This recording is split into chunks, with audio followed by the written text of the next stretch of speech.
Well, good evening, everyone. Good evening and good afternoon. It's been a minute since I've seen you this late in the day. Hi, what's up? Hello, everybody. Hi there. Hi. Hi, Grizz. Hello, Nenog. Hello there, Boar. Hello there, Marissa. Hello there, Lubas. Hello there, Lurkers. And hello there, YouTube. I got the hiccups. What's up, everyone? How's it going tonight? It's good to see you. I am happy to be here. I'm experimenting with something a little new this week. We're gonna see what happens if we do a couple late night streams for me. Well, like evening streams for me. And if that makes it a little easier for you guys to show up and say hi and peek in and say hello. We're gonna see about doing this for a little while. Just maybe take 1 or 2 days out of the week, do a little bit later in the week stream, later in the day stream, to see how that feels for everyone involved, both for myself and for you. And we're gonna check it out, we're gonna feel it out. Tonight we're gonna be doing some Super Mario 64, which it might take almost no time at all, because we only need 2 stars to beat the game. Or it might take 5 hours, because I don't know, I'm blind and I'm turned around backwards and this debuff sucks. It might be all night long that we're farming stars, or it might be over in no time at all, and we'll figure out what happens if we beat the game. We'll figure it out. Also, hi, good morning, Boar. Hi, hello.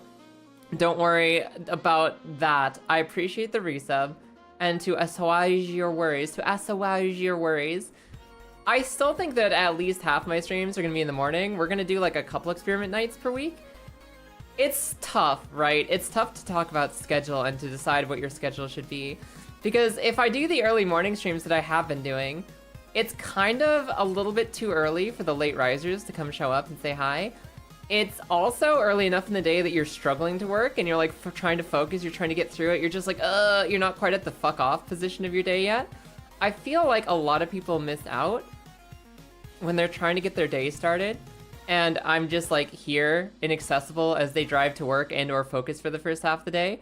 A lot of people who are dealing with their own sleepy schedules are sleeping in when I'm streaming. I want to see if I do like an afternoon stream like this for those of you in the US, an evening stream for those of us in the Europe and UK. I want to know if this works for people. I want to see how it feels for me too. Because obviously if I do this, I'm giving up my evening, which I could be social with friends and whatnot. But also, I'm hitting my power spike more, because I am somebody who blossoms in the evening. I absolutely light up like a firework once it gets to like late evening, late afternoon. I don't wake up well. It takes me actually all day to get awake and ready to go and like rolling. So I'm kind of curious to see how this feels for me too, like going back to doing some evening streams instead of some like for me mid-afternoon streams. Giving myself a little bit more time to recharge, to power up for the day. And just, you know, feeling it out.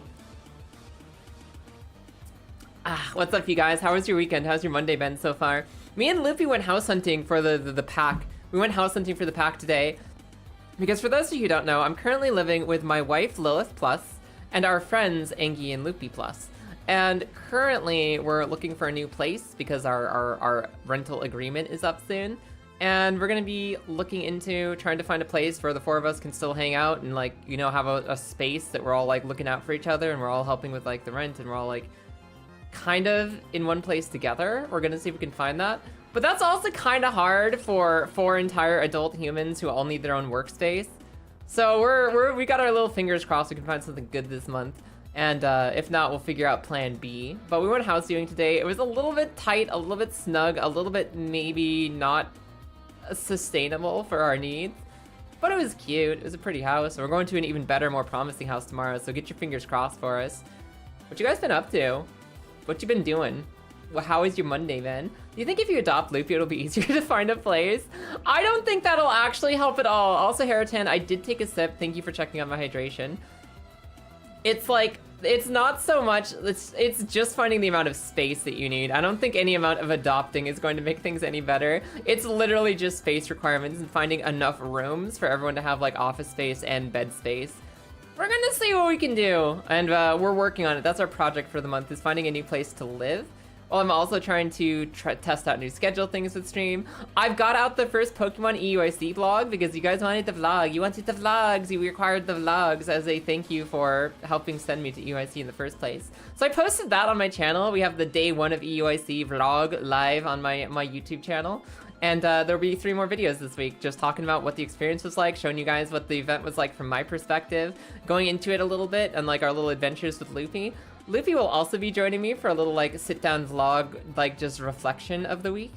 Once she gets some space too. She's been a very busy girl who's got a lot going on, and we're gonna try to catch her to sit down and just talk about the trip together. It's gonna be great. That'll be coming out a little later, but my own side of the vlogs will be releasing this week. Cookie! Hi! Good morning, Cookie. How are you doing today? How are you? Hello, hello. Good morning. I guess it's actually more closer to evening and afternoon for most of you. Hello there, Lemborn. Welcome in. I've got a problem. I wasn't quite able to finish Super Mario 64 last week, and I was kind of hoping that we could,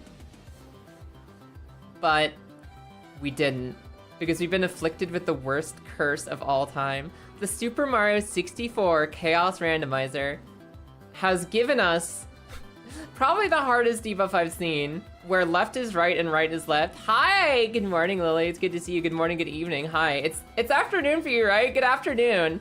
Hi! Wait, no, it's still 10 a.m. for you. Good morning! Everyone, we got stuck with the worst curse ever. Let me load it up. Let's get over there. Let's go play video game, because I'm gonna be stuck on this for a minute. I'm gonna be stuck on this for a strong, long minute. Hey, look, it's the bird. I forgot literally the bird is just here. That's actually kind of perfect. Hold on. Where's my actual video game? That looks good. Bird, I'm sorry. You're in the way. Get out of here, chicken. Get out of here, little chicken. So, here's our status.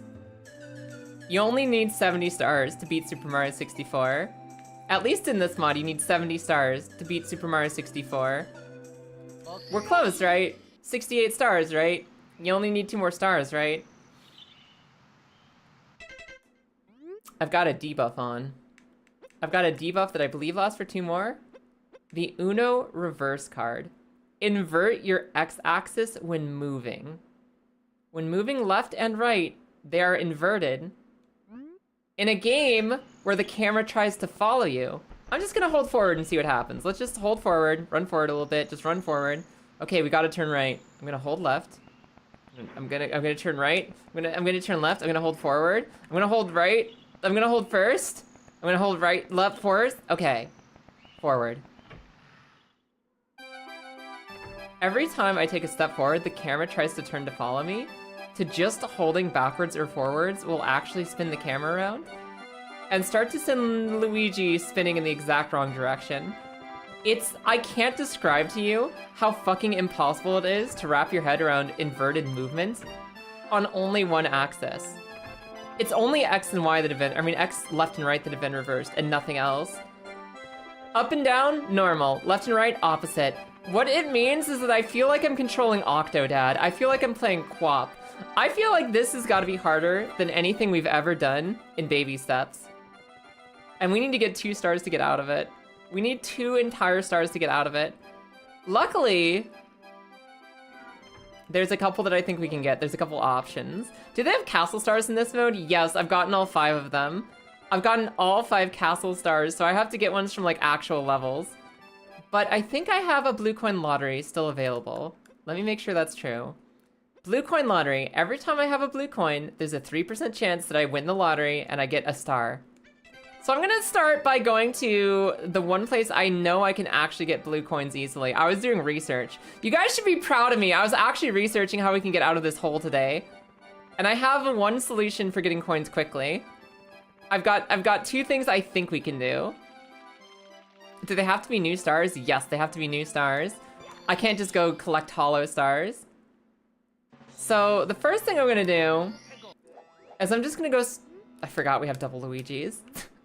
I'm gonna go to the Pokies. And we're just gonna sit on Pokey.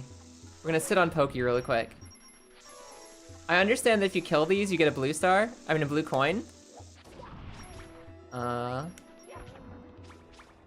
Give me that blue coin. And every time I grab one of these, there's a 3% chance we just get a star and it's over. We can get a whole star from these Pokies, and all I need to do is load the level, kill them, and then unload the level. So let's just, try this a few times. Fucking come here!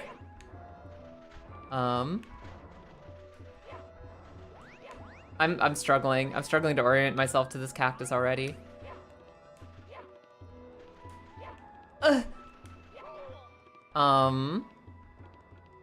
Hi, Lithosos, welcome in. Okay, ground pound works, ground pound works! And we did not win the lottery, so we're gonna go reset. I think this is our farming method. I literally think this might be our only way to do this. Because I can't control Luigi.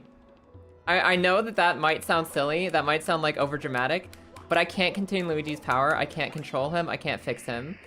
I'm just gonna fold him into the sand gently and start the Pokies over and over again until we get our first star of the day.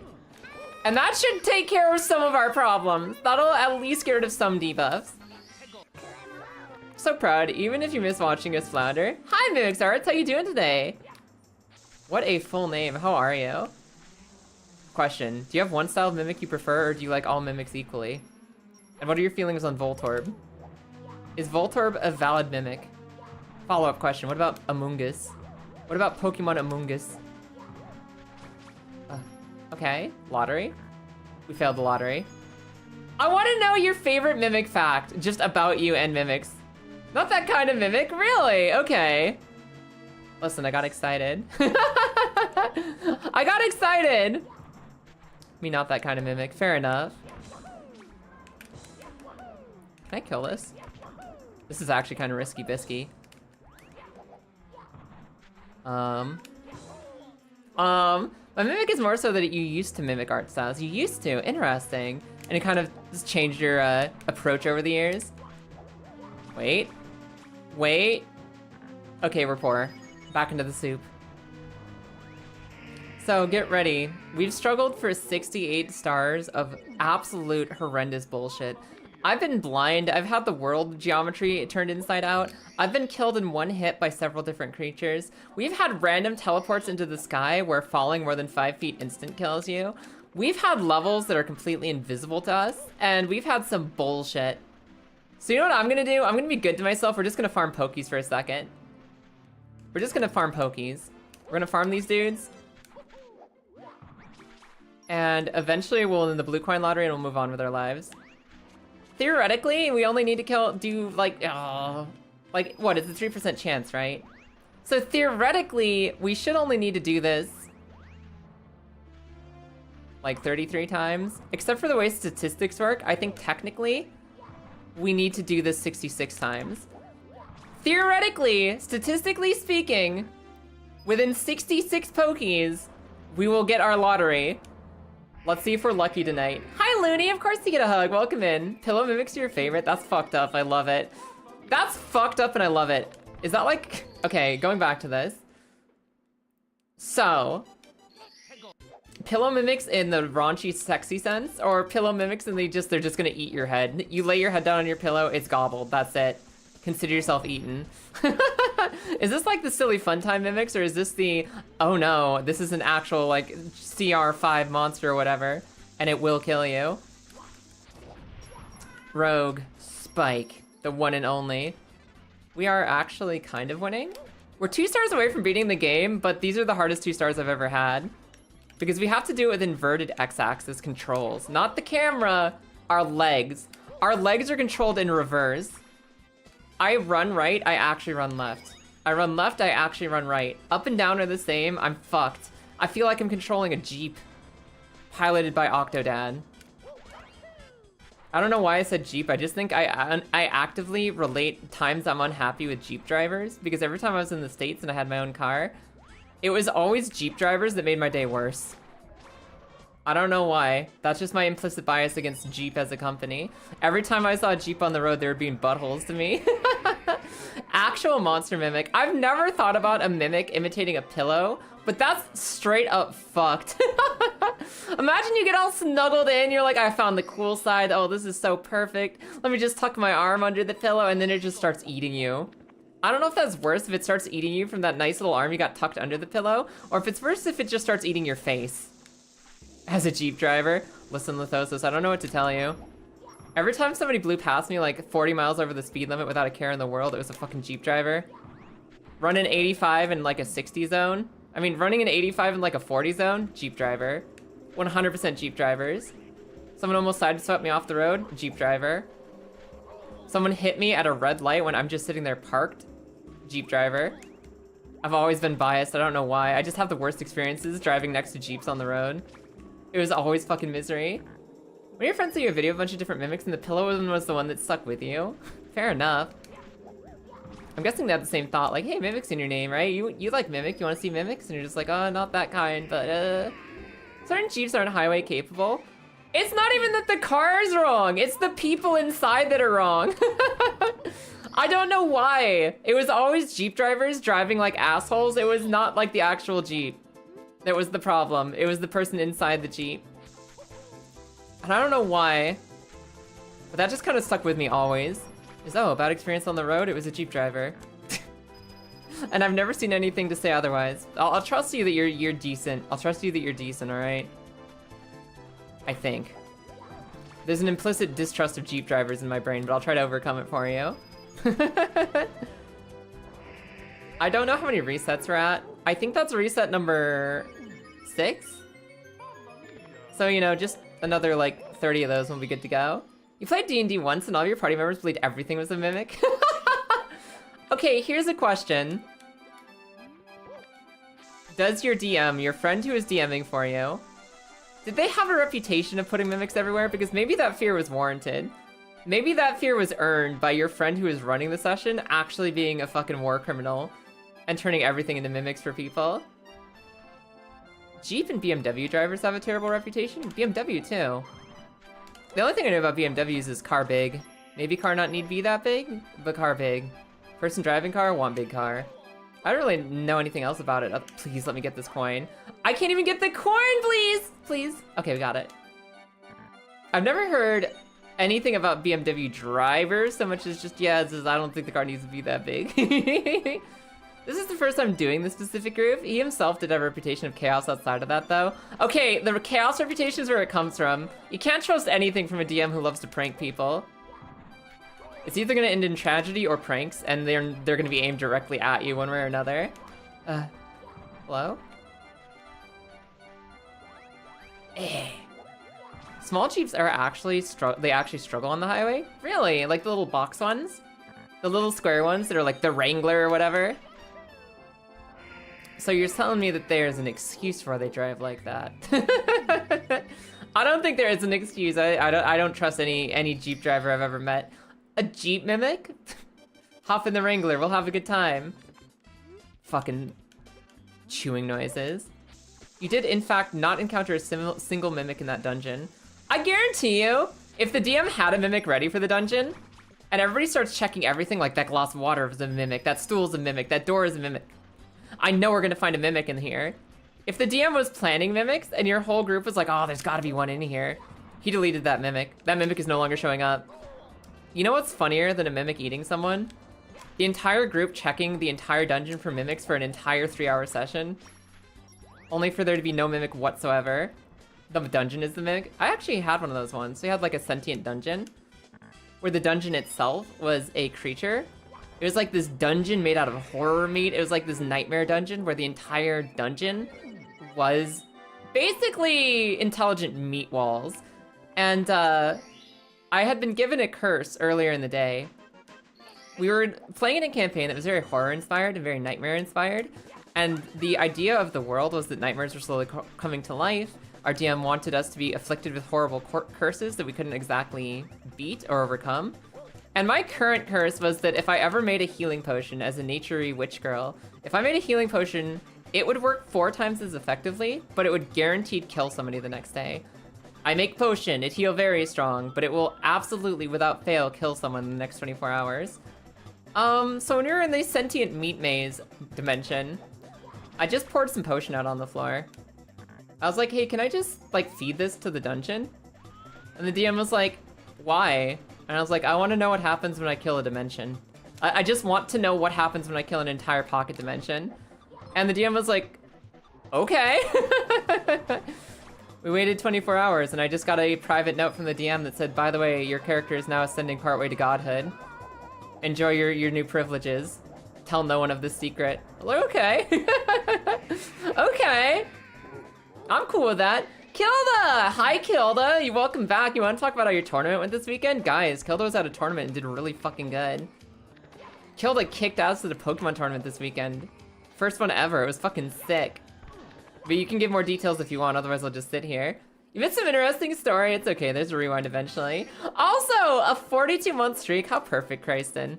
I always forget what the Hitchhiker's Guide number is. Thank you for reminding me. How are you doing today? And thank you for the resub. Thought I fitted a death cookie. We made it together, remember? Because mine was the curse where it was like the thing. Mine was the one where it was like the potions are cursed if you make them or make them with someone else. And we made cookies together. We made healing potions, a healing potion cookie together. Yeah. Oh my god, I wasn't paying attention. I got absolutely begobbled by Goombas. I forgot Goombas are insta-kill on me right now. I forgot the Goombas are instant kill. Goombas do have one hit, one kill right now. Yeah, it was really fun. That was a campaign where I was playing like a nature witch who made potions and cookies and stuff. And my friend, Rainbow Kits, my best friend Lily over there, she was playing a Drider, so a spider woman. She was playing a Drider witch. Who also, we both wanted to be cookie witches, so we had the ability to turn corpses into cookies that function as healing potions. So we went around making fucked up cookies for everyone. And one of her favorite activities was capturing, like, opponents. Capturing, I would say victims, but technically they attacked us first. You get attacked by a bunch of, like, level 1 bandits. Lily would capture them in her Drider spiderweb, tie them upside down to her legs, and then just start braiding their hair. As some form of psychological warfare. Her favorite thing was just collecting people that fucked with us, tying them to her legs, and just tying their hair into weird, like abstract patterns. It was really fucking good. It was fun. We had a really good time with that campaign. It didn't live very long, but it was a good time when we did. Yes, Kilda was at the Seattle Regional, the Seattle Pokemon Regional. Went to the first tournament ever just to meet friends. Ended up going 8-4, which for those of you who don't know, that's like in the top 10% of people going to one of the biggest tournaments in all of America. One of the biggest tournaments there is for Pokemon. Kilda's in the top 10%. Kilda fucking killed it. And that was the first time Kilda's ever been to one of these. It was incredible. I was rooting for him all weekend long, and I was so excited to see the progress. Fucking, you did amazing. Also cosplaying as James from Team Rocket. Yes. 100%. Ow. Dollhouse Drider moment. She literally just wanted to, like, capture people and play with their hair. That was it. I missed that campaign. It was good. It was a good time. It was one of those situations, though, where the DM was, like, going through life issues and just kind of fell apart schedule-wise. So, unfortunately, it didn't last forever, but it was a really good time while it did last. Please. Win the lottery? We did not win the lottery. You sent me my cosplay? Oh, hell yeah. Let me check it out. As soon as I step on this fucking pokey. Hair. Okay. Please? We didn't win the lottery yet, everyone. Back into the soup. A lot of people ask to take pictures with you. It's so fun. It's so fun actually getting pictures with other people when you're cosplaying. I got to watch that from the outside when Lilith and Loopy and Grizz went cosplaying, and it's just so fun to see people walk up to you like you're a fucking Disney princess and be like, oh my god, you're the person from the games! Pictures! It's so cool. You did good, Kilda. That looks awesome. Fuck yeah. Thank you for sharing. I'm gonna try doing cosplay next to UIC just because I wanna do something with my wife. I think it'll be fun. I'm not that into cosplay as an overall thing. Like, it's not something I'm super passionate about, but it's something I want to try every now and then again just because it looks fun. Looks fun to do, and characters, cool girls are cool, and I want to look like cool girls. So I can see the appeal of just making a costume and being all fucking dressed up for a day. I've dressed up for costume like once ever in my life at a Comic-Con. And I think one other time at like an 18+ anime con. There was like a hentai con that they used to run in Colorado. Where it's like, yeah, it's anime themed, but it's also like adult entertainment themed. It's like a little bit hentai, a little bit anime, a little bit just a nerd con. And it was really, really fun. I went as Undyne both times. Undyne was the one. Undyne was my girl, my home girl. I fucking love dressing up as Undyne. And one day I'll do like some more real cosplays for real, for real. But it's gonna be a minute because that takes money, honey, and I don't have it. I don't have the money or the time this year. Maybe next year. Hi, Grace. Grace, it's been 12 years! How are you? Look! Look, Grace, I'm doing an afternoon stream! You're awake! You're awake, actually! You're actually awake! Hi, Grace. Welcome in. How are you? I went to one of the stands with Diglett ring toss and asked for no particular reason. Wait. Wait. Okay. For no particular reason, could I see one of those Diglets in the stand? I promise to give it right back. Wait, is there a story with James? Is there a story with James Pokemon? James Pokemon Team Rocket and Diglett? Is there something about Diglets and James I don't know about? You always stream when I'm at work? Now see, that's what I was saying. That's what I was saying, actually. My normal stream time, it feels like I'm in that bad spot where like everybody's actually trying to get to work. So yeah, sure, you can tune into the stream and say hi and maybe get your morning started right. On the other hand, you have to crawl to work, you have to put your fucking effort in, you have to focus for the first part of the day. If I stream at this time, there's a chance that I catch you guys more often when you've hit the halfway point in your workday and you're already like, fuck it, we're out of here, I don't give a shit anymore. I feel like this is a better time to stream. Also, hi, Antian, welcome in. The chaos is going okay. I need 2 more stars. I can't beat the Bowser until I get 2 more stars. I have the most fucked up movement controls on the planet right now. Like, actually, I think the worst debuff I've had is this set of movement controls. I'm currently trying to get 2 stars from a lottery ticket. Which means slowly killing these Pokies and hoping that I get a blue coin lottery. We're staying at farming these 2 Pokies until we get a star out of it. So just buckle in. Buckle in. This is our journey of the day. And then I think there's one other star we should be able to get, like, relatively easily. There should be 1 more star we're able to catch up to. But until then, we're farming this one. You would tune in at work more often, but like, you're one of the only people whose music isn't dog shit. Well, I mean, you could always do the actual danger and just put one of your favorite VTubers on the aux cord at work. No particular story, you just like the idea of a dressed Team Rocket member asking to see a Pokemon? That's fair. You're not working today? The bakery's been taken over by college students wanting to learn to bake? That's so cool! Are you kidding me? That's awesome. Well, I'm glad they're taking the load off for the day. Congrats on being home. As for you, Grace, I'm sorry you're sick. Welcome in. You're my emotional and psychological prisoner now. You're only here because you're sick? Good, never get better. Hi, Yachty, welcome in, how are you? Woo. That's a terrifying thought, especially in this state. Oh, Grace, I'm so sorry. Don't do it. People have cursed ass stories about throwing a streamer on at work and just regretting it instantly. If you're living in a state where that's particularly not such a good idea, take care of yourself, don't do it. About to play some Monhun Wilds. Congratulations, have fun. I played Pokemon this weekend. I went to another tournament. I went to a local tournament to celebrate Pokemon Day, the 30th anniversary of Pokemon. I played a Chaos Cup, which is you get a randomized team. You play with other people with random teams. You try to figure out what the fuck your team does, and you try to play a regular Pokemon game. It's so hard if you're kind of new. Like, I'm medium experienced, I'm not really a veteran. And this scene that we're in, the city that we're near, is so full of veteran Pokemon players that everyone knows what they're fucking doing. Now, you might think chaos and randomness mean that the newbies have a chance, and you're right. Newbies do have a chance when you're playing chaotic mode in Pokemon. Because nobody knows exactly what's going on. Everybody's trying to figure out their team. They're trying to just, like, click buttons and hope you kill each other. For the first game or two. But veterans of Pokemon know enough fundamentals of how the game works and like general strategies and just like wide knowledge on what different Pokemon do, that the veterans will win. The veterans will figure out the teams faster than you. They will get there. I got smashed. I got fucking destroyed. I had this really bad pattern of playing extremely well in my first game. You do a best of 3, right? First to 3 wins. My first game, it would be so fucking close. We're like mind gaming each other. We're like neck and neck. We're so close to one another in skill and skill expression. We're so close to winning and or like fucking losing at any given moment. It was like anybody's game. Anybody's game. And then we'd go on to game 2 after they beat me, and I would overthink everything. Overthink everything, make all the wrong moves, forget everything I learned in the first game, and lose horribly. After coming so close, like 4 times in a row, it was brutal. It was also kind of funny though, because like it was a bunch of adults showing up for the tournament, but there were technically no age restrictions. So there were 2 8-year-olds. It was like a bunch of 30-year-olds playing Pokemon, and somebody brought 2 8-year-olds to their tournament. A couple of dads were like, yeah, let's bring our kids to the Pokemon tournament. And I don't know if they realized that they were going to be thrown into a tournament with a bunch of full-ass adults. But one of the highlights of my night was hearing the fucking...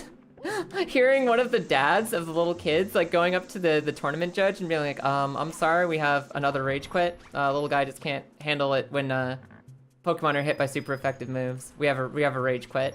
And describing an 8-year-old crashing out at a Pokemon tournament as a rage quit, I think is the funniest thing I've experienced in person. It was amazing. Just I'm sorry, we got another rage quit. I guess our opponent wins. That kid gave the fuck up. That kid got hit by 1 super effective move and he was fucking done. His big brother was like more chill about it, more mature, and we're like, all right, we'll play these games out. We'll have fun, even though I'm, playing against full-ass adults. But the other kid, nope, absolute rage quit monster, quit everything. Big question, thoughts on the new starters? I like the gecko the most. And I'm going with the chicken because I always start grass. I think that objectively the dog is the best one. I think the gecko is my favorite. And I think I'm addicted to starting grass Pokemon, so I'm doing chicken. I'm doing chicken first.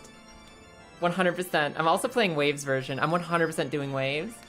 Oh snap, it's Luigi. Yes, it is Miss Little Boy. Little Boy. We're doing Luigi today because L is real, and that's one of the many buffs I have unlocked. You're playing in an oldies tournament, youngins. Yeah, we had to put those kids down. You can't, there's like not a lot of opportunities to like allow a child to win at Pokemon. There's not, it's almost impossible to throw so hard that the kid can just hit any random buttons and win. The kid has to have some input, some thought, some foresight, some ability to click a strong move. If you even want to give 1 game to the kid for like charity purposes. It's really hard to do that in Pokemon without just crushing them. So everybody just gave them like the full tournament experience. And you know what? I think one of the 2 kids had fun.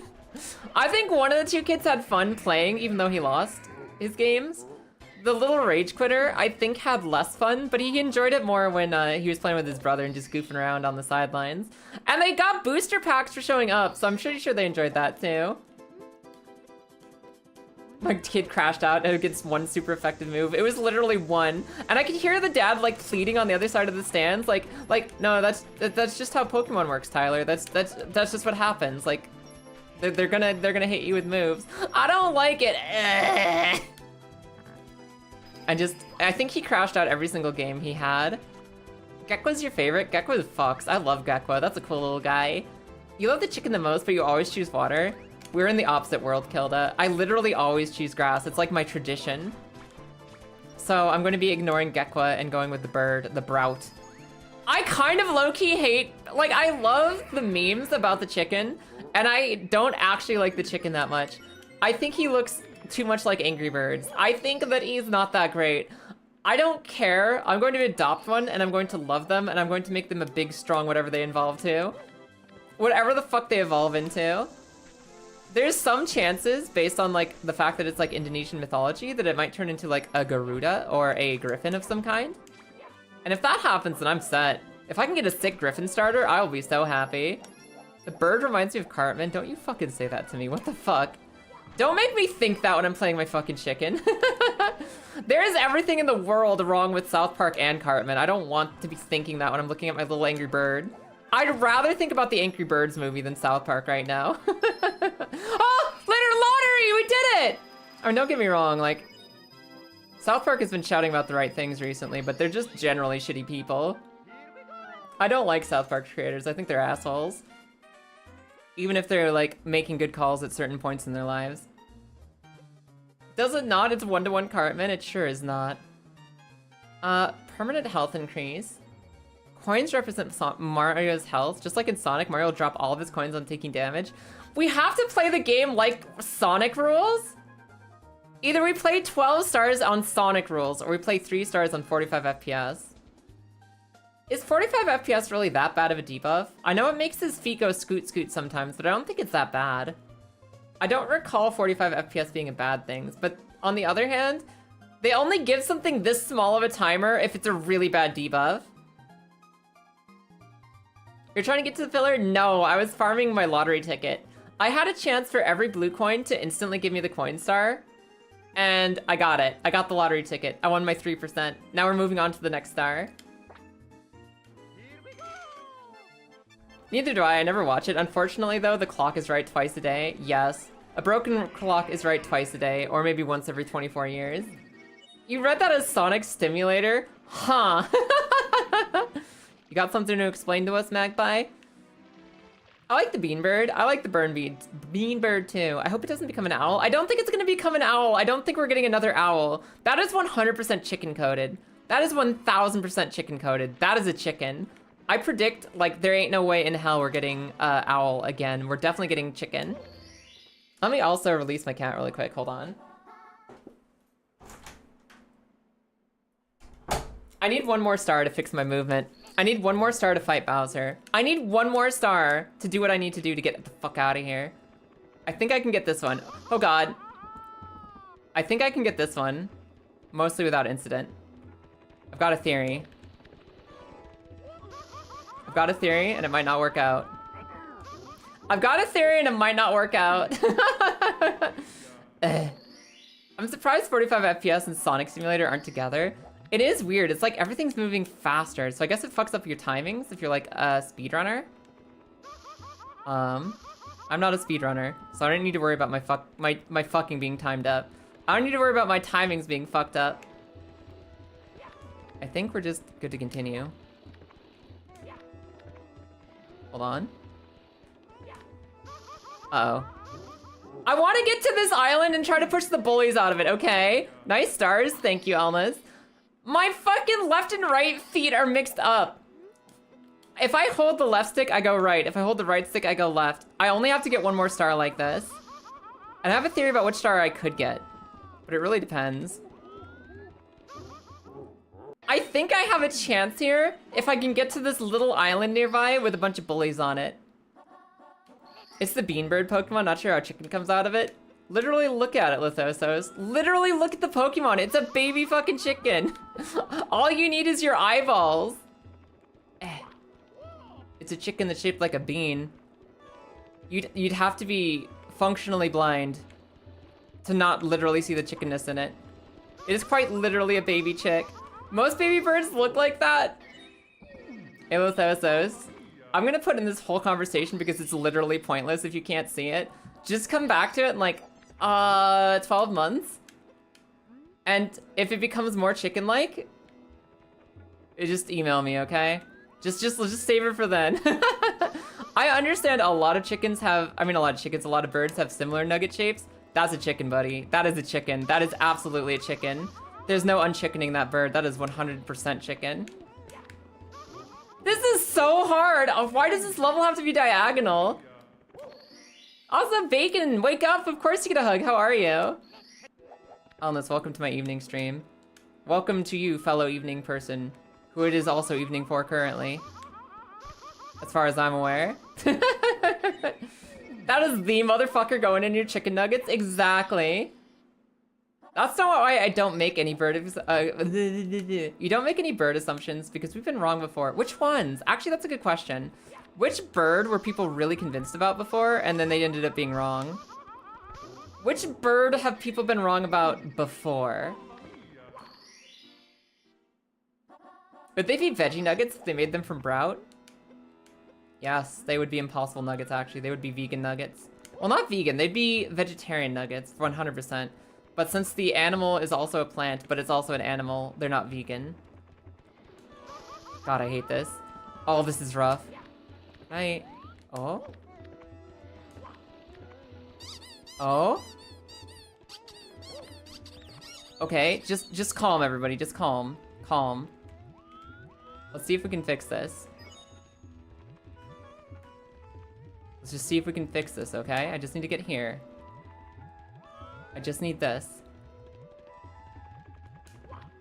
Okay, I just need to get over to this one. I think this is the star that I need. Unless I'm wrong. Ah! Unless they beat my ass. Unless they beat my ass because they're too good at Mario. Fuck! Okay, so I've confirmed we can get over there. And I'm pretty sure that's the Bully the Bully star. I think I need to take those motherfuckers out.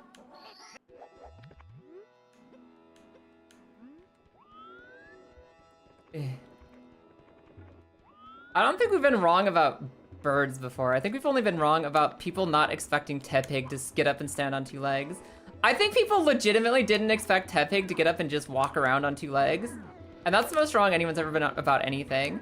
Like, he's still a boar, he's still a big pig, he's just standing up. That's the problem that everybody had. I'm pretty sure that every other time we've been mostly right about predicting how Pokemon evolve. You think he's actually having a problem when he catches fire? He sounds like he's laughing. Yeah, he's like getting tickled. He's being tickled in the pants by that fire. Whatever. I can take that. Motherfucker! Okay. Okay. Let's go this way. I hope for a chicken with vine snakes. Oh yeah, a cockatrice would be sick. I'd love a cockatrice Pokemon.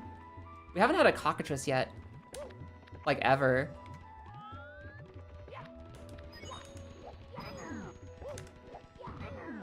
Wait. I saw a trick on how to kill these guys. I don't know if I'll be able to actuate my trick.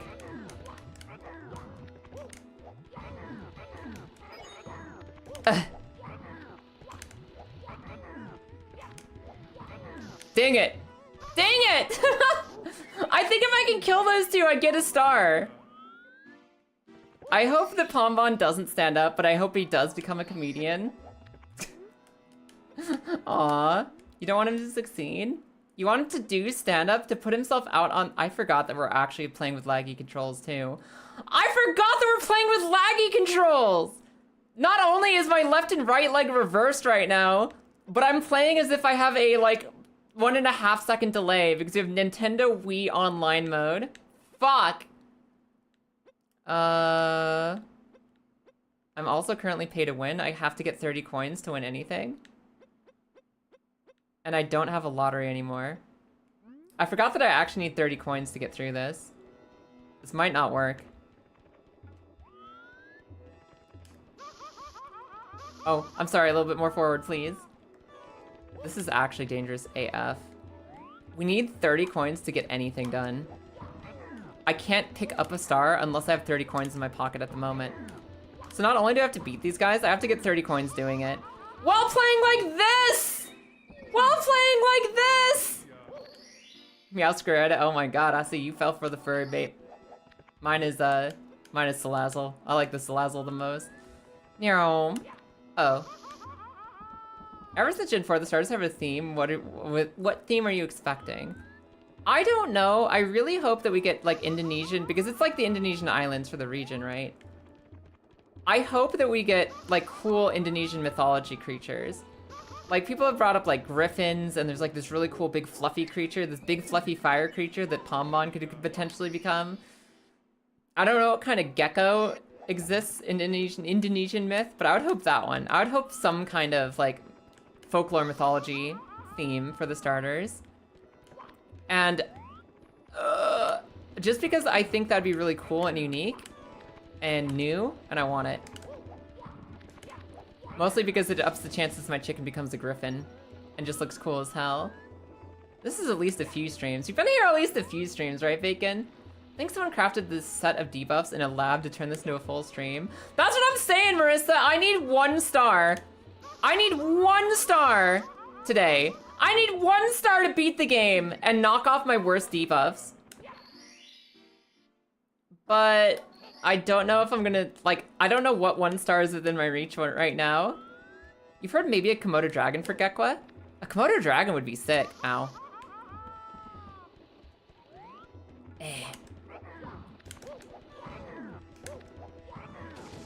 Into the lava. Thank you.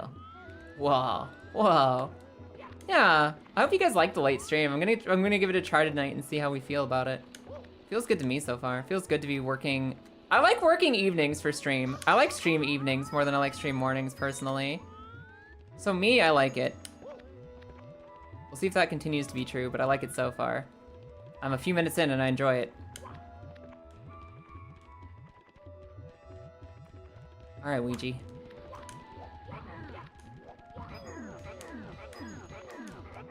We got one! We got one!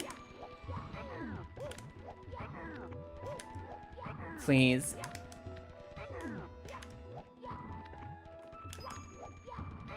Come here.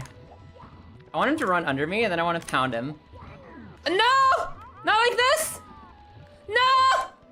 Let me back! Okay. Now do I get more? Is that it? No star. I thought this was the bully platform. Damn it.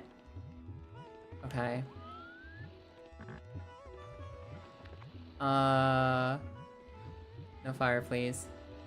Maybe I can get down to this star. I might have already got this star.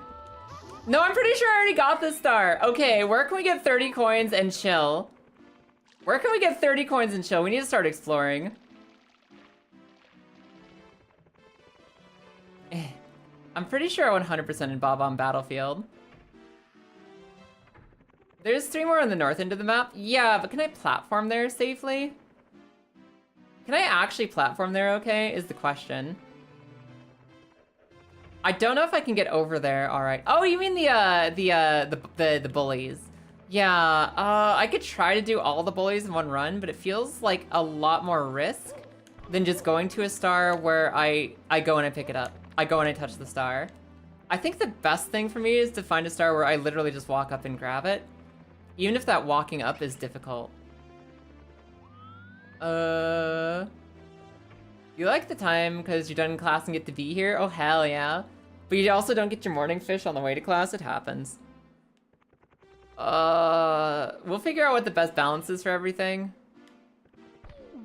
later. For right now, I'm gonna stick myself in this painting. I'm thinking this level has no pits to fall down. And we've missed almost every star. We've missed almost every single star here. So, technically, there should be a lot of easy ones just around. And I don't have to worry about randomly falling off a ledge. This might be the play. Just become a 24-hour streamer to appeal to everyone? Fucking... Wait a second. Wait a second, where's the metal hat? Where's the metal hat? I can just go grab this star. If I know where the metal cap is, I can just go grab this one down below. That might be the easiest one. I don't think we need another fire dog Pokemon. On the other hand, he's beautiful. On the other hand, he's beautiful. I understand. Yes, we have Arcanine. Yes, we have Arcanine, it's true. Yes, we have Growlithe. Please, I need these coins so bad, you don't understand! We have an Arcanine, we have a Growlithe, we have a Houndoom, we have a Houndour. We have, like, Rock Arcanine, too. I get it, I understand there's a lot of fire dogs right now. But Pombon is beautiful, he's so cool. He's so cute. I'm giving a full pass to Pombon because he's gorgeous. Pombon earns his space. Okay, let's just walk. Can I just walk all the way over? Ow. Like, how long does this hat last? This hat doesn't last long enough to be how to get down there. Maybe I get the hat on the top of the ship, and that's how would I ride down to here? Which means I just need to get 30 coins first. Just don't give them Fake Out and Intimidate. Incineroar is not a dog. He just plays like one. How'd that kill you so fast? Goombas are one-hit kills on me right now. Goombas are one-hit kills on me. Please. I can't turn. Ow. Where'd the Goomba go? I gotta kill the Goombas before they run up on me.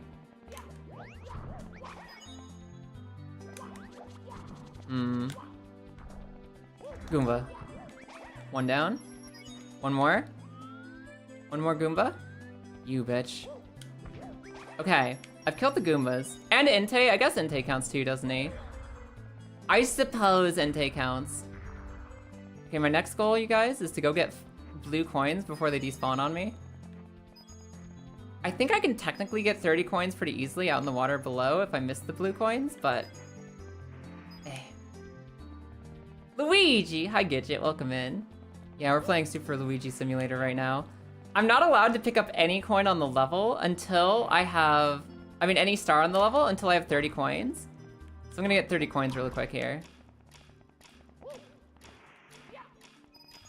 Oh, there we go! 30 coins! Okay!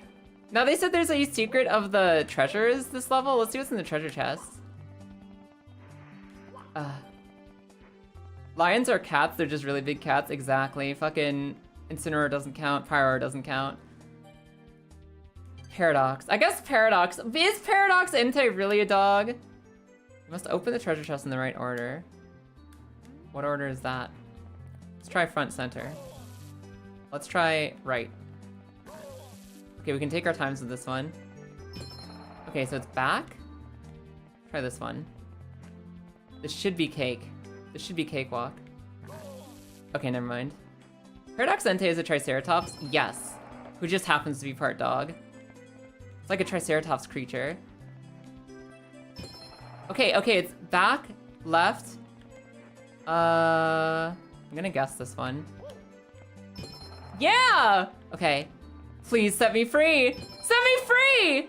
No 24-hour stream! I'm gonna do it tonight! Okay. As soon as I can get the star. As soon as I can get the star!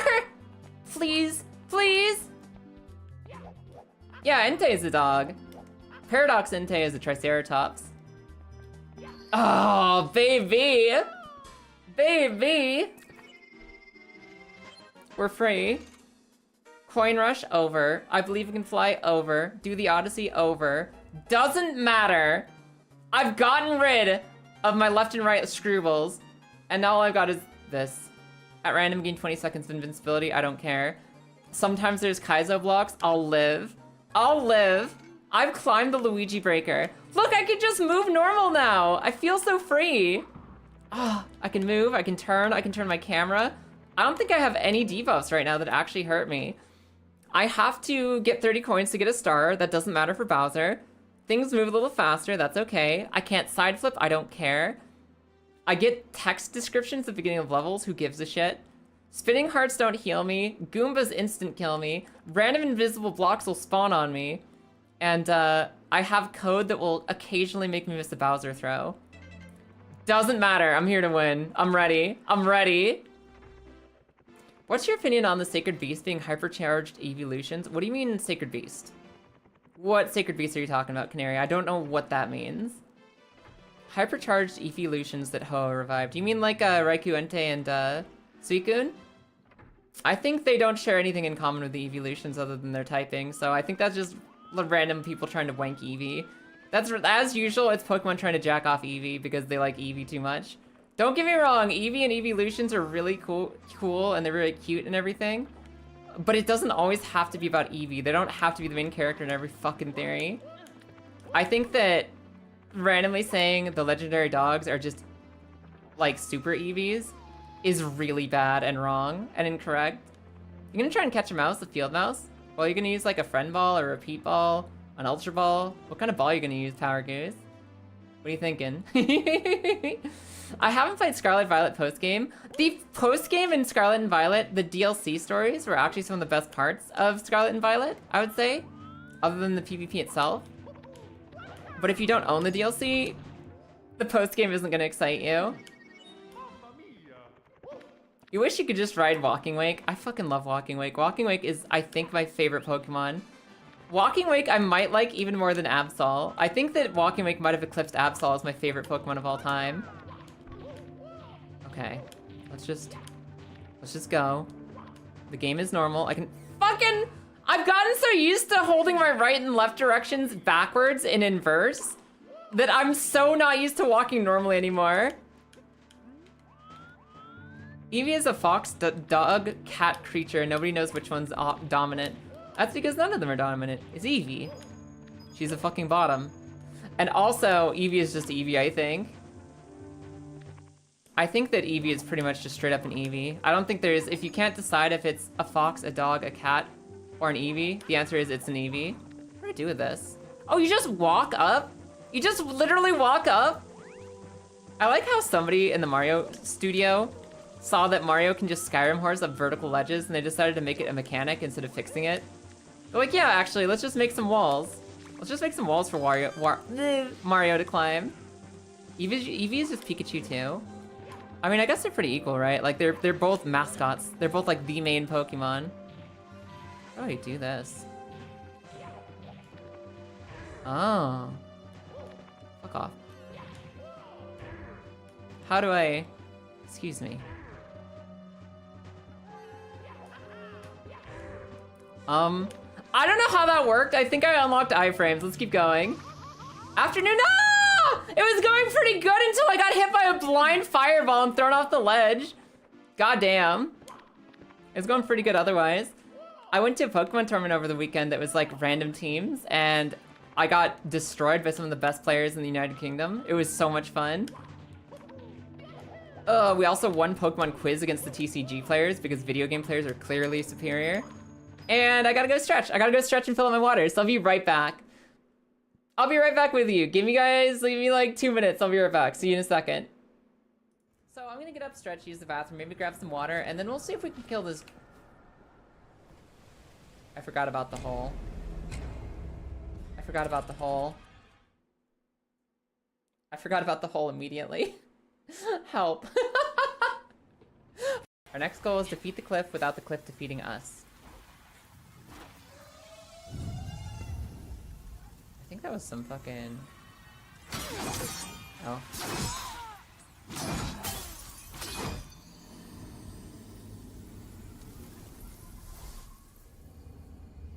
Nobody saw that. Oh my god, it's Epona! Huh? Oh my god! I'm so sorry!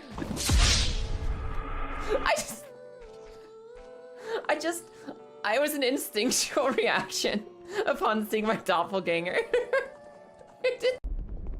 Hold on. No, guys, this is gonna be hilarious. Look at him. Look at him. Look at this man. Look at this man right here. Watch this. Good chunk. Goodbye. You know, a lot of times Dark Souls taketh, but sometimes Dark Souls giveth. Sometimes Dark Souls just straight up giveth. Yeah, it's funny how you can get attached to things so much when you're a kid that, like, it doesn't matter whether it's good or bad. Like, you can just watch it a million times. A lot of things you liked when you were kids are, like, just okay. They're just alright. But you get, like, attached to it, right? Because it's the movie you have. It's the movie you have.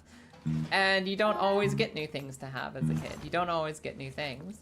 So sometimes you get attached to something just because you're a kid and your family can afford it and it's yours. It's your thing. And you just love it because of that. And I think it's really cool, like the nostalgia bonds you build with something because of that. Some things you go back as an adult and it does not hold up quite the same. Some things maybe don't hold up so good. And some things are actually like as magical as an adult as when you were a little child with no taste. Sometimes you survived being a child and having no taste, and actually that thing was pretty good, in fact, when you go back to it. Oh, for some reason I saw it as a white buggy. I didn't see the colors. I think it's because my torch was washing out the red.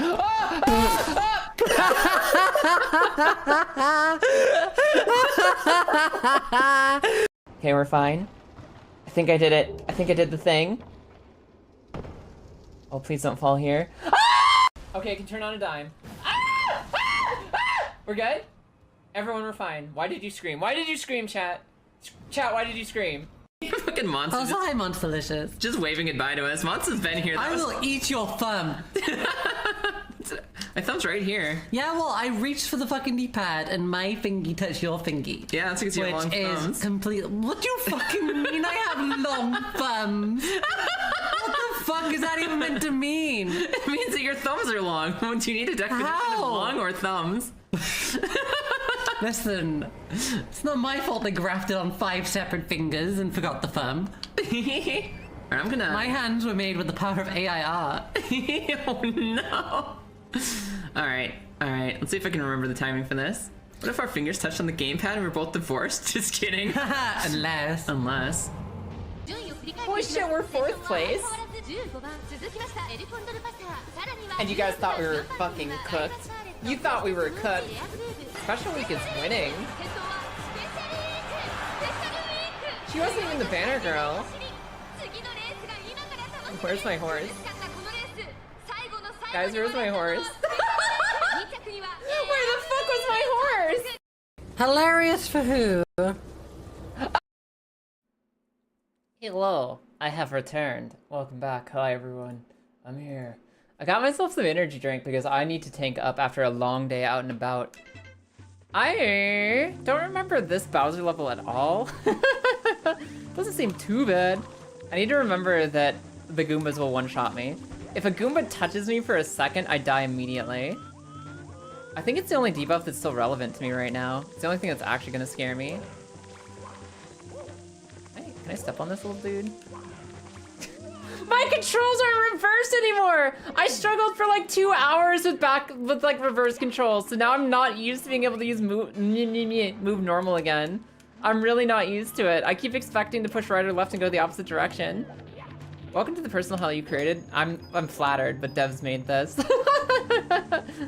I'm flattered, but it was the mod devs who made this one. Can't put that evil on me. All I did was make educated guesses along the way as to which thing would be the least miserable situation to be putting ourselves through. And honestly, we've been doing pretty good. For the most part, things have been smooth sailing. I literally just wrapped my head around everything being backwards and I don't know how to be normal again. I don't know how to even begin to be normal. Fuck you, Swamp. Okay. Oh, not like this. Not like this? Now what? Okay, the 45 FPS is a little fucky-wucky. Everything happening twice as fast is a little foxy-wuxy!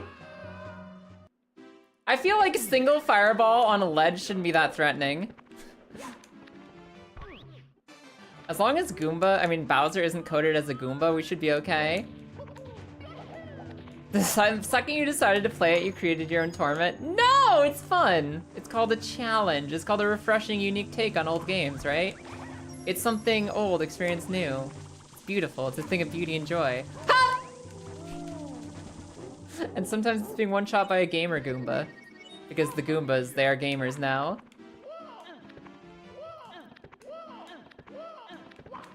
Luigi, please! Go inside. I gotta say, this feels right to me. Streaming when it's dark outside feels more correct to me than any other streams I've been doing. This feels like coming home again to actually be doing a stream in the evening times for me. Streaming for me was always like an after work, late evening kind of thing. And even though that meant I was busy a lot of evenings, or maybe friends wanted to spend time together, it still felt correct. It like feels like home. I feel good right now. I feel good doing late night stream. Not late night, but... My controls aren't backwards! Fucking... That Goomba was in love with the well, give the man some privacy? No. No, I refuse. Paint! Good evening, Paint. How you doing today? Of course you get a hug. I'll take a drink as soon as I get up this hill. I fell. Let me take a drink right now.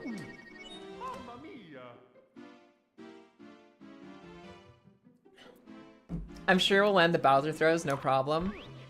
Fucking imagine. We literally have a debuff that says sometimes our Bowser throws just won't happen. I'm sure it won't be too much of a problem. It'll probably only happen once, right? The wall is telling me it's going well. You listening to your wall right now, Lilith? Hi.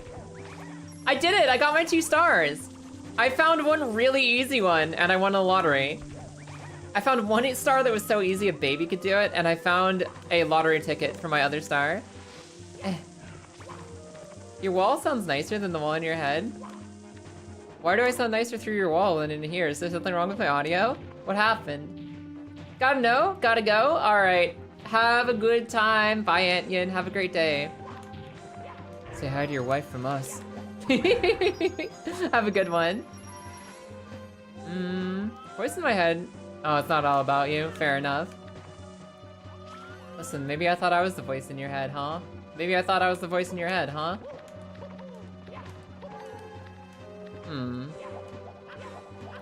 Wonder what the best way to get up here is. Get out of here, fireball. Ow. Listen, you said voice in your head. I thought that meant headphones, right? Like, I thought that was code for headphones. Not the other shit that you've been working on. 45 FPS and not being backwards? Yeah. The 45 FPS, we're so fast right now, it's weird. It's unusual. I can see why it's a debuff. It's not the worst debuff I've ever had, but I can understand why it's a debuff. Fucking Luigi, I swear to God, you piece of shit, man! I'm going in again. Why is this such a weird jump to me?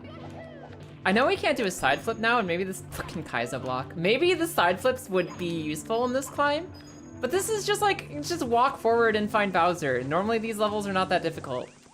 What am I misunderstanding here that's making it harder on me? Pretty sure I'm going the right way. I think this is the way to go. Unless there's a way I can just like backflip up from here. Oh, that's way easier. Why wasn't I doing that before? Okay, fair enough. Okay, we walk up again?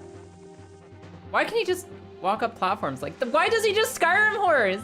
Has that always been a thing in Super Mario 64? Eh. Oh! There's a piranha plank? A piranha prank? There's a piranha prank? Where'd that motherfucker come from? Okay, we've got a better route. Better than whatever that other stupid jump is.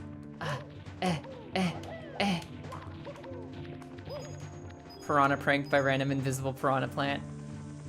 Just in the middle of the path. I guess I should just never be in the middle of the path because that's the second invisible piranha plant we've seen. Like this one here. Huh? I'm not backwards controls anymore! I keep forgetting. Please. Please. Okay. Okay, 45 FPS Luigi. Alright, 45 FPS Luigi, let's go. Let's just walk up the hill. This is still crazy to me that, like, you can just do this. I never knew you could just, like, walk up vertical walls in this game. I know it's, like, it's gotta be at a slight angle, but it's still crazy to me that it happens at all. What are we gonna do after this, too? Like, if we actually just walk up and beat Bowser, we have a few options that we can do, and it depends on what you guys are interested in. It depends on what you're into right now. Because, like, we could play Super Mario Mon. We could go for 100 stars in this save file. We could go back to baby steps. I think those are my 3 favorite options. If we beat Bowser early tonight, I want to actually experiment with doing a later at night stream. I don't want to just leave. So I think that if we beat Bowser really quick tonight, we either go Super Mario Mon, we go baby steps, or we go more of this game just for the fun of it. We just get more stars. In fact, how many stars do you need to get Yoshi? Is Yoshi a every star in the game, like 120 star bean? Or is Yoshi 100 stars? I felt like it was 100 for Yoshi. I lost my twirl jump! Okay, it's 120 for Yoshi? Okay. I mean, we could continue this. This is kind of fun. There's like some definite pain points, but in general, this has been really, really fun. Super Mario Mon was like a really cute Pokemon mod for Emerald. And Baby Steps is Baby Steps. We all fucking know and love Baby Steps. I'm not backwards anymore. I'm not backwards anymore. I just turned like I'm still stuck backwards. Fuck.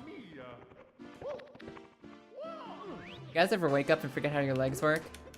I legitimately had moments when I was a kid where I'd lay on my back and I'd start getting way too in my head about like how you actually locomote your legs. Like what is the brain impulse you send to your legs to get them to actually move? Wait, this process was automatic 5 seconds ago. Why is it not automatic now? I'm thinking about it too much. Like, you know, has anybody ever said you are now manually breathing and suddenly you're manually breathing? What are legs? What the? Just suddenly realizing that you're not sure how your body subconsciously moves your legs and you're not like doing it intrinsically automatically anymore. It's the most disconcerting feeling, and I know that when I was like 10 or 12, I had that thought like twice, and I just lay there on my back like, well, I don't think I'm ever getting up again. Time to think really hard about how to breathe so you can stop it. You're not allowed, Lilith. Somewhere in the marriage like certificate, gotta keep breathing like as long as possible. It's a law. Had that with breathing once for like 10 seconds. I've literally only had it with my legs, and I'm just like laying down and I'm like, oh god, I don't know how to get up anymore. Wait a minute. Wait a minute. How does movement actually work if you're consciously thinking about it? Fun fact, sometimes it doesn't. Till death do us part? Yeah, and it hasn't, so don't. Happened just now, thanks for that. You are manually breathing is so much more fucked up when it's your legs, because you're just like, I don't know if I'll ever be able to walk again. I just kind of forgot how while I'm laying here as a 10-year-old on the floor. Just like I lay down on the carpet because it sounded funny. Oh no, I forgot how to move my legs. Maybe I'm just stuck here forever. Real life quap moment? Yeah. Yeah, I've had that. Hello. Hello, platform. Oh. Okay. Okay, Luigi. Up. Up. In sickness or in health. Till death do us part doesn't mean go die. It means you're literally stuck here. Until natural causes. I'm pretty sure that's exactly what that means. Oh my god, Goombas are instant kills! I forgot Goombas have instant kill gamer powers right now. Literally. Literally. Where is it? Gamer Goombas. Goombas now insta-kill Mario. I forgot! You are now manually moving your fingers. Okay, that I can deal with. I remember how to move my fingers. I'm not gonna forget now. It was like a childhood thing. It was like when I was a kid that I forgot how my legs moved for a second. Hi, Troy. Welcome in. How you doing today?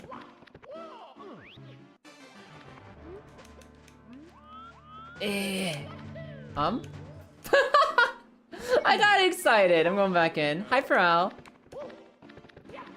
I can't tell you how thoroughly my brain chemistry got rewritten in the time my fucking legs were backwards. Emmanuel Samuel moment. You just being a Debbie Downey. You just being Emmanuel Samuel. When has anyone ever been accused of being Emmanuel Samuel? Danny Downer. Debbie Downer is something that I've heard before. Somebody who's just being like really sad and like negative and like bringing bad energy to his face. Manuel Samuel is a new one. I don't think I've heard that one before. For a while I thought about words so long that words didn't make sense. I mean, I think that's the thing, right? Manual. Manual is not a word anymore. It doesn't feel like a word. It's not a real word. You say something too often in one sentence or one like breath of time and that's it. That word has vanished. Fuck you, Goomba! What is Manuel Samuel? Is that an actual game? It's a funny game about manually controlling body parts. No. Yeah, I like Lilith Bue's idea better. I want to do automatic auto, where you just like, you know, you go play the game, and the game plays for you. Well, how about we just stream idle games for the rest of my life, right? What if I never have to put an input in my fucking life? And we just have automatic auto run everything for me? I kind of have a vague image in my head now that you guys are mentioning it's a game. Like, Manuel Samuel sounds like something I've seen before, but I don't remember. I turned the wrong way! I think Adam Sandler made a movie about that. He didn't. There's no way. Wait, do you mean Click or do you mean something else? Do you mean Click or do you mean there's like an actual Adam Sandler idle game movie? Yeah, Click. Yeah, fair enough. Just fast forward, just fast forward, just fast forward. Oh no, I have died. Died. I think he's also a piece of shit and a Skeleman curses him. Yeah, I heard he's kind of a tool. Like, he's always been kind of like silly, but he's like kind of a tool. At current, if I remember correctly. Hi, Salel, how you doing today? I've actually cleansed every cursed debuff off my body, and I'm still playing like ass. I think I might just be bad at Super Mario 64. I think I might just be bad at this game.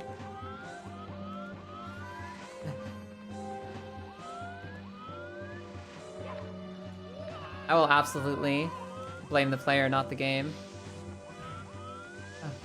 God damn, I'm so, like, expecting my controls to be backwards. Oh, even Manuel Samuel was a piece of shit. Okay, fair enough.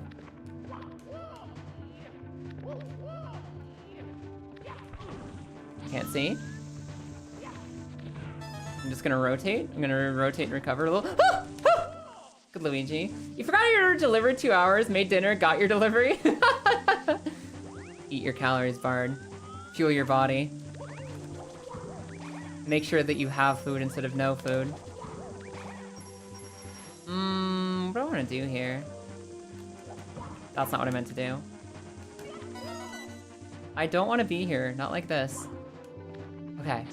Okay, just keep running. Fucking! Oh, my brain got rewired by backwards controls. I still can't. I don't feel like anything controls correctly anymore. I don't know what I'm doing. Oh, hello. Alright, Luigi. Alright, Luigi. Whoop! Fucking Kaizo blocks! Okay. Now I'm just going left. I'm just going left. I'm just going left. Easy baby game. Easy baby game for babies!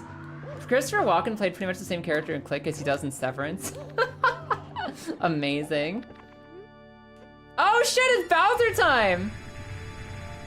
When did he get so rainbow? So long, gay Bowser. Hey guys, quick question. I guess rather quick statement. My current infinite debuff is there's code that makes me miss Bowser throws. There is code in the game that makes me miss Bowser throws. It's not my fault. I just want to say that right now.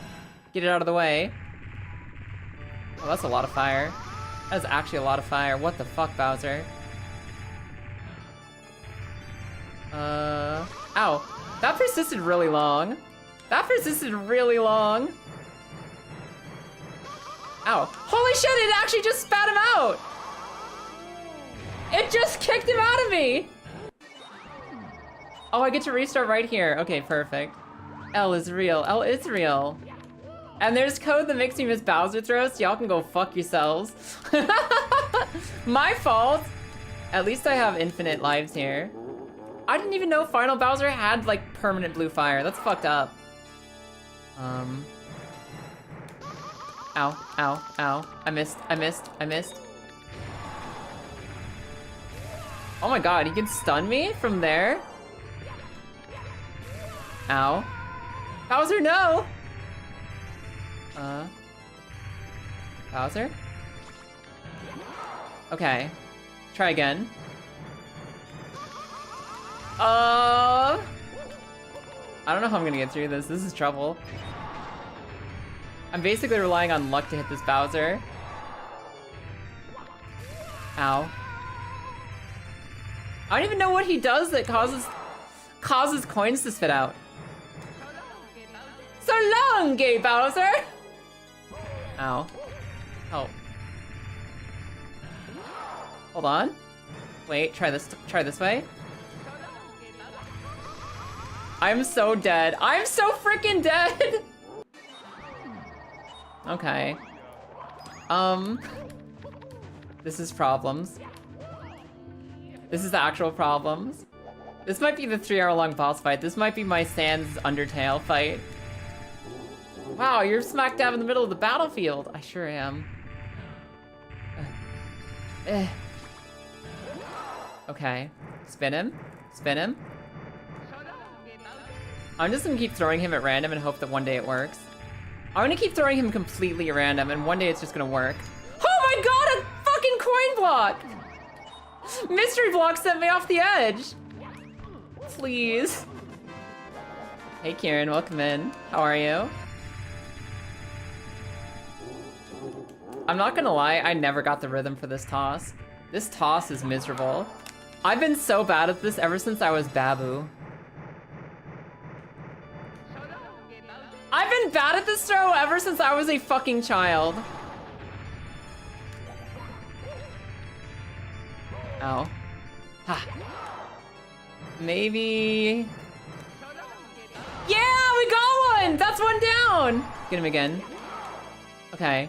Professional esports gamer girl. I missed.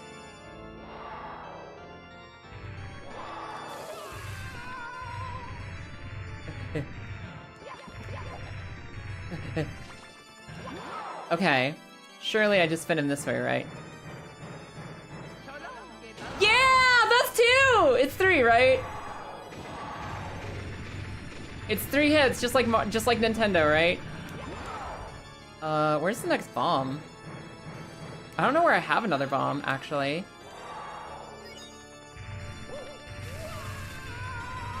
Okay, there's one. Got it. Right there. Wrong way. That is the wrong way. So long, gay Bowser. Ow. You'll pay for that.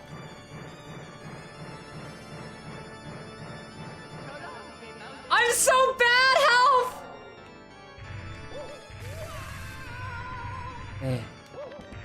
I missed. I'm getting better at actually catching him, but worse at throwing him. Nope, not like that. I missed! I'm dying! I'm dying, Bowser! I'm fucking dying. Oh, the blue fire, the blue fire. The blue fire killed me, no! Alright. It's just the code, I swear. I swear! Code that makes you miss Bowser throws. It's real, it's right there. You're waiting for me to take a rest and the Goomba just waddles over and kills me? I refuse, Christ, and I'm not gonna die like that. Getting Kaizo mid-boss fight? Yeah, Kaizo blocks are one of my debuffs right now. One of my many. What is the timing? Where do I want him to be on my screen to let him go?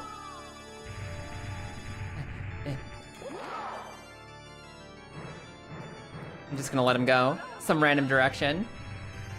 Oh, it's close enough, let's go! Okay, perfect. I think I'm actually moving faster at 45 FPS than he is. So long, gay streamer. How dare you? I'm gonna live. I'm gonna live and I'm gonna thrive. I'm gonna succeed so hard. I'm gonna live and I'm gonna thrive. I'm gonna survive so hard, I'm thriving.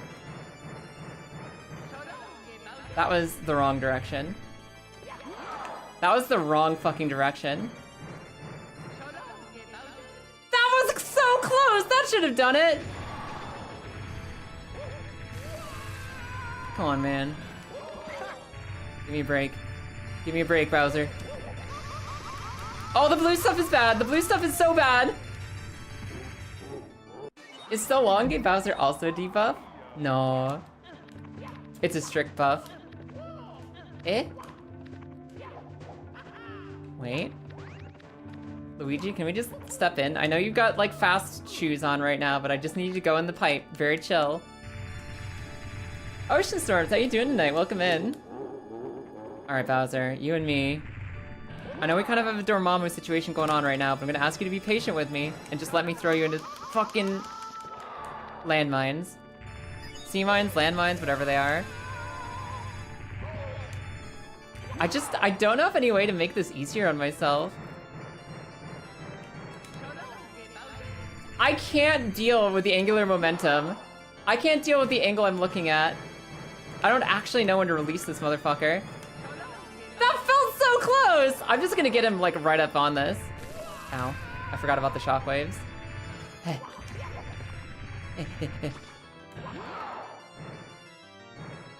Air mines? Technically, yeah. Technically air mines. I'm so bad. I'm so cooked.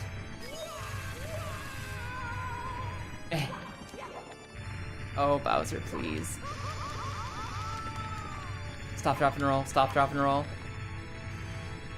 Grab some coins. Grab some coins. Okay, we're recovering. Oh, that one counted! Okay. Progress.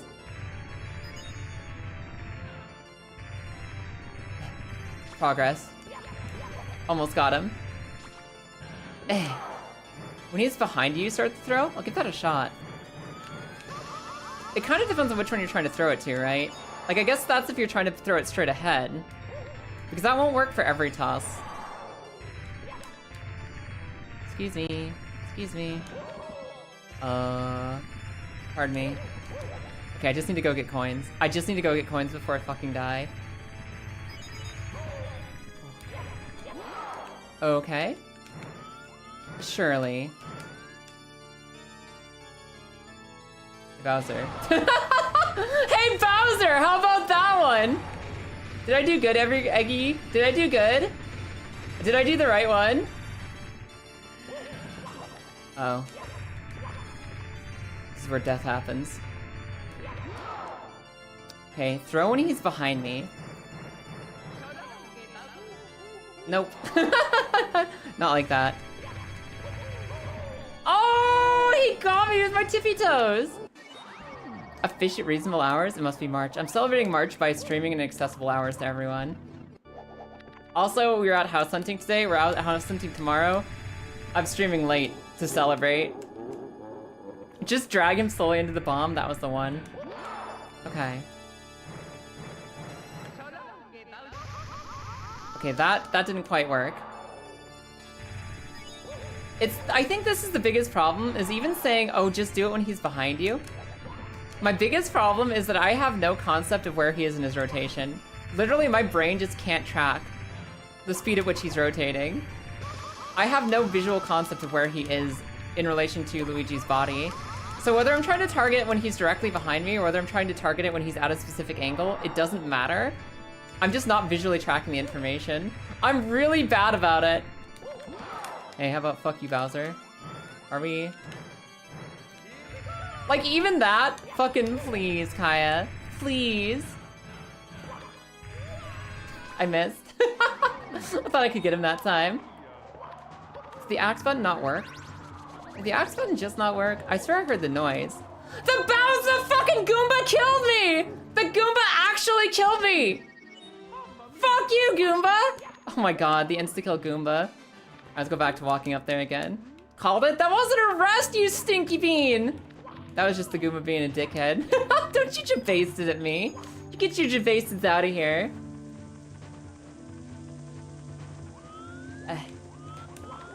Alright, so the Goomba one-shot debuff still relevant. Goomba's having one-hit kill mechanics still relevant in this playthrough.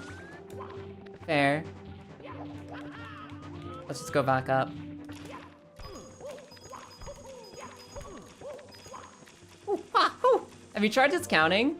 Is there a specific count number that's good for spinning Bowser at? Like, I don't play this game. I don't know what the strats are. Like, counting doesn't make any sense. Unless you mean, like, just, like, kind of trying to watch his position and being like, 1, 2, 3, 4. In which case, I have tried that, and it's still, like, it's not good. It's not clean. I've tried that, and for some reason, it makes my attempts worse when I try to count them out.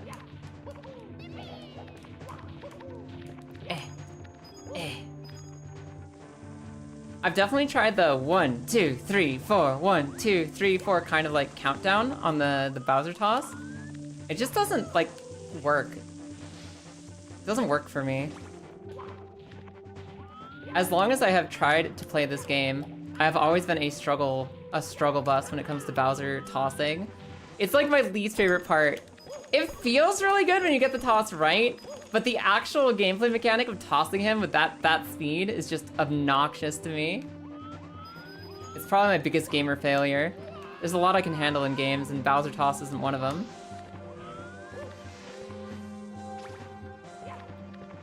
Motherfucker is just awkward.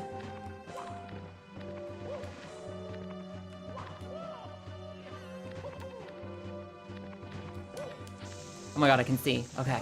Woo! Wait. Hey, Luigi, hold on. Let's not be rash. Just pretend he's an Elden Ring boss. That doesn't mean anything! You don't throw Elden Ring bosses. Huh. Whoops.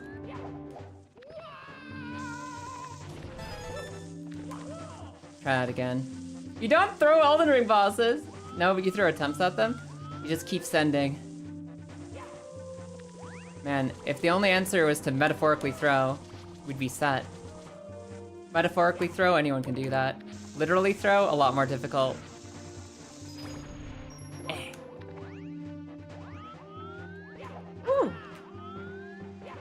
Alright, we're almost back.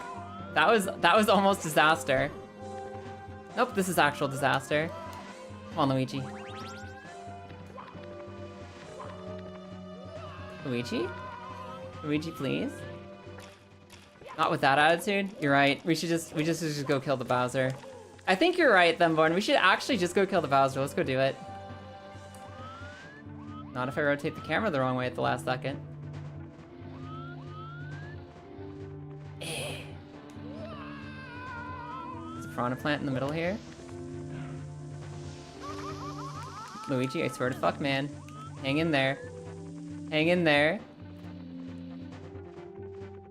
I gotta say, though, I think that this has definitely cemented my opinion that Super Mario Sunshine is the best 3D Mario game. This is cute and all. This is cute and all. I don't like the camera, and I don't think Super Mario Sunshine had this many problems. I'm gonna bold take here and say that Fun Beach Getaway is best Mario. There's some things that some people didn't really like about Sunshine. Couldn't be me, I fucking love Sunshine. Sunshine Rogue next. I mean, I could look into what kind of fun mods they have for Sunshine. Sunshine's the one that, like, I really, really like. Like, I have nice childhood memories of this game, but it's not, like, to the same degree that I loved Sunshine. Loved Sunshine. Luigi, please hold. Thank you, Luigi. Hey, Mr. Oddity, welcome, and how you doing today? Just throw, but don't actually throw. Good point, Era. Let's flip the right direction. Let's get Luigi stuck on the block. Let's get Luigi up the hill. Get Luigi up the elevator. Get Luigi up the platform. Get Luigi up to Bowser without touching a Goomba. Without touching a Goomba, because Goombas are instant kill! Okay. Okay, we're okay! Did Sunshine ever have an anime filler episode level where everyone went to the beach and hung out? I mean, that was basically the entire plot, so yes. It was literally the beach episode of Mario. In your household, you were Nintendo for handhelds, but consoles until the Wii? Fair enough. I grew up with this shit. I grew up with the Super Nintendo, the GameCube, the Wii, the pretty much every Nintendo thing except for the Wii U. The Wii U is the one that I skipped out on. Everything else was kind of a part of growing up. Okay, so try to throw these behind you. 1, 2, 3, 4. 1, 2, 3, 4. 1, 2, 3. I kind of almost did that one. That was almost there.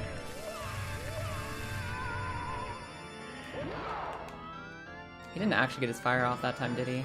1, 2, 3, 4. 1, 2, 3, 4. 1, 2. I don't think the counting actually helped my brain at all, but that was a toss that worked, so maybe I'll just count.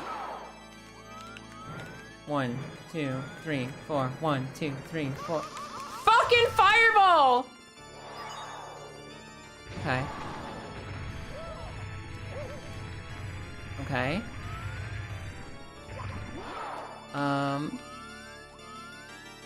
1, 2, 3. That wasn't enough speed, okay. Fair enough. Try again. Hi, Lee. Of course you get a hug. How are you? I mostly played Nintendo everything growing up, but I think their handhelds have been my favorite. I love the DS and the 3DS so much. And the only reason I don't love the Switch more is because it has a shorter battery life. Switch has been pretty fun for me, but I'd love it more if it could last more than 4 hours off dock. 1, 2, 3. I would've laughed my ass off if that fireball sent Bowser off at the right time.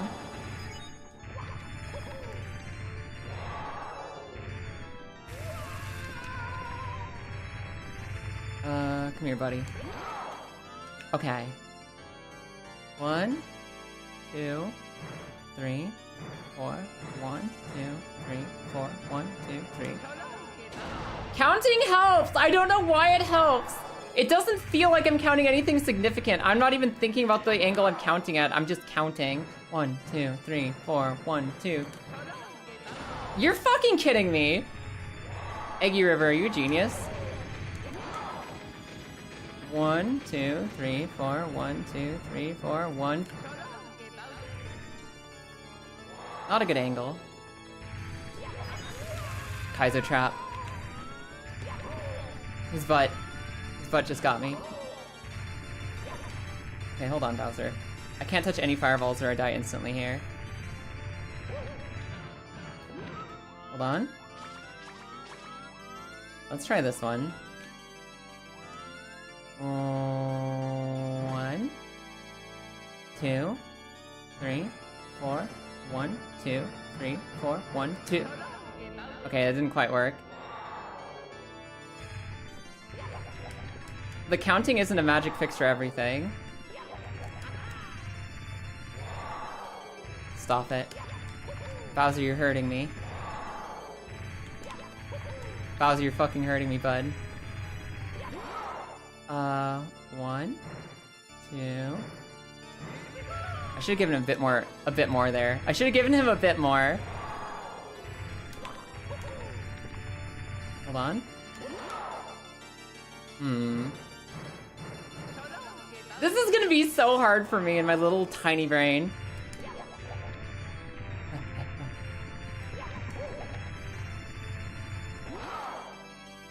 One, 2, 3, 4.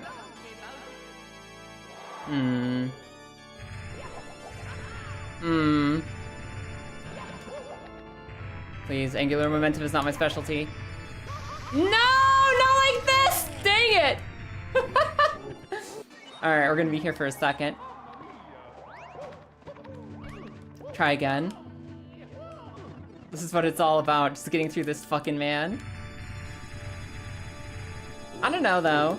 I think that's the one thing I'm waiting for, is a new handheld console that can play, like, indie games and shit. Without being, like, needing a full Linux installation to get working. 1, 2, 3, 4, 1, 2.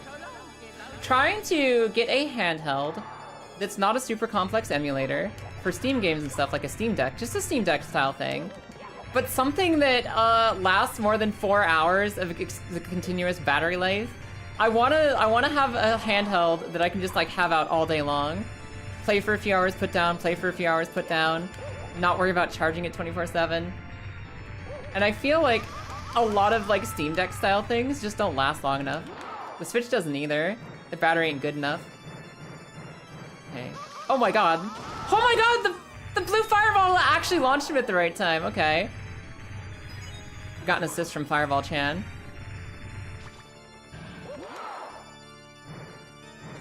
Just gonna throw him randomly. We almost got him. We almost got him that way. We almost got him with a random toss. I'm actually better off just throwing this guy randomly instead of trying to aim for it.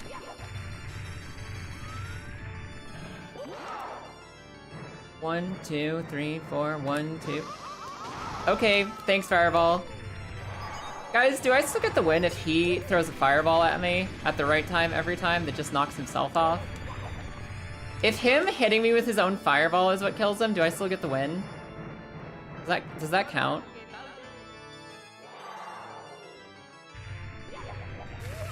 Ow. A win's a win, I guess. At this point, any win will be a win, I guess. Oh my god, buddy, slow down. But not in a way that makes my life worse. Hold on. 1, 2, 3, 4. That didn't count! Look at him! He was so close! My life. Maybe we hit him right here. 1, 2, 3, 4. 1, 2, 3, 4. 1, 2, 3, 4.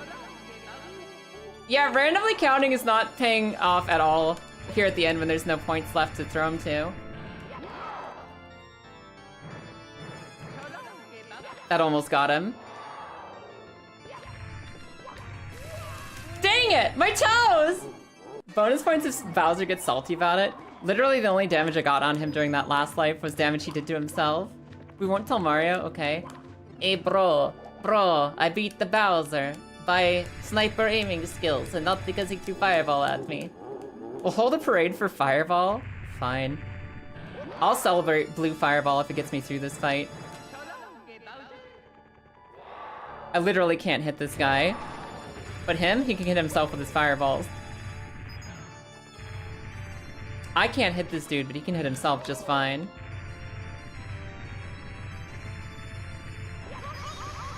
Fucking block. I got directly stamped on by a fireball. It's gonna happen again, too.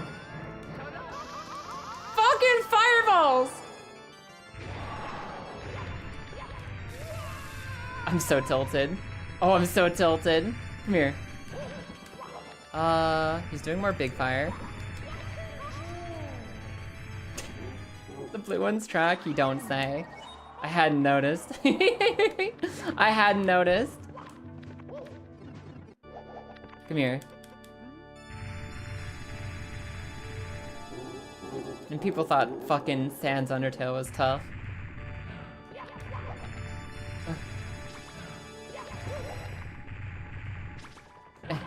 Please? Try again. Let me just go grab a coin and heal. Fine.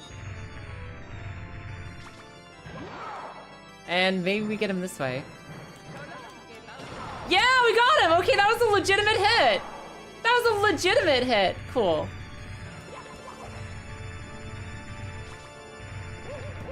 I almost got him. I'm almost fast enough to get him. I think the 45 FPS is helping us more than it's helping him. That was a direct hit! Oh, yes! Okay, we did it! Direct hit. Here. Here, Stinkus. Now, where's the next one? Right there? Surely we can do that. Surely we can do that. Maybe not?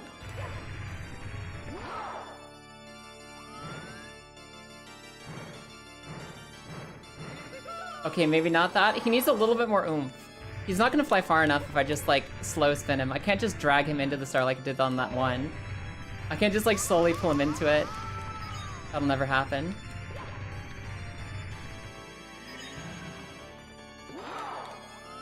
What about, like, this?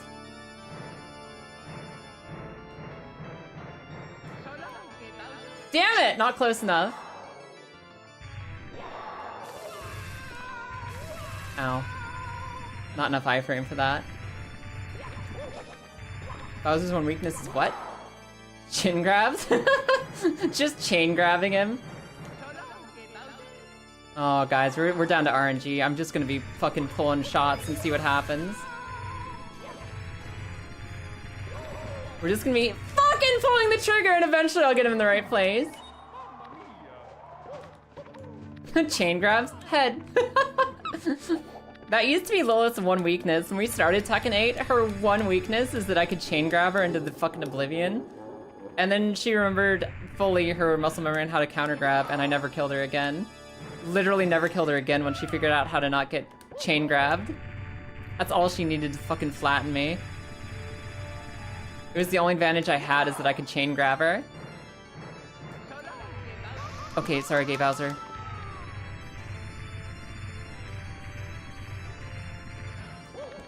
I missed? Dang it. That one worked! That one was perfect! Okay. Try again. Fuck. He got his fireballs away. He got his fireballs off!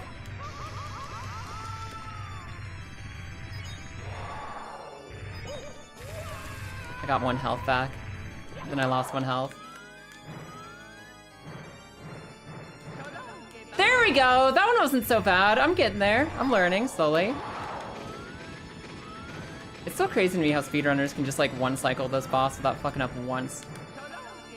It's crazy to me. The way that speedrunners can just, like, one grab after the other, get him on all of his cycles. Because the aim on this just feels unreal. The aim on this final toss feels so unreal. But I guess once you've speedrun it enough, you just kind of like know the timing, right? Like you know the exact timing for your cycle that you're running. People beat this game blindfolded somehow. I mean, once you have got it down to the perfect run, it's literally just about doing your motions. It's about doing the motions that you do perfectly. Once you've learned it by pure muscle memory, you don't need your eyes anymore. The game will never change on you. It'll always be the same. There's no RNG to it, right?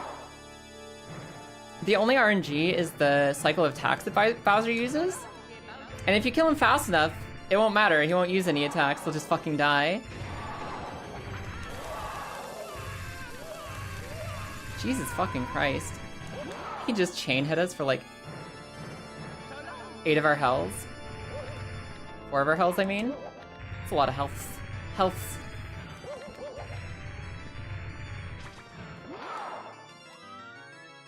Okay. Is it bad that you feel their game's better than Mario 64 and Sunshine? No, I think it's completely normal to think that there's not one best game ever, and that in fact other games are pretty cool too. I'd call that pretty normal, actually. Ugh. I think it's pretty normal to think that these games are okay and that there's better ones. Sunshine's my favorite Mario game just because it's pretty. It's got the best looks to it. I think that in general, Mario Galaxy is the best one. Like, as far as like most people are concerned, I think most people like Galaxy the best. Unless you're like a really, really old school person. Like, Super Mario Galaxy is just really well liked for being fun to play, for being pretty, for being unique. It's like one of the most beloved Mario games, and I think there's a good reason for that. A Sunshine sequel on the Switch would go so hard. I'd kill for more Sunshine just because it was pretty. I like the beach, I like the ocean, I like the visuals. I have 1 health and I must scream. Fuck! Sunshine is my number 1. Yeah, Sunshine is my number 1 just for vibe. It has the correct vibes. Also, I don't think I ever hated the controls or the camera the way I do in 64. Mario Eclipse goes hard. Oh my god, is that a Sunshine mod? Please, I love Sunshine. Tell me more. Tell me everything about Sunshine Mario Eclipse. The only way I could possibly be disappointed if it's just like randomly harder for no reason. Like, I feel like the Dark Souls Ascended mods are really bad mods. They suck, they're boring, they're miserable, they're not fun. They add difficulty in ways that aren't interesting to have difficulty. I think that Ascension mods are the worst thing that has happened in the Dark Souls modding community. I don't think they're good. I don't think Eclipse would be fun if it's just Mario 64, Mario Sunshine, but harder. But if it's just like an enhanced Sunshine, I'm so down.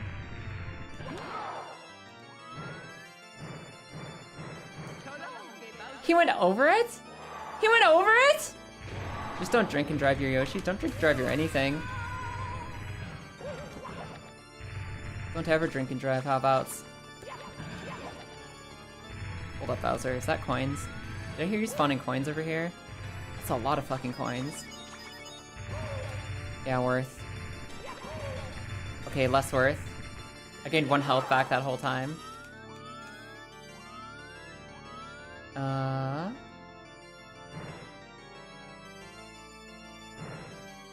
Because Mario Eclipse actually sounds sick. That didn't count? Damn it! I'm just gonna fucking swing him into it. Like, literally. That's better. The fact that they make it so you can't do that in the final stage is disgusting to me. I kind of need that difficulty reducer in my life. I don't care, just get me out of here.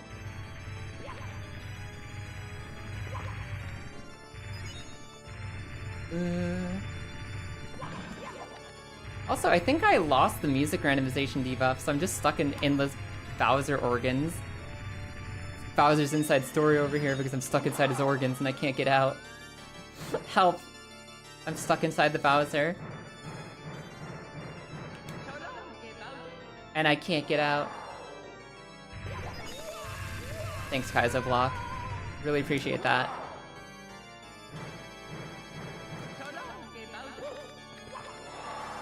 This game doesn't have enough depth perception to make this fight worth it. This game doesn't have enough depth perception to make this fight good. I don't know how they got away with this shit. Hey, Kaylin, welcome in. I got him! Okay, okay, last stage.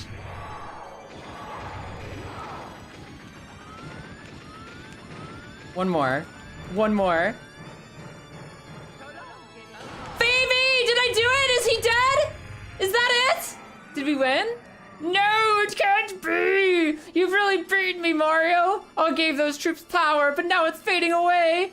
I can see peace returning to the world. I can't stand it! It's not over yet. Come on, troops, let's watch the ending together. The ending? Did I win? Did I win Mario Rogue? Yeah, baby! Wait. Yeah, baby! Oh, Luigi got banished. What the fuck is Mario doing here to steal the credit at the end?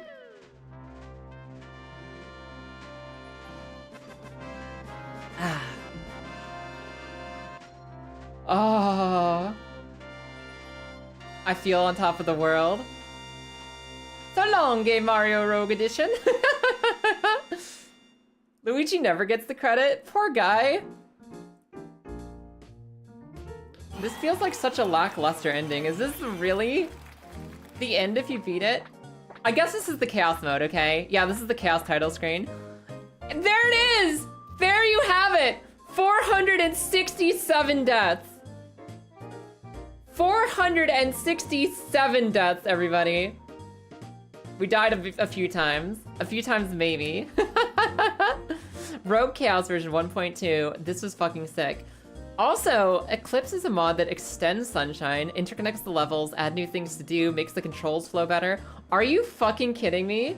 I think you just made my entire night. I need to check out Super Mario Eclipse. That sounds incredible. Am I allowed to go back and get my other stars? Am I allowed to go back and get my other stars? Or is it over? Is it over now? Imagine if you couldn't grab that because I didn't have 30 coins. I would fucking scream, Christen. I would absolutely scream if I got paid to win on that. Eclipse is insane. I want to check out Super Mario Eclipse. I want to check it out really like. Are roguelikes long if you don't know what you're doing, but you sort of do?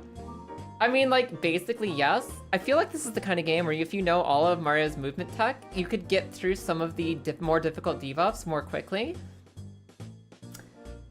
I think that it's still difficult with some of these camera controls, some of these weird fucking debuffs you can get. I'd love to see a professional Mario player play through this mod because this was really difficult as a Mario amateur. I want to see a professional, like, speedrun this shit. I think that would be amazing. Have you made your night with one of your favorite ROM hacks? Like, legitimately? I don't think I'm streaming tomorrow, because tomorrow I'm going to be busy in the evening, and in the late evening, and then late evening. I think I'll stream for you guys again on Wednesday. I'm actually completely locked up on tomorrow, so what I'll do is on Wednesday, I'll stream another late night stream, and then Thursday and Friday, we'll stream morning streams, okay? Thursday and Friday, I'll do normal morning streams. Wednesday, I'll do a nighttime stream. I'll let you know if that changes. For right now, we gotta decide what we're doing next. We gotta decide what we're doing next. I need to put this to a poll for you guys. This is entirely up to you.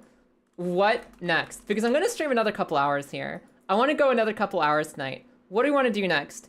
Get more stars? Do I wanna go back and get more stars on the save file? Do we want to? Baby steps, where I try to climb fucking Baby Mountain for a few hours tonight, see if I can climb the Baby Breaker? Or do you wanna do Super Mario Mon? Which is basically, we're partway through a Super Mario Pokemon playthrough.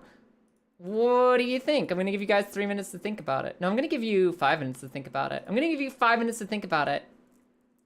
Our options tonight are getting more stars in the Mario Rogue mod, see if we can get 100 tonight.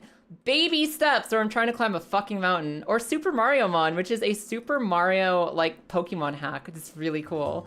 I don't think I can get Super Mario Eclipse set up in, like, the 3-minute BRB break, so I'm not gonna say Eclipse tonight. Definitely Eclipse on Wednesday. We're 100%ing Super Mario Eclipse on Wednesday. For right now, you guys let me know what you want to do with the rest of the night tonight. I'm gonna think about those three. It's gotta be Super Mario Mon, it's gotta be Baby Steps, or it's gotta be doing some more stars here. I think we could maybe get up to 100 stars in this game tonight. Maybe, if we kept going. Maybe 100 stars as long as we don't get too many ridiculous debuffs. Give it some thought. I'll be back in like a couple minutes. I'm gonna get up, I'm gonna stretch, I'm gonna get my water. I'm gonna make sure my legs are good.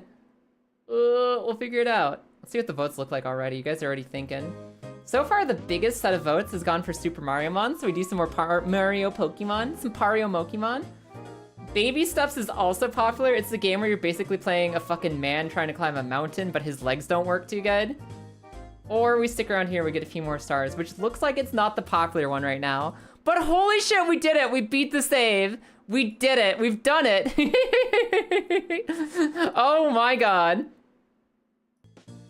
I don't know. You guys have a few minutes to make up your mind. I'm gonna stretch, I'm gonna get my water, I'm gonna get my drink. I'll be back in like 2 or 3 minutes and I'll see you then. Let me know what you're thinking. I'll see you soon. I fucking died! Ah! Remember guys, you can't do anything new up there. Oh. What is this? What is that?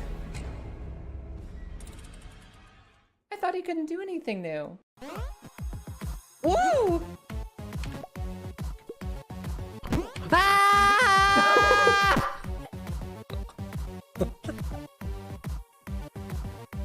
I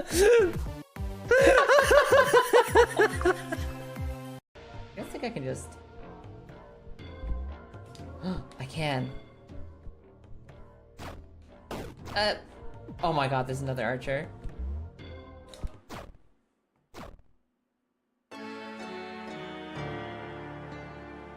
The archer was not the most of my problems.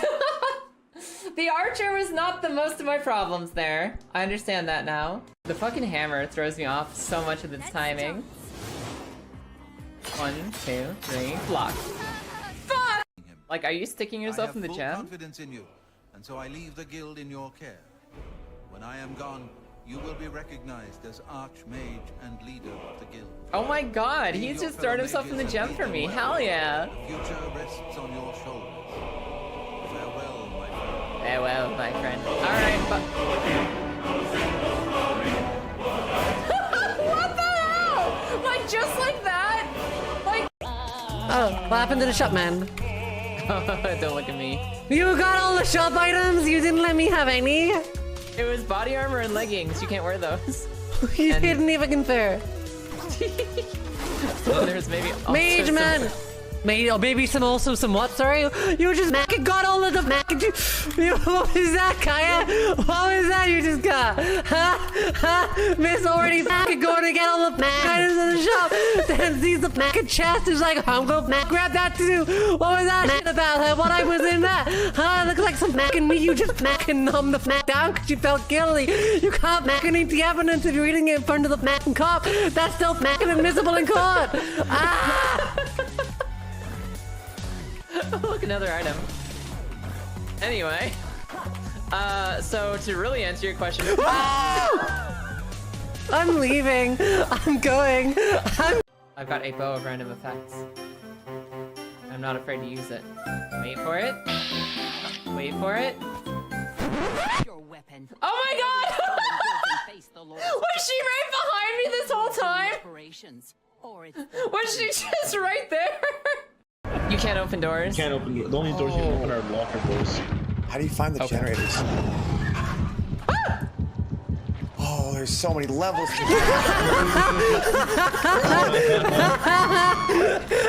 Oh, I might be close to that. Yeah, I'm trying to find generators as well. Hi. And I have no idea what I'm doing. Kaya.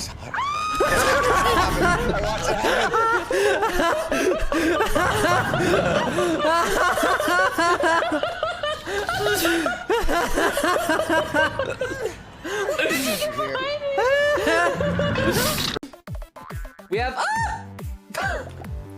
Alright, goodbye.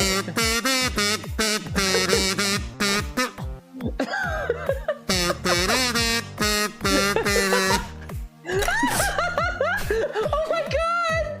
The fucking Mission Impossible and the funeral pop. I love it. Guys! I knew I've been here before. It's the guy who dies in the spike trap. But he didn't die in the spike trap. But he died immediately. He's alive! No! He gets one more shot at life. He gets one more shot. If you had one chance to change your fate. Would you?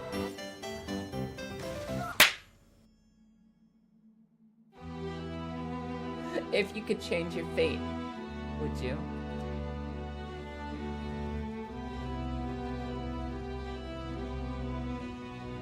And I was playing an Argonian. Playing an Argonian. Lilith?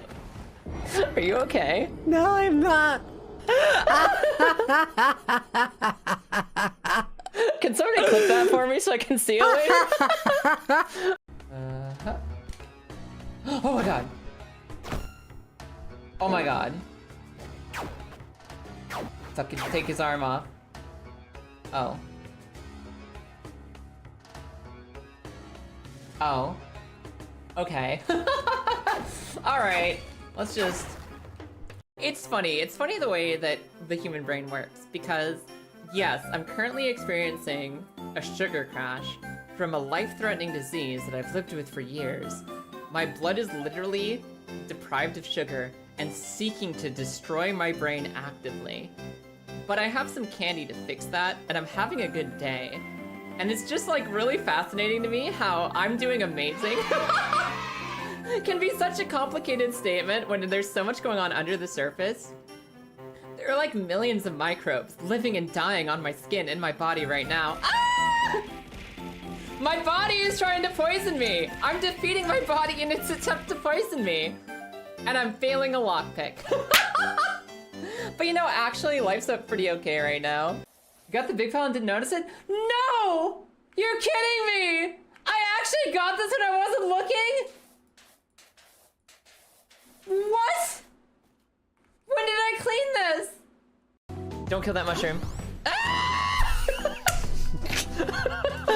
Did I do bad? Kaya, I killed the enemy. I did that. I got bored. All right, as a bat. I got bored again. I'm never speaking to you again. Can you imagine? All those like thousands. All right, okay. Let's see what you guys voted for. Let's see what happened. Hello, I have got my water. I've got some coffee. I'm ready to go. That is baby steps, just barely stepping over Super Mario Mon for the night.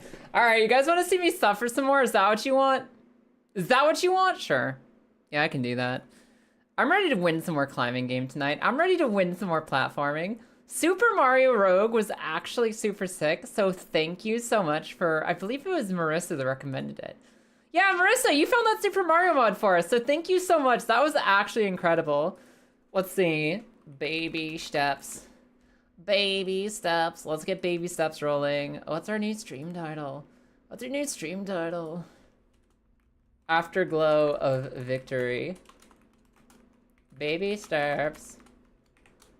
We are in the absolute the afterglow of our the summation of all of our victory. We're doing the best we've ever done. Where's my how do I change this shit on YouTube? Let me fix YouTube really quick as well.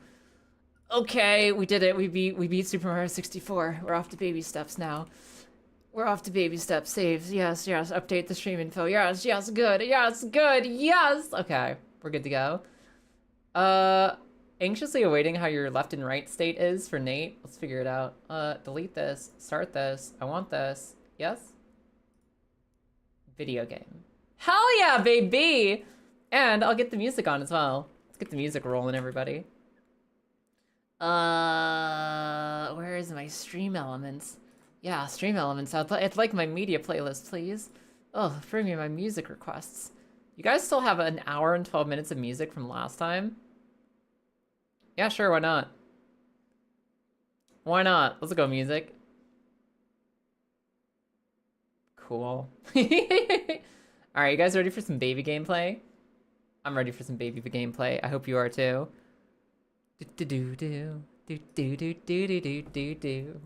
Alright, behold, our other challenge of the night. Getting this man up a mountain. If you want to request a few songs, you've only got a couple slots left tonight, so !SR. Please, let's just do one or two. Let's do 2 songs per person tonight. Give us 2 songs, your 2 favorite songs for the night. And if we run out, we'll ask for a couple more. Do-bo-do. And then we'll work on getting our Nate legs back under us. It's been a while since I've controlled this dude, so I kind of forget how he works. I'm glad I saved this. Saved what? What specifically? Here's the 95 streams of the Baby Breaker. Fuck off. How dare you? I'm almost there. I'm almost there. I don't know if you saw how far we got last time, Lilith. I know I told you about it, but I don't know if you were there to watch the final step. We've been so close. Assuming I remember anything correctly. I'm already concerned. You could have popped it earlier, but you waited like a primal hunter. Oh, that roll, I see. Hi, Helena. Welcome in. Helena, happy low kicks day. How you doing?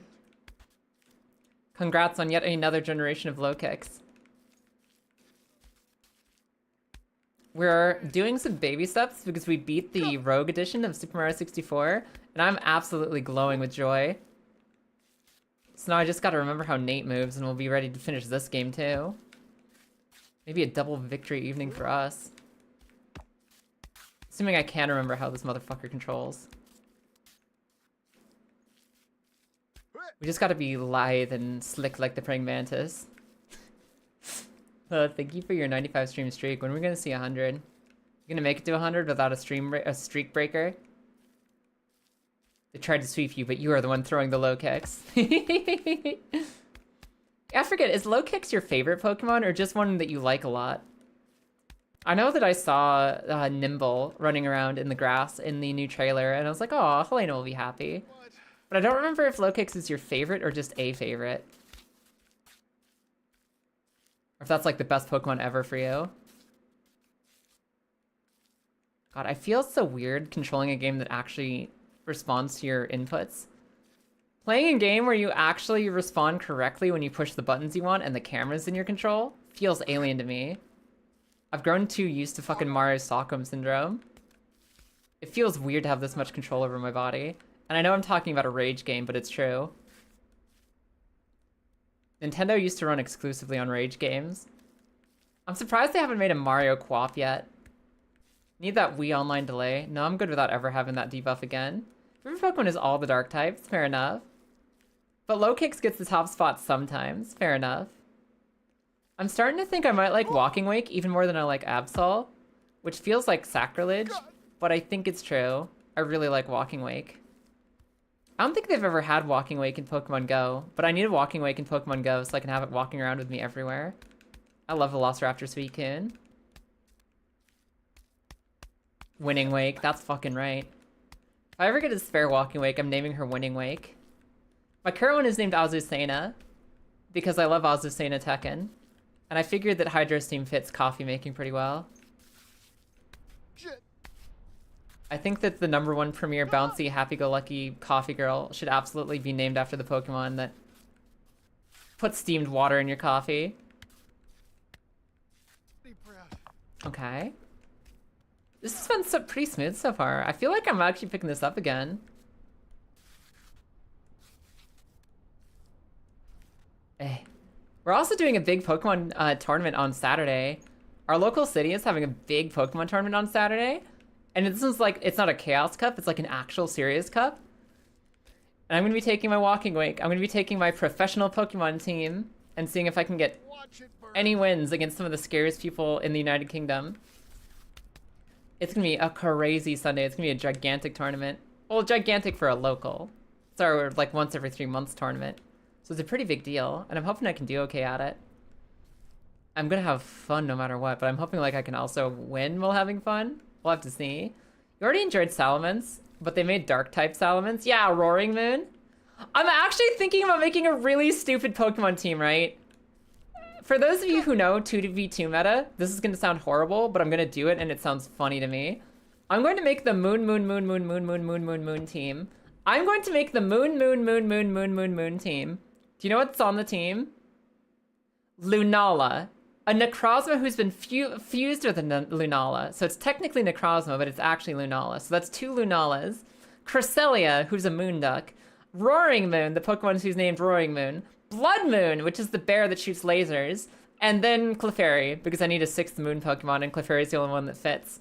There ain't no Lunatone, and also Lunatone sucks. Lunatone sucks dick, and she's also not in Scarlet and Violet, so it's gonna have to be Clefairy. Which Ursaluna? I could do Blood Moon because Moon is literally in the name, but I think I'd do Physical Ursaluna. Physical Ursaluna because I need one Pokemon that has physical attack, and that's gonna be Ursaluna. I guess technically Roaring Moon too. Technically Roaring Moon is also a moon that's physical attack, but I think we're doing physical there. Therefore, I will have the Moon team. Lunala, who is a crescent, I mean not a crescent moon, but she's like a full moon Pokemon. Cresselia, who is a crescent moon Pokemon. Lunala Necrozma, who's just Lunala again. Clefairy, the little moon creature. Roaring Moon, who literally has moon in the name. And Ursaluna, who's the bear moon Pokemon. The burnt bear. The toast bear. Slap the ground so hard you briefly clip through. I sure fucking did. I need to get the tech back for the Demon Ledge. I need to recall the ancient scrolls of how to defeat Demon Ledge. But honestly, this game is feeling so smooth and incredible compared to Super Mario 64. It's so nice to be back on a game that actually controls nicely. And you might think that's crazy, but the one thing about Bennett Foddy Rage games is that they actually control really nicely. You just have to get your brain into how they move. Terrifying Roaring Moon Booster Energy Aerobatics. Does Booster Energy actually remove itself? I forgot whether that's how it works. Does Booster Energy actually remove itself when it activates, therefore enabling acrobatics? Or does it just like stay stuck to your Pokemon but not activate again? It is consumable, okay. That might be the answer then. Because I definitely want to run Booster Energy on my Roaring Moon. Because here's the thing, Roaring Moon is going to be a strong attacking Pokemon on my team. He's not going to be a supporter. Because my Moon team is going to be literally nothing but Trick Room Pokemon. They want to be slow and go slow and do slow things. Roaring Moon is a little too fast for that, and he mostly supports by using Tailwind to make your Pokemon even faster, which ruins Trick Room Pokemon. So my goal with Roaring Moon is to have him be as slow as he can be, which is still kind of fast, but it's not faster than a fast Pokemon. And he'll be in Trick Room with the other Trick Room Pokemon. He won't be a support because he'll usually be going last on my team, but if I'm playing against enemy fast Pokemon, he'll be going before they do. He at least goes faster than they do. So I want him to hit for as much damage as humanly possible. If only you could run Lunala. What do you mean? That's literally what I'm saying, Marissa. I'm talking about Regulation I. Double restricted. So we'll have Lunala and Necrozma Lunala for the just playing on the ladder. That's talking about like just playing casual Pokemon outside of competitive. Because in the actual tournament that I'm going to, it's going to be Regulation F, no Lunalas. But on the actual ladder, which is currently stuck in double restricted Pokemon, and which might also become a temporary tournament mode for like the month of March after this weekend, I want to run the Moon team. The 6 Moon team. Where all 6 Pokemon are moon themed. Why? Because they all work in Trick Room and they're funny. Done. Done. That's my logic. That's my in-depth strategic thinking about my Pokemon team. Put the moon on it. Medium style. And I think that's hilarious. Lunacy. Exactly. Exactly. Marissa gets it. Some people don't understand, but Marissa understands. Probably the weakest link in that team is Roaring Moon because he's like way too fast for Trick Room. But I still think he'll work against things who are faster than him, like Ogerpon and Raging Bolt. And stuff like that. You should still be able to slap them around. Shoot the moon! Yes, exactly. What the fuck type even is Roaring Moon? Is he Flying Dark or Flying Fighting? Is he Dragon Dark? What is he? He's Dragon Dark, isn't he? I think he's a Dragon Dark Pokemon naturally. I think so. I haven't used him in ages. Oh, shit. Technically, I haven't used him ever. But I haven't seen him around that often, so I don't really know what he's good at. I just know he has Moon in the name, therefore he's going on my team. Dark Flying, really? Can I get my little footsie up there? Yes, I can. Yes, I can! Okay. Then the secret we learned is to go this way.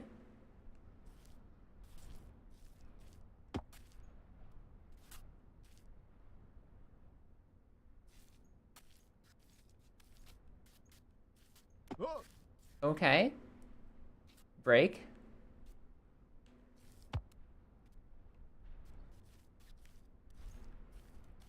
Okay. You're so bad it's actually Dragon Dark? Fair enough. That's what I thought. I thought it was Dragon Dark. Look at how easy the Demon Ledge is! I'm still... Christ, and I don't know if you're still listening, but you're my hero for figuring out the tech there. I was stuck here for so long until Christ and the Hero came and saved me. Gave me some tips on angle that actually improved my gameplay. Normally I'm a no backseating kind of girl, but I was at my fucking rope's edge with this. I was at the end of my rope, so to speak. Luckily I had Christ in here to save me.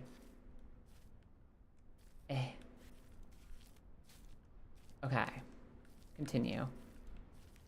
Now we just go slow and steady up the rest of the mountain normally. I'm gonna forget my instincts. I'm gonna like go too fast and like slip off up here, but I think we should mostly be okay. Your morning feed got filled with Jacinth and Levon this morning, and they're both in your head.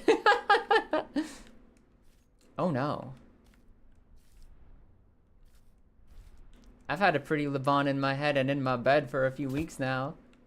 Because my wife did the best Levon ever at EUIC 2026. She pulled off the best Levon cosplay. Fucking sick.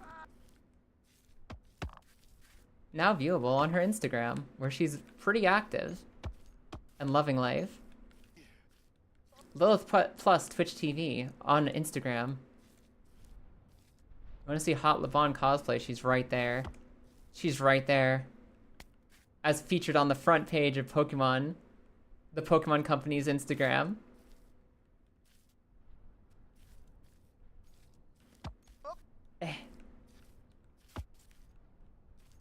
Please? My footsies? My little feet? Please, my little feet?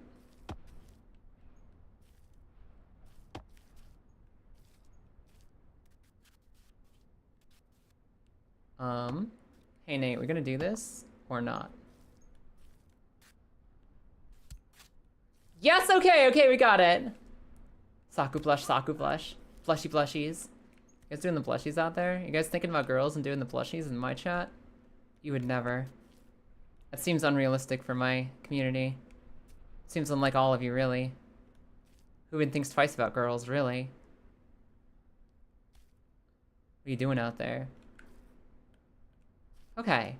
Okay, that was one of the scariest parts of this climb.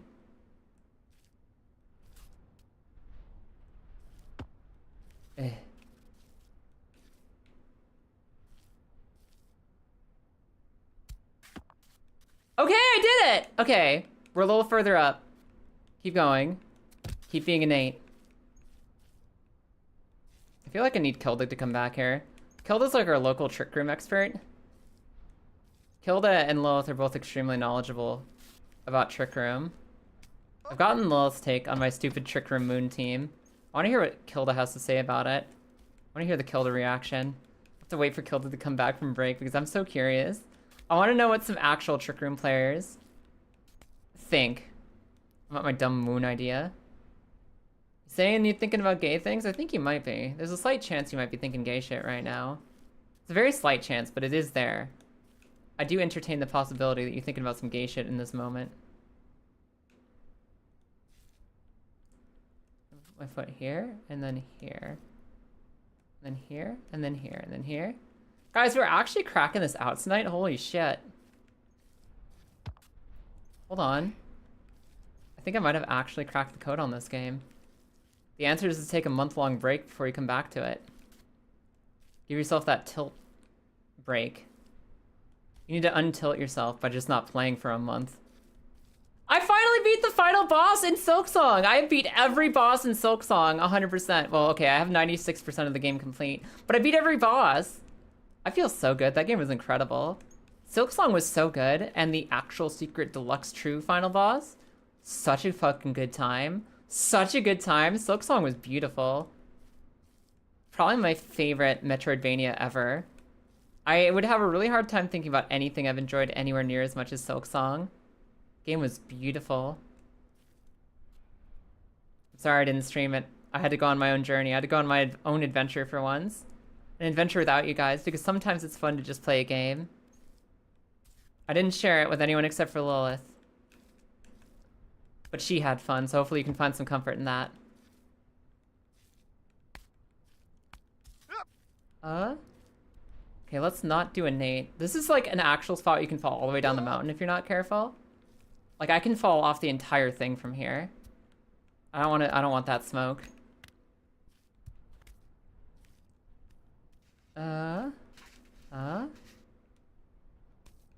Okay.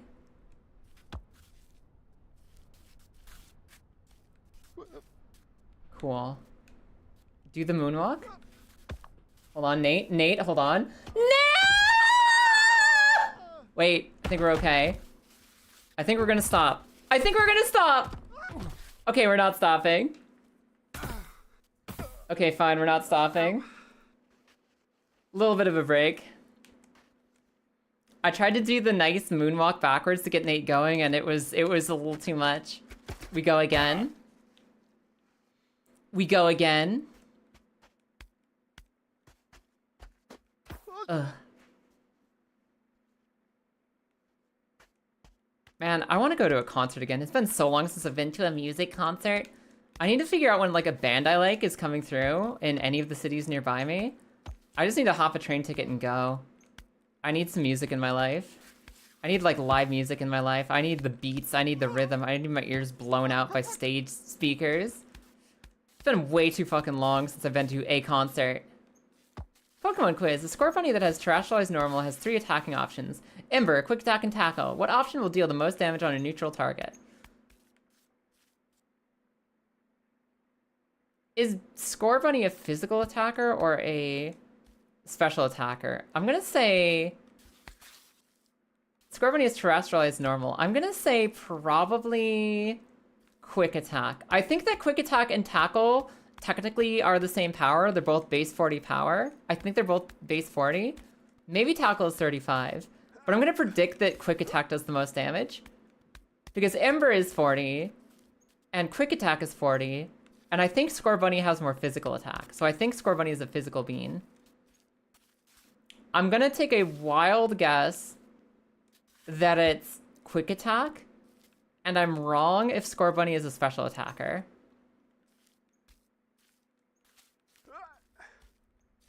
Hit me with it, Helena. Hit me with it. Scorbunny is a Quick Attack. Terrestrialized Normal means he has Stab on Fire and on Normal. I think Quick Attack does 5 more damage than Tackle, and I think that Quick Attack is equal to Ember, but Scorbunny is a physical attacker, I think, because he kicks balls. Therefore, he's a physical attacker. I'm just gonna say it. That neck twist on the last cliff bump, he's fine. Nate's been through worse. Nate's been through worse. He's such a trooper.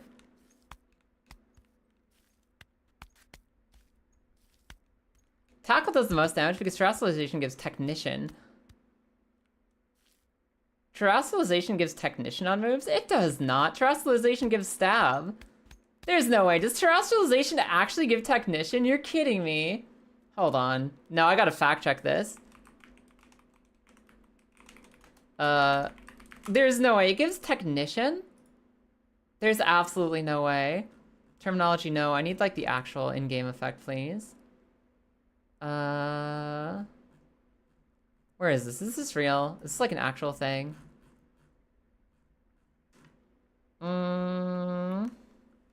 Technician and Stab.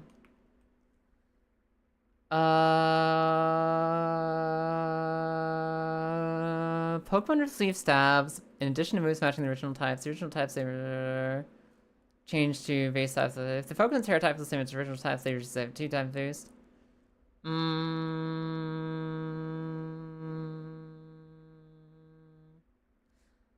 Moves of the Terra type that have a base power below 60 are increased to 60. Okay, no, it says that anything below 60 goes up to 60, so it's not technically Technician. Yes. I'm reading here on the Pokemon Wiki that Pokemon get a Technician boost and then they get Terrestrialized stuff. But otherwise, it's just that anything under 60 goes up to 60. So Tackle and Quick Attack should be similar. No, they both go straight to 60. They're both exactly equal. Unless Score Bunny has a different ability. The calculator backs that up. Backs up tackle or backs up quick attack? Alright, I'm going to the calculator. Quick attack is 40 and it goes up to 60. And tackle goes up to 60. I'm going to the calculator. Pokemon damage calc. Because that's like really a thing.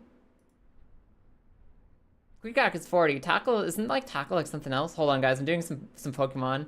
Doing some Pokemon math real quick. Terra type, normal. Let's teach you tackle and quick attack.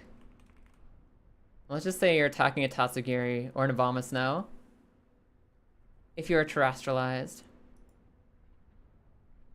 Interesting. Yeah, fair enough. The boost doesn't apply to priority moves. Oh, the boost doesn't apply to priority moves. Okay, so it's not a technician thing. It's that the boost doesn't apply to priority moves. Okay, gotcha. Today I learned.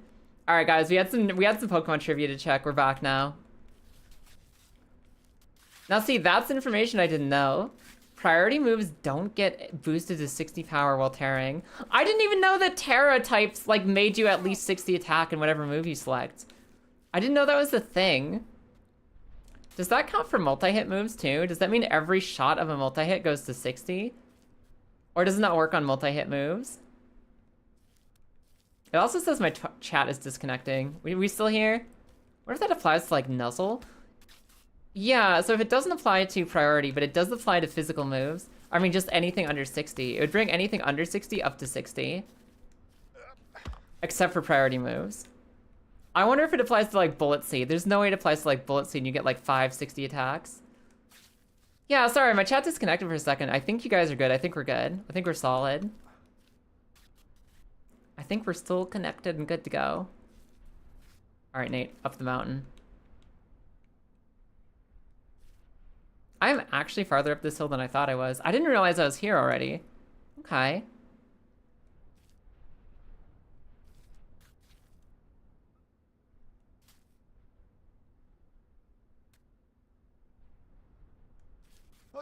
Dang it, he almost caught himself there.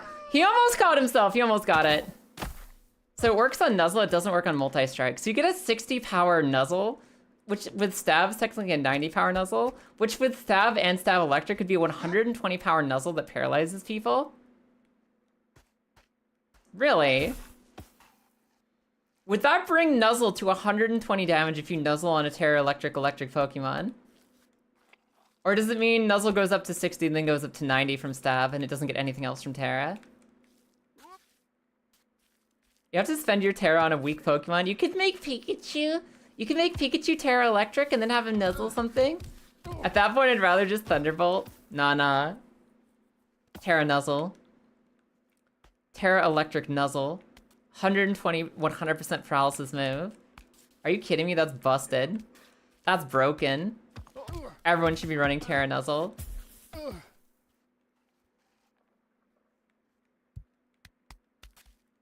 Sorry, I'm like, I got distracted after that fall. I'm thinking about Pokemon nuzzling other Pokemon right now.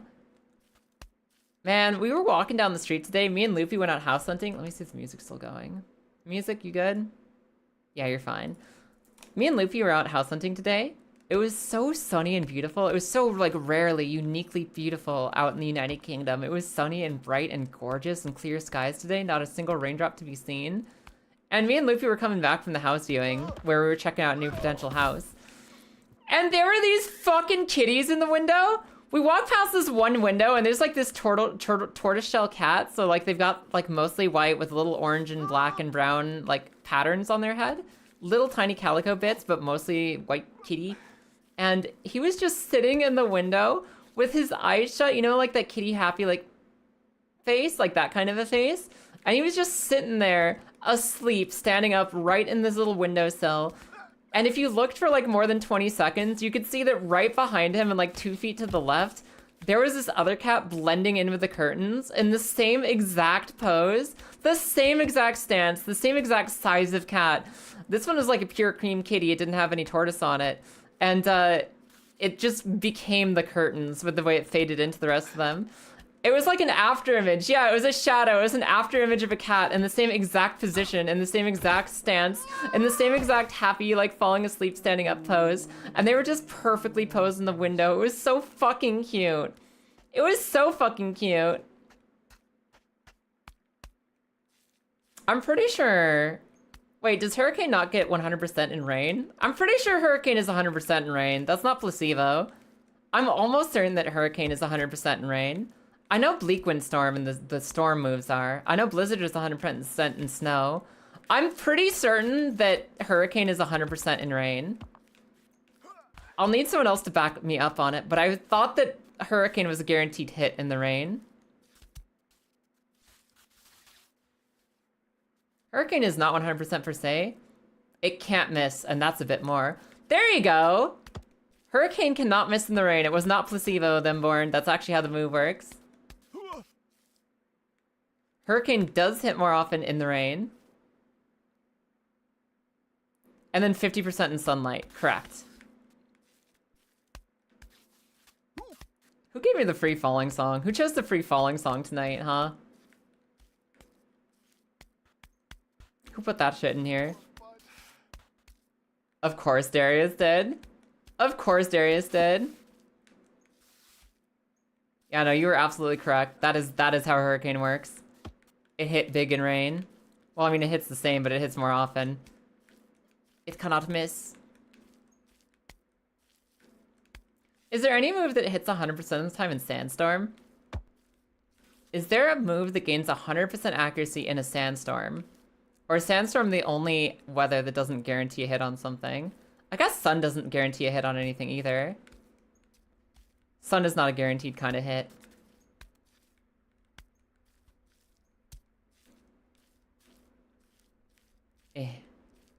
Thunder has the same thing in rain? Yes, Thunder is 100% in the rain. Well, it's guaranteed to hit in the rain. Rock could use 100% accuracy in Sandstorm. Imagine 100% like rock throw or rock slide. 100% rock slide accuracy in the sun. I mean, in the sand. Be fucking beautiful. Come on, Nate. We're not free falling. We're free balling. We're balling out of control up here, Nate. You got this, buddy.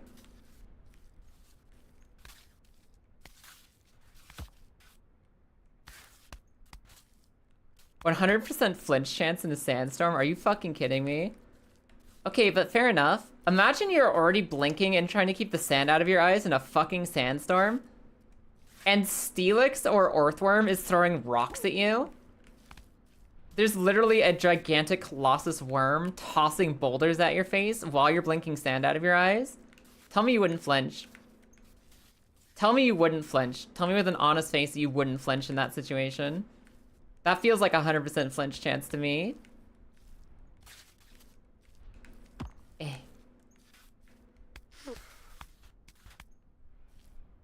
Okay, I'll go this way.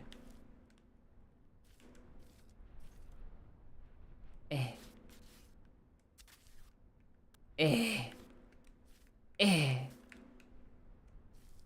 get our little baby legs up the devil's step.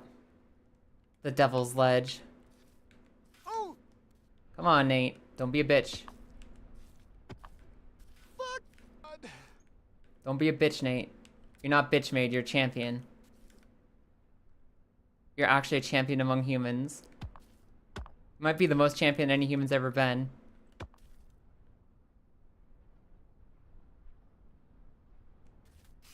You might be the most champion that any human has ever been, Nate. You're our hero. That's our buddy. If that was the case, then Anakin was right about sand. No, Anakin was just right about sand. The only good thing about sand is that it looks nice in beach pictures. That's literally it. There's lots of things that look nice in beach pictures, to be honest. Not to be gay or anything, but there's a lot of things that look really good on the beach. Sand isn't special for being one of them.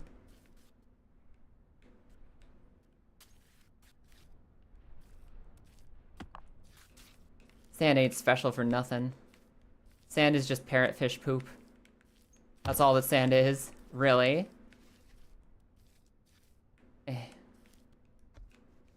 The mold is 100 plus base move with a 30% chance to increase the condition that doesn't miss on weather and loses accuracy on another.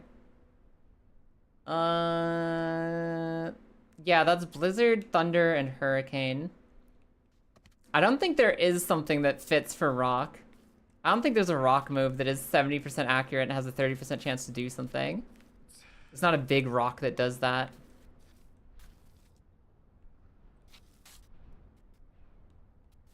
Hey Nate, get your leg up for me, thank you. Okay, I don't know how he crisscrossed himself there, but he got up, and that's all that I care about. All I care is that you did it, big man. That's all that I need from you. All I need from you right now is results, and you're doing great. Okay. Now, my goal is to get back up to the snow section and not confidently step off into the abyss. My goal is to get back to the snowy section and not just walk off into nothingness like I did last time. I'd really rather not reset the whole climb again. I think for this one, it's better to go around the side.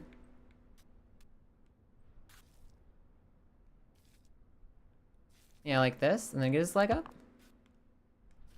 Yeah, just like that. Perfect. Okay.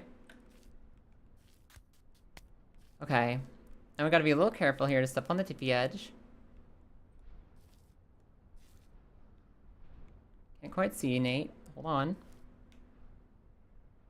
I think that's a good enough angle to just go. Yeah, that's a good Nate. That is a good Nate. Somehow I've never fucked up that ledge, despite the fact that it looks really scary on the outside. I've never fucked it up. Like, that one I've just got down. I don't know what it is. I'm locked the fuck in for that specific step. My addition would be Meteor Beam skips boosting in Sandstorm. You know, I dig that. I like that. Kind of like a Solar Beam, Solar Blade situation. I'd take Meteor Beam as instant charge in the sand. Like, I don't know, you're gathering up rock particles or something. Like, I don't know what you're charging for Meteor Beam. Are you channeling your inner power to shoot the best meteor laser you can? Or are you gathering up little bits of rock in the atmosphere? In which case, Sandstorm would make perfect sense to instant charge it. What is my Pokemon OC doing when she does Meteor Beam? Really? You are calling a meteor.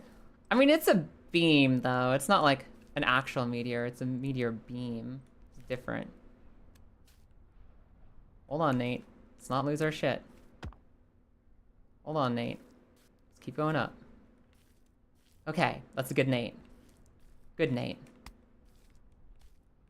Is this the Chocobo? Hold on, hold on. Nate, stop right there. Nate, stop right there. Or here, or here. Okay, that's fine.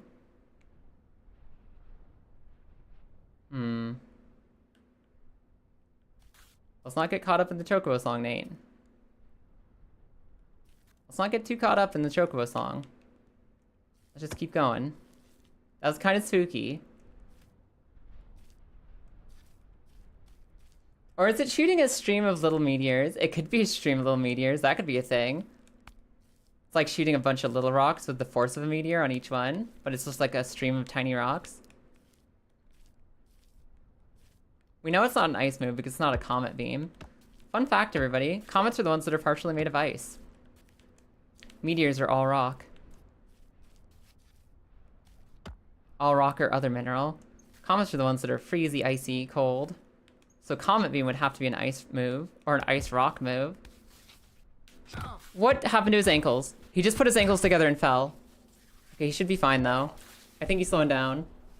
Fuck you, Nate! He literally just crossed his ankles! I did nothing! He just crossed his ankles and jumped off! I didn't even hand it on my I didn't even have the hand on the controller when he just twisted his ankles and fell off there. That felt like an impossible fail. I wonder what type has the most beams. Psychic. I'm gonna go out on a limb and say Psychic has the most beams. But I might be wrong. It might be Electric. Quick, somebody do a search of all Pokemon moves and filter by the word beam.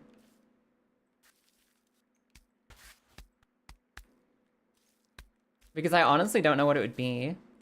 There's Ice Beam and Aurora Beam. There's Psy Beam. There's Hyper Beam and Simple Beam. There's Charge Beam. Okay. Actually, does any move have more? Does any Pokemon type have more than 2 beams?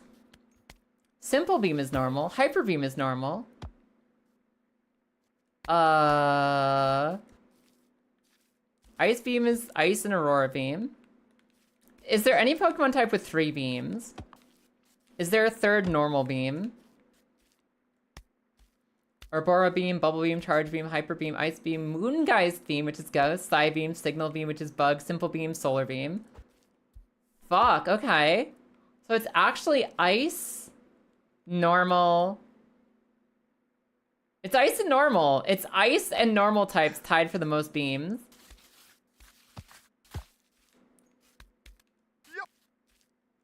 Ooh. Today years old and you know the comets are icy? Yeah, comets are the ice one. I've also got an ongoing bet. I don't know why this reminded me of it. I feel like I'm using like today's knowledge. Like this is a very rarely important field of knowledge, the difference between a comet and a meteor. I was talking with Lilith last night about like different books that I picked up and how difficult it is to choose which books go on the shelf in the library and which ones stay home.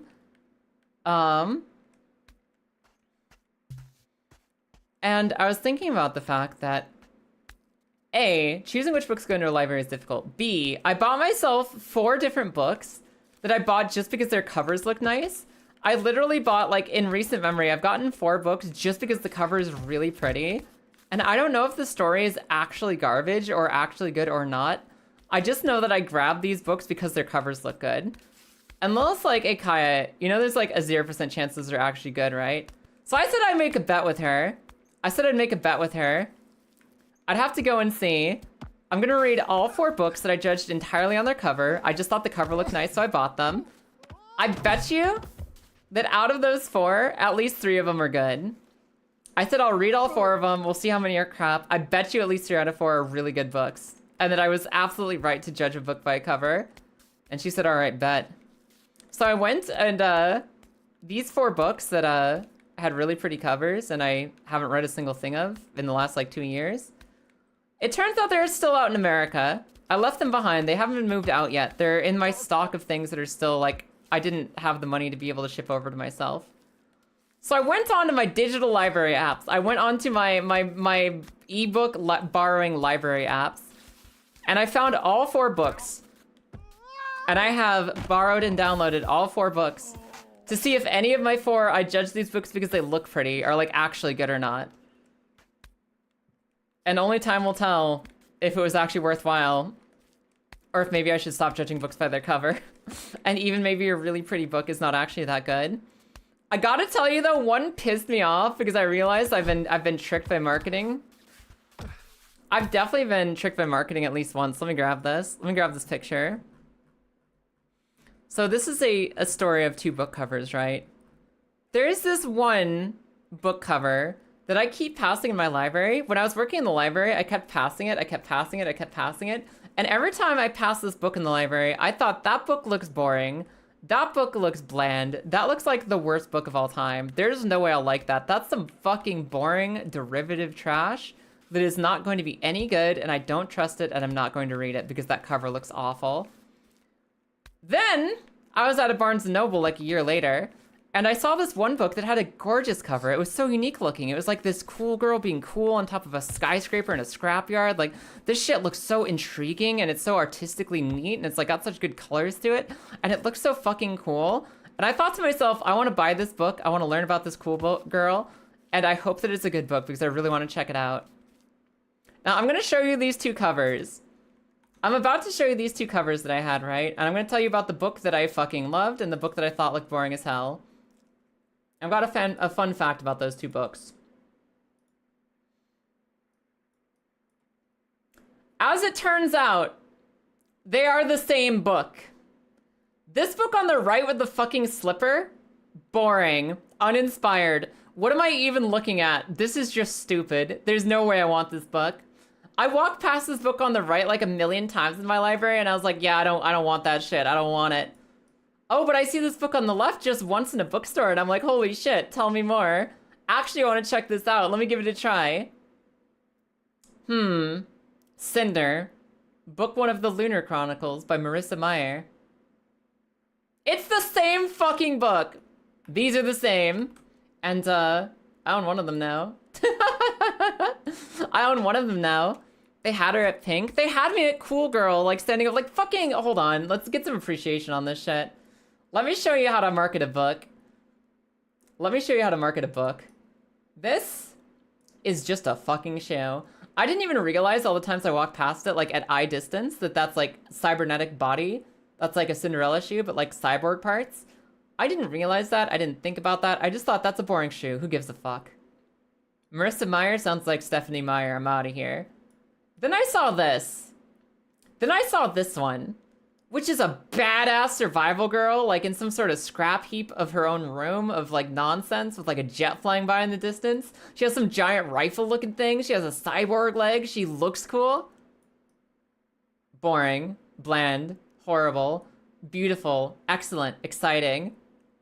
I'm telling you, one of these is clearly like superior to the other one. One of these is clearly the better book. And it's not my fault that they're the same book. And now it's up to me to discover if it's actually a good book at all. Because they had me skipping that book for years, and then they finally sucked me in with the cover, the new cover. And it's the same book. I don't know if I'll like it or not, but we'll find out. It's something about like steampunk, cyberpunk, dystopian Cinderella shit. What if you read both versions? It's the same book! It's the same exact book! They are the same book.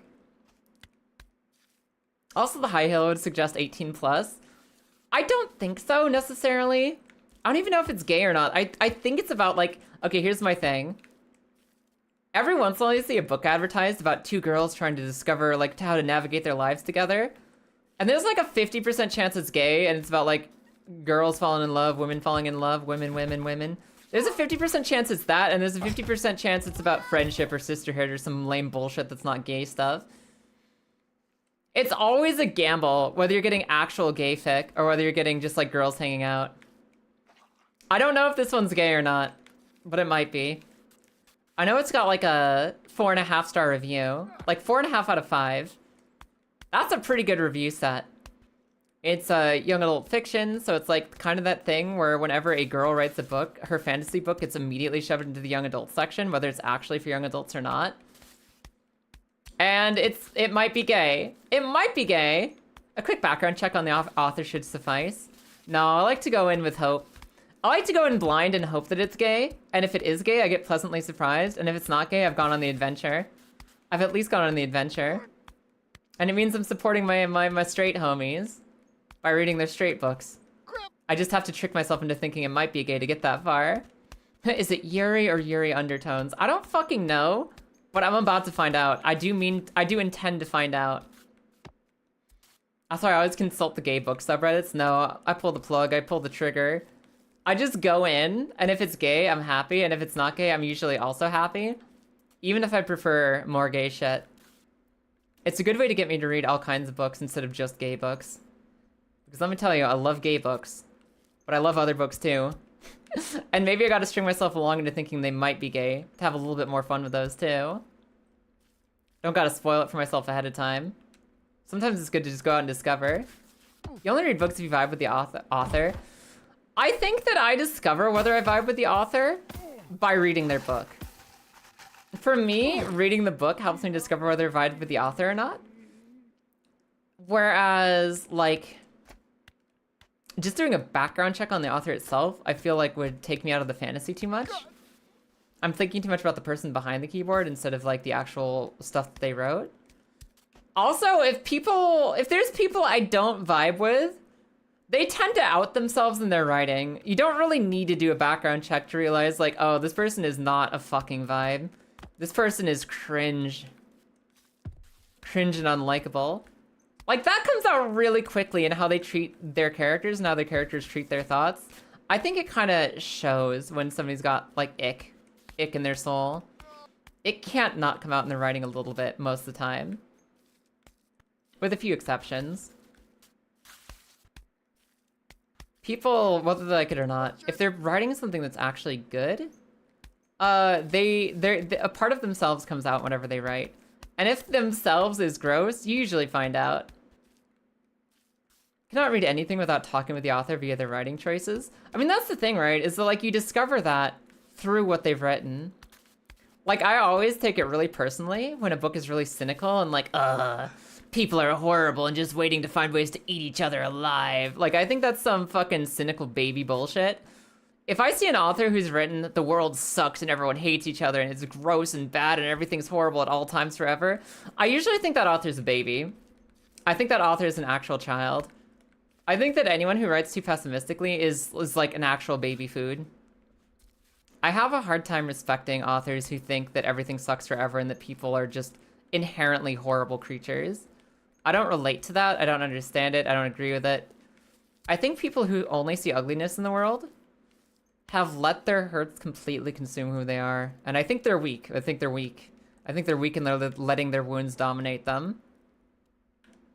So usually when I see an author where they're using their limited platform to just put like how much I think everyone sucks onto the page, I usually feel like that's just a childish response to harm instead of choosing to like fight the world anyway and see the good parts of it. You usually look for a premise where you want that type of character. Like when you want them as a friend, when you want to be them. When you want that character in what way? The carnal way? Usually, I like fantasy stories the most. I love fantasies, and if it's a more unique fantasy setting, that's even better. I love unique fantasy stories. Then like sci-fi second. And I'm like really biased against like realistic fiction, like stories set in the real world, the modern day, normal everyday problems. I don't give a shit about. I want fantasy shit. I want fantasy and sci-fi. I want some nonsense and some bullshit to be going on. I want things that are beyond our reality to be happening. I get very, very bored by things that are just a story of my life as a person. Which is also kind of similar to how I like animated things more than I like live action. I don't know, I like that degree of separation where the world's a little bit more fantasy, a little bit more unique, a little bit more special, and it's not just our real world again. So I think I look for that visually by preferring animation and like anime and stuff. And in a story world, I just prefer to not read things that are set in the real world. I get more quickly bored if it's just in the real world.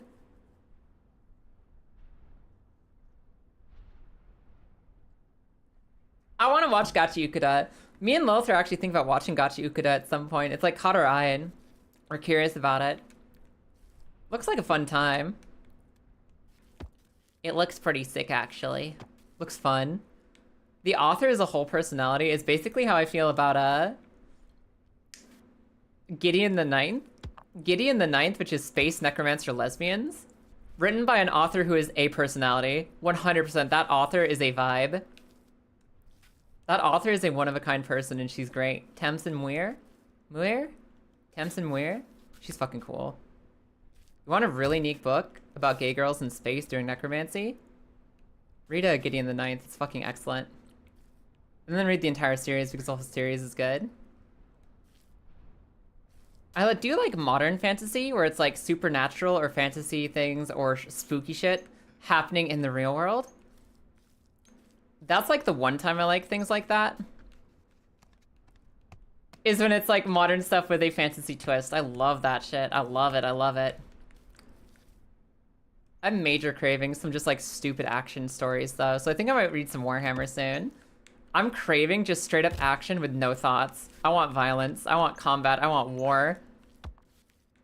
I want Space Marines fighting aliens and aliens fighting Space Marines in this ridiculous fantasy world. I want high stakes and absolutely no thoughts for just a little bit. I just need something really stupid to read, really. And I feel like Warhammer is perfect for that. And then they went to battle, and they had battle, and there was great battle. Okay, it's Warhammer. They're all thoughts. Yeah. Yeah, it's exactly what I want. No thoughts, only thoughts. Exactly. I can deal with thoughts even if I'm not thinking about thoughts, you know? Good Nate. Guys, we're making so much progress today. We're getting up this mountain so smoothly where we're just talking and hanging out. I feel like I've actually grown here. Like, we're so consistent on this climb now. We're just one step away, one obstacle away from completely completing the mountain. You found our monsters by Gemma Topaz, which is a girl stumbling into getting herself multiple monster girlfriends. What? Dude, I saw this Yuri story that it looks really good, and I kind of want to read it and or watch it. It's called, like, does it count if you lose your virginity to an android? And it's about this girl who accidentally summons a sex doll robot girl, and she ends up being super gay for it. And it looks really funny and good. I want to try it. I really want that one. I want to give it a shot. I don't know if any of you have read it or watched it. I don't know if any of you know if it's any good or not.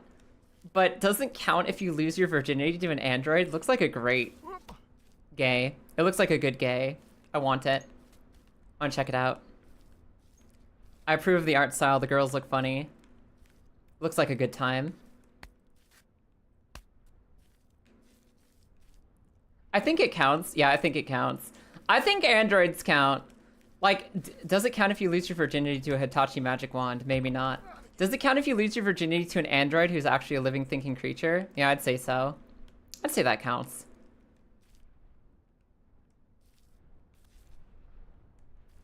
I actually started playing Cloud Meadow too. You guys recommended Cloud Meadow to me. That game's actually pretty good. I wouldn't say it's like the best for farming. It's not the best farming game ever. But it's like actually got an interesting story. It's actually got interesting character designs. It's actually got decent dungeon crawling and turn-based combat. I think Cloud Meadow is a good game. It's like an actually good game. It's not the best farming game, but it is a good video game. And it's a good hentai game, which is kind of rare. It's rare to see an H game that actually cares about being a game instead of just being hentai. And it's actually really good. It's an RPG, exactly.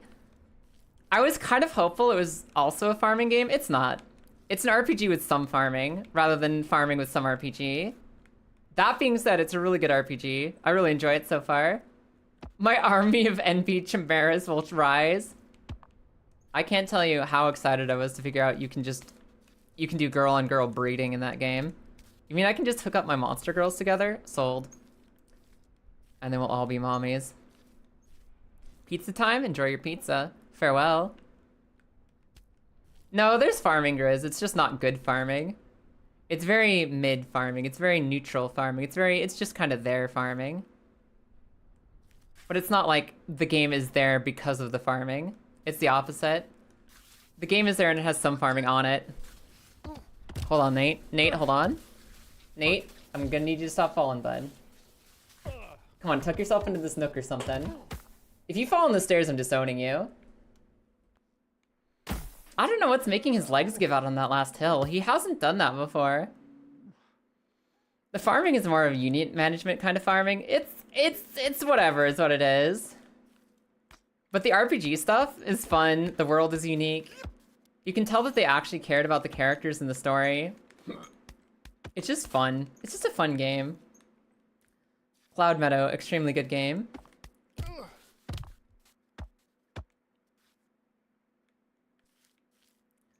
I wouldn't say the farming elements aren't fun. They're just very small. There's just not much farming to be done in it. You occasionally pick some tomatoes while doing a lot of dungeon crawling and RPG, turn-based RPG stuff. Yeah, exactly. Raise a little army and set them on task based on their stats. Yes, there's a little bit of ranching too with the army raising. There's a little bit of planting tomatoes and occasionally harvesting tomatoes. But it's not like as major a part of the game as like everything else is. And every once in a while you have a threesome with some cat girls. It's great. Like, okay, imagine a turn-based dungeon crawler RPG where sometimes you pick tomatoes and sometimes you have a threesome with your cat girls. Like, it's pretty good. It's a pretty good time. Fucking Marissa like, huh. Huh. Yeah, the farming is very background while you do story stuff. A Life is Good simulator, that's the one.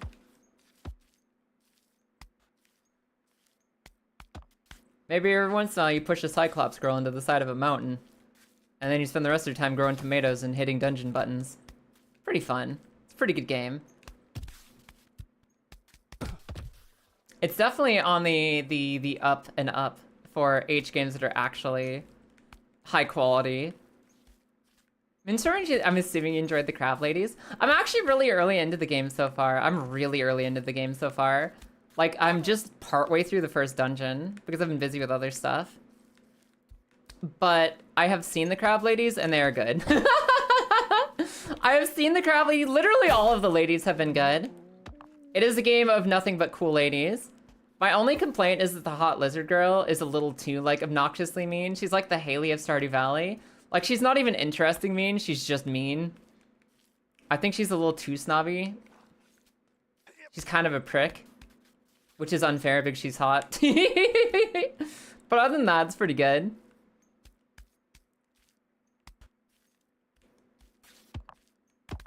Cabot the Cyclops girl, you better believe it. It's a pretty fucking good game. Pretty good. It holds my interest, that's for sure. Why must Rogue Lizard Lady be mean? She's like, there's like fun mean, there's like, aw, she's secretly soft inside mean. There's like, oh, she'll get over it eventually mean. And then there's, oh, she's just an asshole. And Sexy Rogue Lizard is kind of just an asshole. Maybe she gets over it at some point, but right now she's just a dickhead.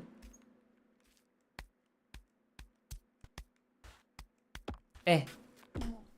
Alright, I'm getting impatient. I'm getting rushy on Nate. But yeah, I don't know. Cloud Meadow's pretty good. It's got ogre ladies, it's got cyclops ladies, it's got cat ladies, it's got cow ladies, it's got centaur ladies, it's got crab ladies, it's got wolf ladies, it's got demon ladies, it's got elf ladies, it's got human ladies, it's got innkeeper mommies, it's got all kinds of crazy shit. And there's also like a guy version of everything. If you're somebody who's into both, or maybe likes guys exclusively, there's guy stuff too. Everything I just listed also exists as dudes, if you're into that. Oh, I got confused about which leg I had forward. You like the Yeti boy, but not in a sexual sense. You just thought he was a good character. Oh fuck yeah. I don't think I've talked much to the Yeti guy yet.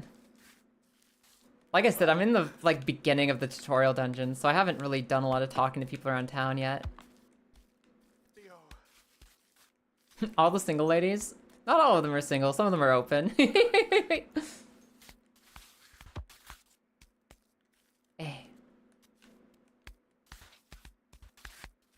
All the single ladies, all the single ladies. Fuck my toes. You know, there's a part of me that was secretly hoping that we'd boot this up tonight. After that big long break we took, we just boot this up and just go straight up the mountain and be fine. And for the most part, we've been more consistent. We've been getting up quicker and more consistently, more smoothly than ever before. I think that our instincts are getting good with this hill, the stupid baby breaker. Unfortunately, I didn't make that first climb that was looking so promising. Be careful, some people might take that as an invitation. Which one? Which one specifically? Cold.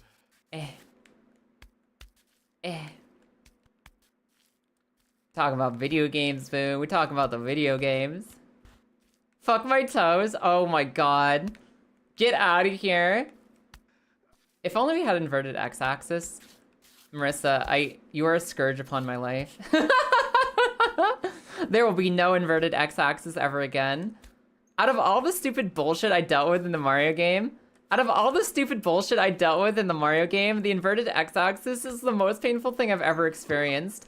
I have played rage games that are more fun than Mario's left and right got inverted.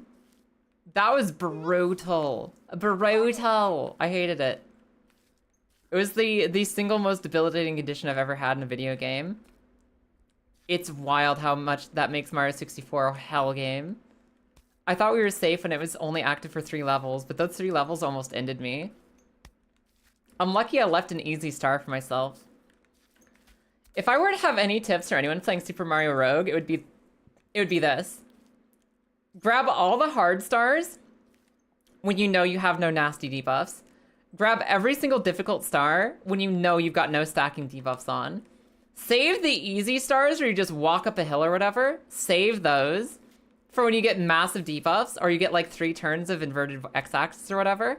So you can just go and get them gone when you really need a debuff cleansed. Eventually you will get a stack of debuffs that you almost can't beat.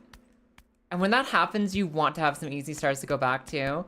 Having that easy treasure star is the only thing that made sure this stream was less than 8 hours tonight. Just about the only factor that made it not last forever. Thank fuck for having an easy treasure chest star left. And for picking myself a lottery ticket too so I could win a star for free. Thank fuck.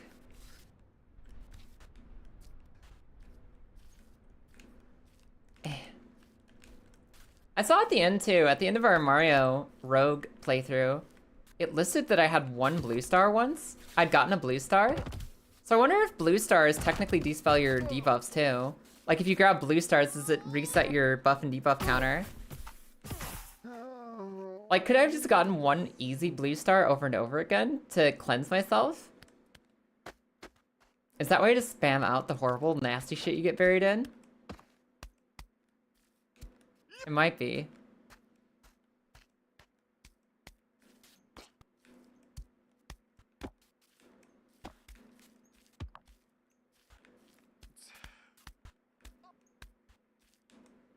This is the most British intro to a song I've ever heard before. This is a very British song.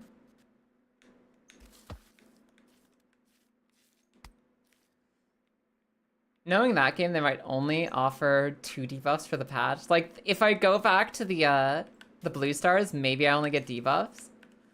I'm kind of curious to test it. I kind of want to test it sometime now. Open up the mod again and see what happens if I grab a blue star. Isn't it what the fuck o'clock for you? Hi, Des! It's actually 8:14. It's not so bad right now. I was saying that I wanted to try doing some more evening streams for myself because I feel like I have more energy in the evening. I want to try streaming at this time again in my time. From 6 p.m. till about 9 p.m., 6 p.m. till 10 p.m., something like that. Just to feel what it's like to stream at night again. And also so I can see you guys who are usually at work. I thought it would be a good time. And I'm liking it so far. It doesn't feel so bad.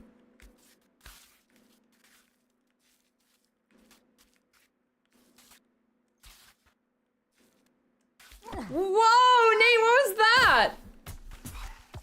Buddy, we've done that step a million times. What happened to you? Yeah, I usually work currently at lunch. So here's my theory. If I stream really early in the morning, everybody's going to work in the first 3 hours of their day where they have to give a shit and try to focus really hard. If I stream in the afternoon, you guys are all burnt out and going on lunch break and sick of giving a shit for the day. And maybe it gives a few more people to fuck off and say hi at work. Plus it makes me feel more at home. Like this feels like a more natural time for me to stream. The biggest downside is that, you know, it gives up some of my evening that could have been social friend time to go be stream time. But I don't know, man. Like, streaming just feels right at night. I was gonna ask if you were winning. We're super consistent today. We've made it up, like, past the devil step, like, 8 times in a single hour. We've been making such amazing times. We're so fucking consistent. Like, we've been up past the checkpoint, like, 5 times in a single hour. It's insane how much better we're doing. You stagger your breaks and stuff, so when you go back, you have, like, an hour left and still 15 minutes to take? That's amazing. Oh, huge. Hell yeah, dirty girl. You fucking get me. You get me. Yeah, like, this has probably been the easiest time I've ever had playing baby steps. This is still the most brutal challenge it has to offer, but I've never felt more confident about this game. This feels good. Playing one of the sexiest games I've played. What's it called? Guilty Gear? Fucking Dragon Ball Dokkan Battle. You motherfucker. Here, I thought you'd be giving me something cool, new, and interesting. Go on! Yeah, it's called Dragon Ball. She just really likes Dragon Ball. Dragon Ball Z to be specific. And I guess the series after Z. Whatever the fuck that is. Not GT, but the one that is, like, actually good. Dragon Ball Super.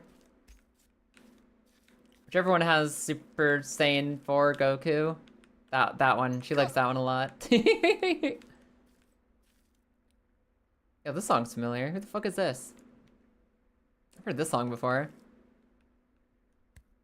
Did somebody give me In Flames? Did we get In Flames today? Did somebody put on In Flames? This isn't In Flames. Someone else. Yeah! We got some In Flames! Who the fuck did this? Let's go, Grizz. Thank you. Oh, this is the good song, too. Hold on, I'm gonna crank this up. There we go. That went to a thread instead of a reply. All replies are threads now. That's just how Twitch works. Okay, wait, listen for the chorus, everybody. Wait. Okay, I'm gonna turn myself down and turn the music up for just a second. Because this chorus matters to what we're doing.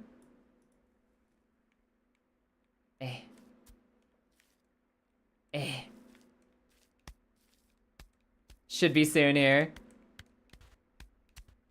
What I'm thinking of is Daima, sure, that one. I'm the one who brought the mountain down. Tore it piece by piece down. That's me. That is me. I'm the one who tore the mountain down. Piece by piece. Piece by piece, we're gonna tear this mountain down. Maybe tonight, maybe another night, but at least tonight.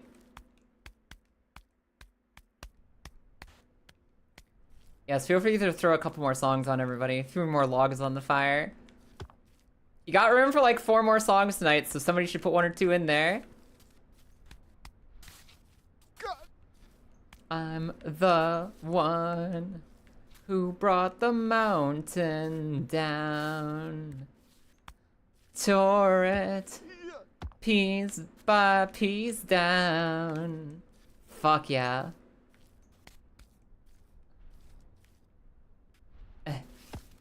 This is my mountain climbing song. This is my mountain climbing hero song.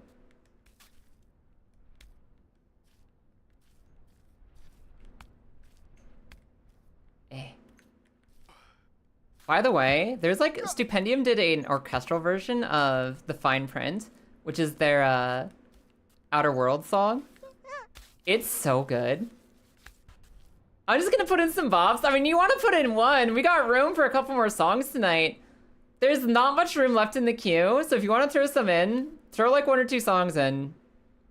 Give us a couple. Give us something before we go. Hit us with that cyberpunk goodness.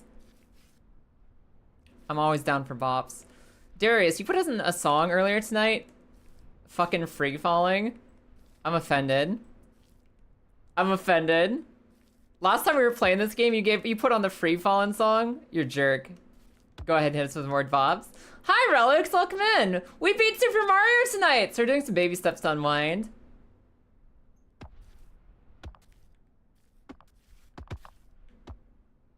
Come on, Nate. All right, Nate. Get this right, Nate. No mistakes, Nate. No mistakes, Nate. Only success. I hate how well that was timed with the music. Damn it! If your song doesn't give you a confirmation message, try 1 more time. Send it 1 more time, because usually if you both send a message at the same time, it only takes 1. So if you didn't get your little confirmation tag, go ahead and send it 1 more time. Not you, Lou. Not you. You're the one who got your message. Hell yeah. Thank you very much, Darius. Can't believe I fell off Devil Edge. We've beaten Devil Edge so much tonight. Got some big, yeah. We did it! We beat Super Mario Rogue! I swear to God. If anybody wants a really fun excuse to go back and replay Super Mario 64, do it. Go play Super Mario Rogue Edition. It will absolutely fuck you up. Those debuffs are miserable. But do it anyways. It's stupid and it's fun. Oh God, not this cliff. It's the best cliff. We've almost beaten it like 4 times now. And if we've almost gotten to the final step 4 times, that means it just takes 1 or 2 more tries and we've got it. If we can make it literally 1 step away from the end, then we just gotta do that again and make it 1 more step. This is a lesson to all of you. You ever have a struggle in life? You ever have a strife? You ever have a problem? You ever feel like you're pushing against a wall? You ever feel like you've got something you just can't beat? You ever feel like you try again, but it doesn't matter because you just keep losing? Don't give a shit, just keep trying. Don't give a shit, just keep going. If you've been one step away from victory, that means you're one step away from victory. Go take that final step. Even if it takes a few tries to get back up there. If Nate can do it, you can do it. Look at him. Look at this guy. Can you be better than this guy? I think you can. And I think he works pretty hard to be as good as he is. One step away from victory, Cliff. That's the one. Just do a line. Exactly. You know this tech. You know the tech.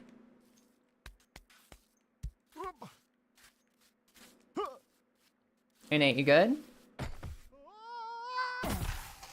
Oh, God. Inspirational as it is, I can't help but paraphrase Mallrats. The fish is back on the mountain again. I've never actually seen Mallrats. Was Mallrats done by the same people who did, like, Clerks?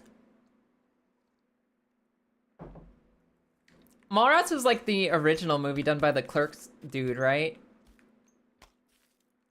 I think that was the same people. Kevin Smith and the gang. Yeah. Bob and Silent J or whatever it was. Whatever the fucking names were. The fish is on the mountain again. Listen, we needed some way to unwind together after doing Mario, and I gave everyone a choice. I gave every single one of you motherfuckers a choice. The choice was between Super Mario Mon, the Pokemon mod for Super Mario, or Baby Steps. And you know what the people demanded? Do you know what the people demanded? The people demanded we go back to the cliff. This is by popular vote. This is exactly democracy at work. This is the good people of this community choosing for themselves what they want to see tonight. And it's this. Jay and Silent Bob. Okay, I was close. I was close.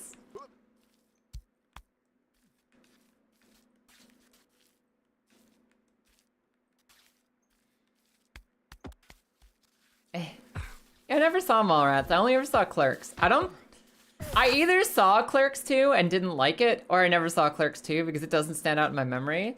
I remember Clerks being fun. It's one of those things where it's like one of those comedies where like the writers are kind of jerking themselves off a little bit on how above it they are. But it's like still fun. Still has some really good jokes to it.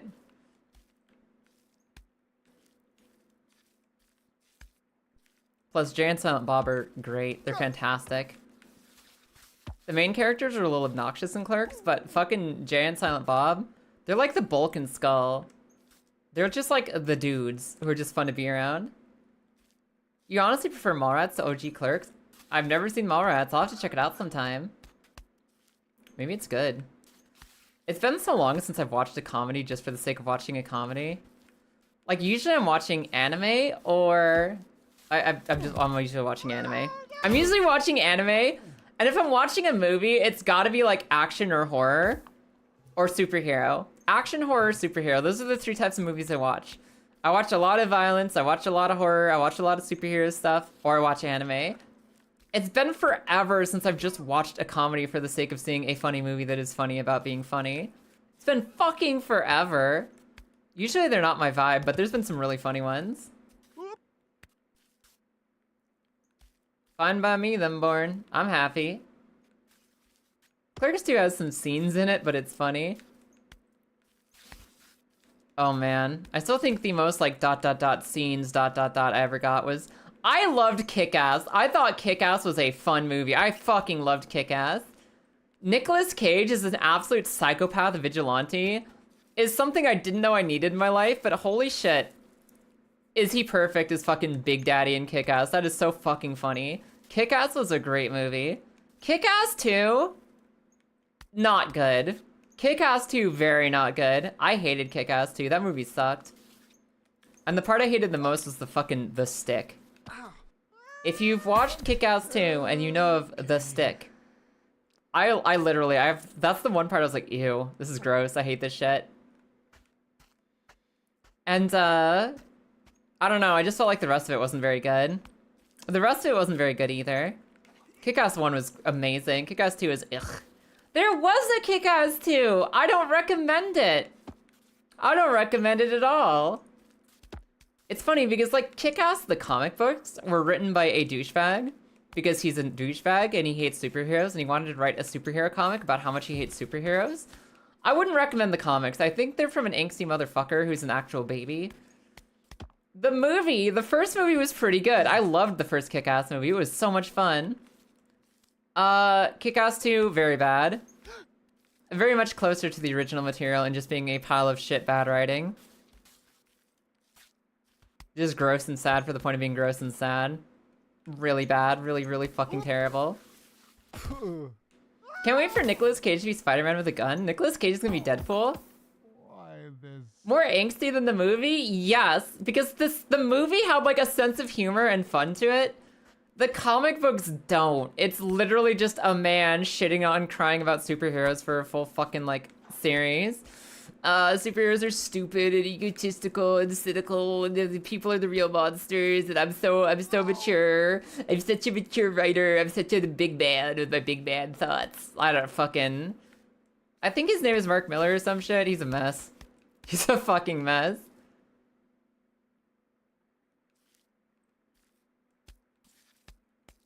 Nicolas Cage is literally gonna be playing Spider-Nor. Oh, what? In what? Is there like a live-action Spider-Nor movie coming out? Or is he gonna be Spider-Nor in the next Spider-Verse movie? Is he voice acting? Or is he playing literally Spider-Nor in a literal movie? Live-action TV show, fair enough. Nicolas Cage is gonna be Spider-Nor in a TV show. Huh. That was not on my bingo card. That was not on my bingo card. Fair enough. Dude, I'm down for that. I watched some Nicolas Cage with a gun. I mean, being Spider-Man. Fucking Nicolas Cage is hilarious, man. If you guys like things that are like Five Nights at Freddy's but actually good, go watch Willy's Wonderland. Willy's Wonderland is Nicolas Cage dealing with an almost Five Nights at Freddy's situation and not giving a shit, and it's glorious. It's like the best movie of all time. Not the best movie, but it's really fucking good. It's really fucking good. It's actually incredible. Big, gigantic, huge, enormous, massive recommendation of Willy's Wonderland. That movie is so fucking perfect. You want a comedy, you want a funny movie. That's the comedy I sign up for. Fucking Willy's Wonderland is 10 out of 10.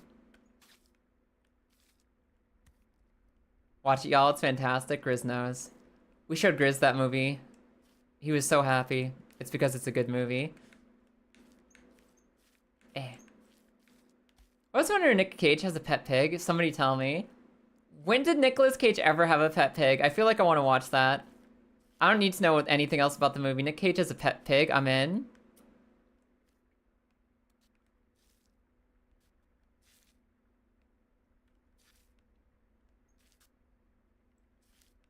Octodad song. Nice. The Incredibles is still the best superhero movie. What's my favorite superhero movie? I think that my favorite superhero movie is probably Across the Spider-Verse, Into the Spider-Verse. The Spider-Verse series as a whole might be my favorite superhero movie I've seen. Second favorite would be Guardians of the Galaxy 3. Guardians of the Galaxy 3 was amazing. It was so fucking good. Maybe Deadpool x Wolverine. It's like those two are floating in my head as my favorites. Spider-Verse movies as a whole, Deadpool x Wolverine, and the other one I just named, Guardians of the Galaxy 3. Those are my favorite superhero movies. You remember Octodad? You don't remember if it was good or not? I think Octodad is good. I think Octodad is pretty good. The Nicolas Cage movie where he has the pet pig is just called Pig. It's a movie just called Pig, and you're just expected to know that's the Nicolas Cage Pig movie. I admire that. They knew they didn't need anything else to stand out. They knew everybody would be like, Nicolas Cage Pig movie? It's called Pig. Marketing done. I respect that. I feel like I need to watch that. You're so upset. What happened, dirty girl? You sad girl? You depressed girl? What's going on? Hit me with it. Why are you so upset, baby? What's going on? I was sending someone a keychain.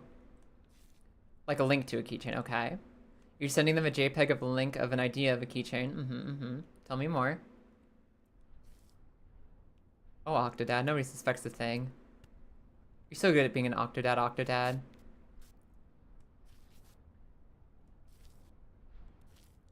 And you doxed yourself. Did you send them like a link to your shopping cart that already had your address in it or some shit, dirty girl? What do you do? Are they at least a friend who knew where you lived anyway? You good? I saw an LMAO on your doxed yourself. You said, I'm so upset, Lamau, so I'm assuming it's mostly fine. He didn't know where I lived. Congratulations. Is this your short dual blade player? Does your future wife know where you live now? Is that the sit? Is that the situation? Damn it.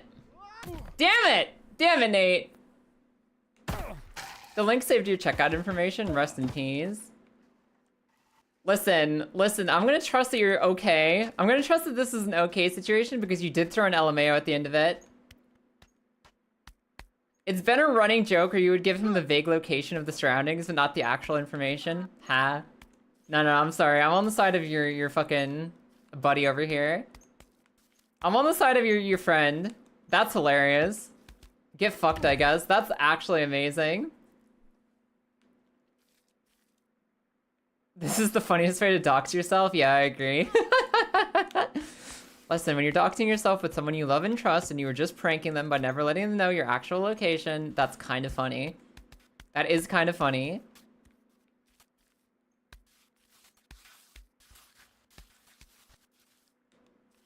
We got some Sabaton going right now. Is this actual Sabaton hours? This sounds like Sabaton.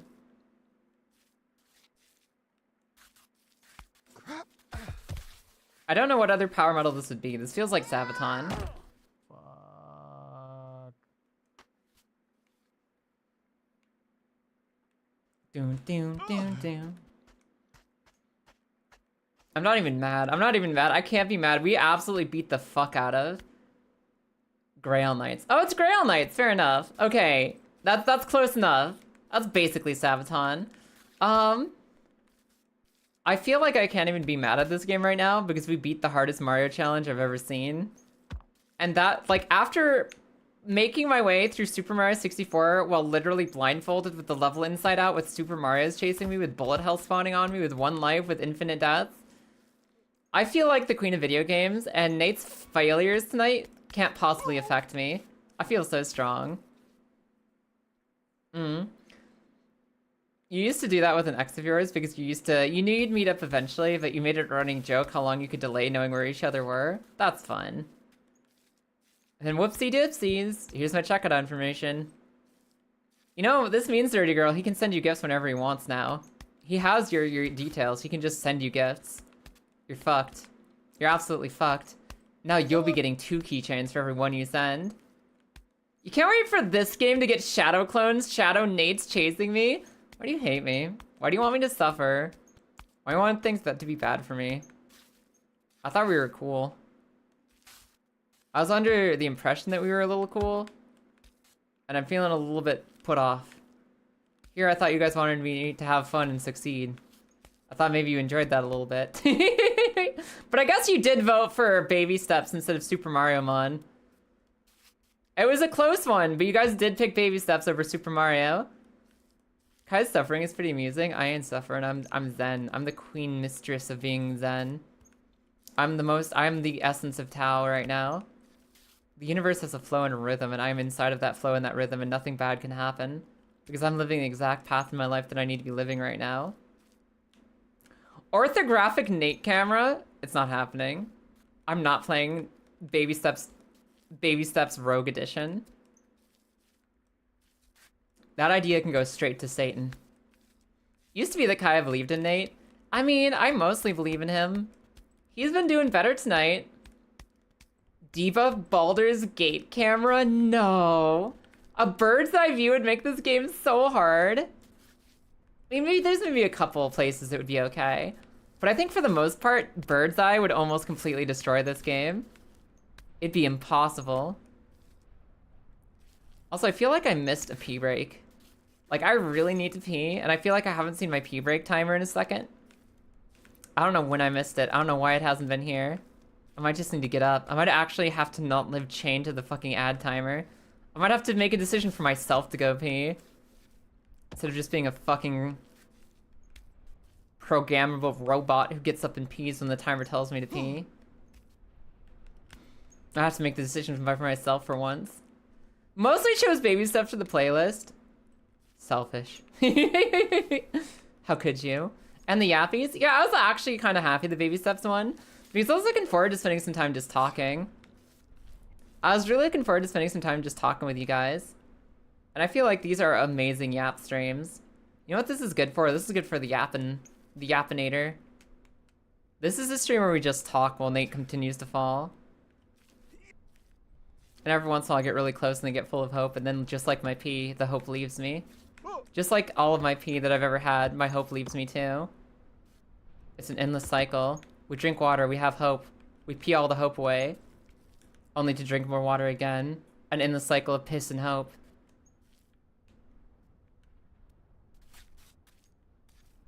It is never ending.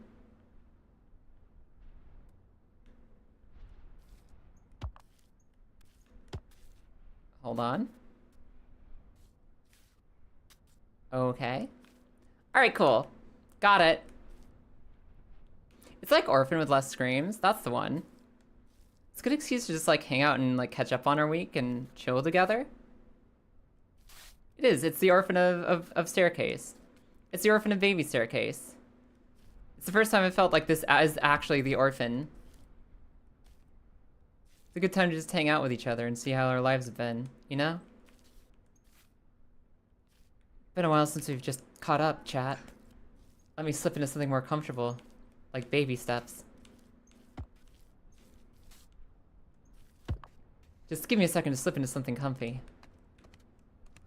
And maybe comfy just happens to be this fucking onesie every once in a while.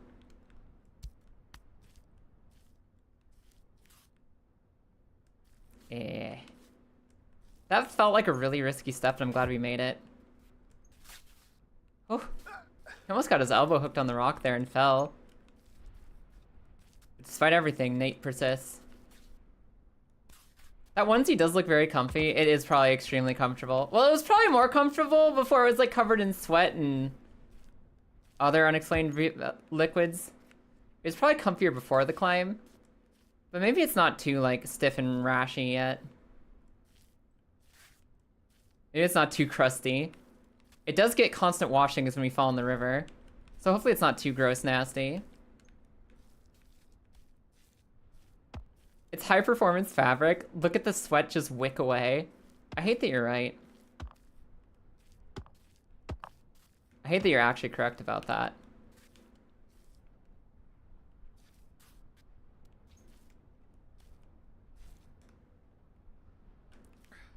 Eh.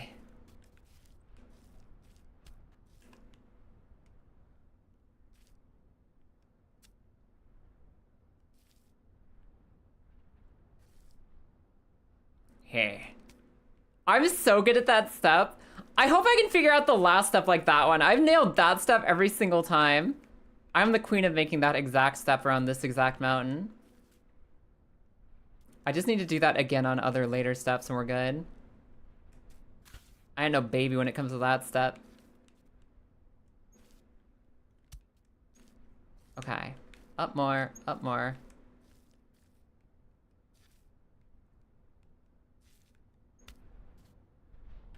Okay. Yo, this song fucks. Can somebody give me an exclamation mark song? Can somebody have me with an exclamation mark song before this is over? This actually fucks. This is a good song.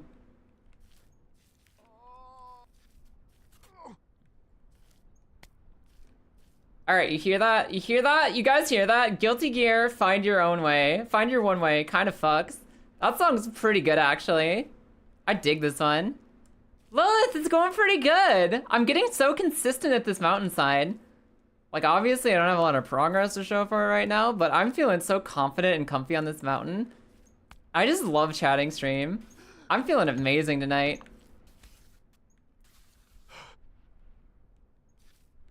I beat Super Mario 64, spending half the game worse than blindfolded.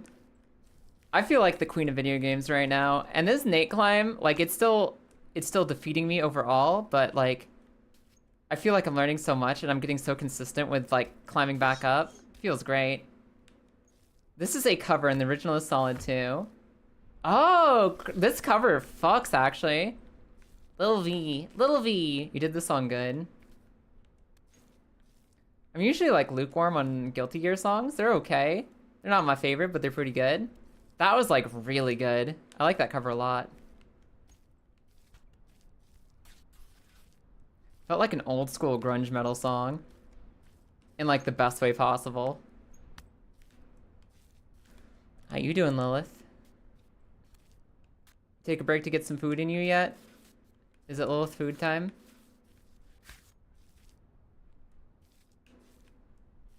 Okay. We're back to the part we fell off of before. Ate a lot earlier and I'm not working, it's half 8. Fuck yeah. I'm glad you're off and loose. I'm glad you're free for the night. That makes me happy. Thinking of cutting off soon too. I want to make a few more attempts at this final climb if I can. It's been mostly good with a couple mistakes. This cliff took me out earlier, so my goal is to not die on this cliff right now. This is a full reset to the bottom cliff that I didn't respect as fully as I should have earlier.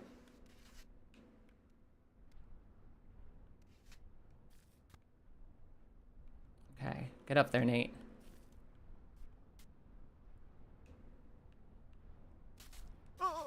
Okay, scary. Scary, but we're okay. Then we need to moonwalk backwards? Yeah. Okay. You have to moonwalk there. You can't do it any other way. You have to moonwalk. That's literally fucking scary. Okay. Let's just like crab walk up a little bit because this is again, a really scary, dangerous cliff that Nate can lose everything on if I'm not careful.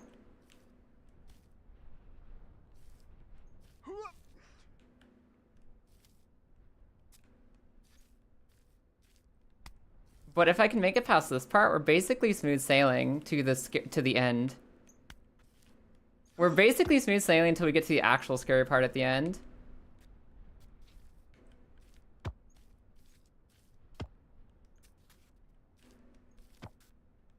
Yeah, this is just tightrope, and we've done tightrope before. Tightrope is slow and steady and easy.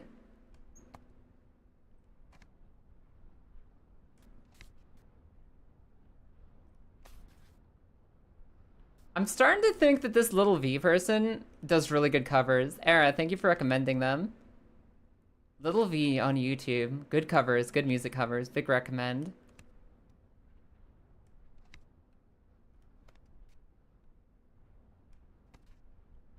Are Guilty Gear songs and Sonic songs in the same genre? Are Guilty Gear songs and Sonic songs both what you'd call butt rock? Are they both in the same genre? Because it feels like they should be. It feels like Guilty Gear and Sonic are in the same music neighborhood. Which I believe is literally called butt rock. God, my fucking naked tootsies. They look like they'd be so cold up here.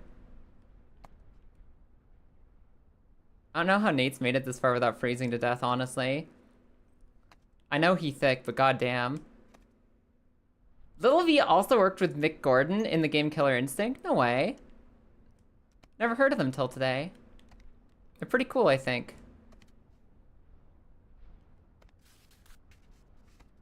We're okay. Careful. I've never fucked up this wooden beam platform before, and I don't want to start now. I've never fucked this part up, and I really don't want it to be tonight. I don't want tonight to be the bad night for me.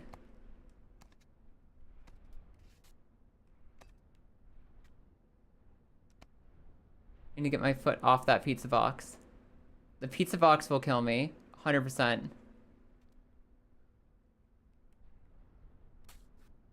Okay.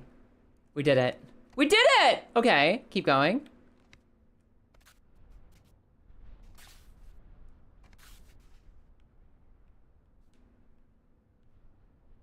Back it up a bit.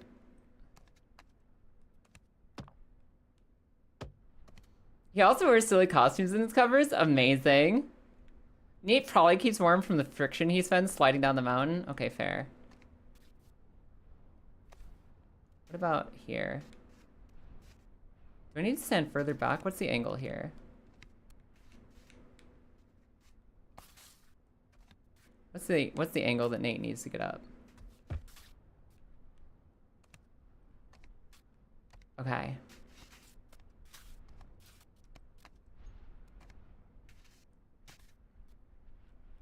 You contributed with Mick Gordon to this one. Oh, cool. Okay. Sick. Ugh, cold pizza. Refrigerated pizza is goated. I love leftover pizza. Pizza doesn't have to be fresh to be good. It's best fresh, but it tastes really good as leftovers. Okay. Are we back to the legendary final place? The place of legend? At the end of all time? Are we back to the end? Where there's a soft reset we can hold on to for potentially forever?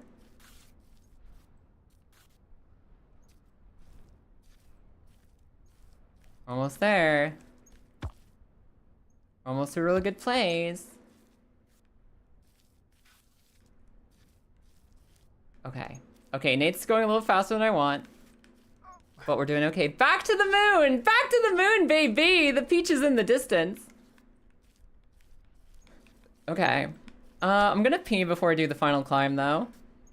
I can't focus while I need to pee. Let me just get up here really quick.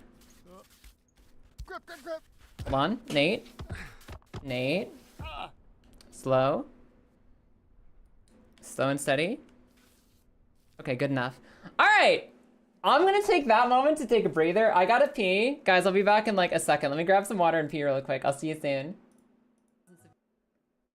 Years of fucking human culture development.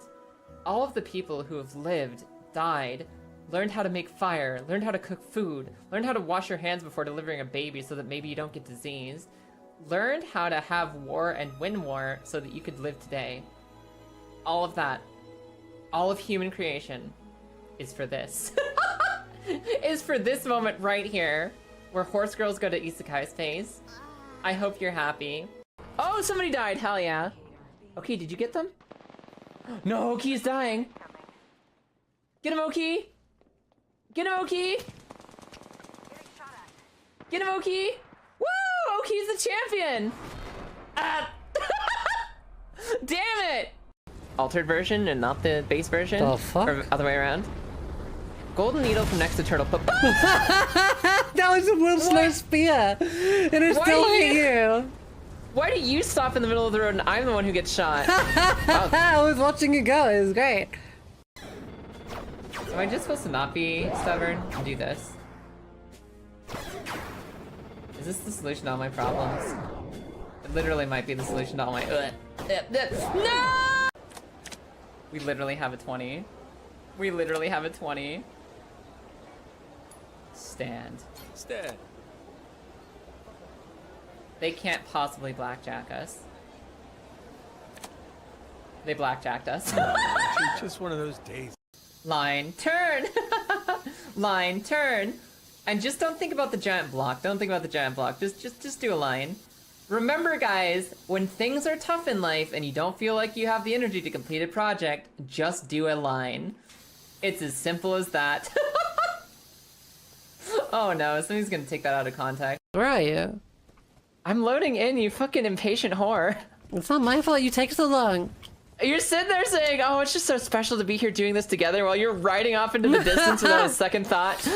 You're such a fucking salty kipper today. What's wrong with you? I wanted to hang out with you, you fucking butthole. Get over here. Yeah, well, that makes one of us. So fucking needy. Let me have my space. Yeah, get pulled. Fuck! Get fucked. He told me to meet him in his house at midnight, and it's still trespassing. I thought I was allowed in, sir. I thought we set up an appointment. I put it in my Google Calendar. What do you mean? Oh. I love when quest text spoils a moment for you. I just opened the door. I haven't seen shit. Oh, look, he's dead in his home.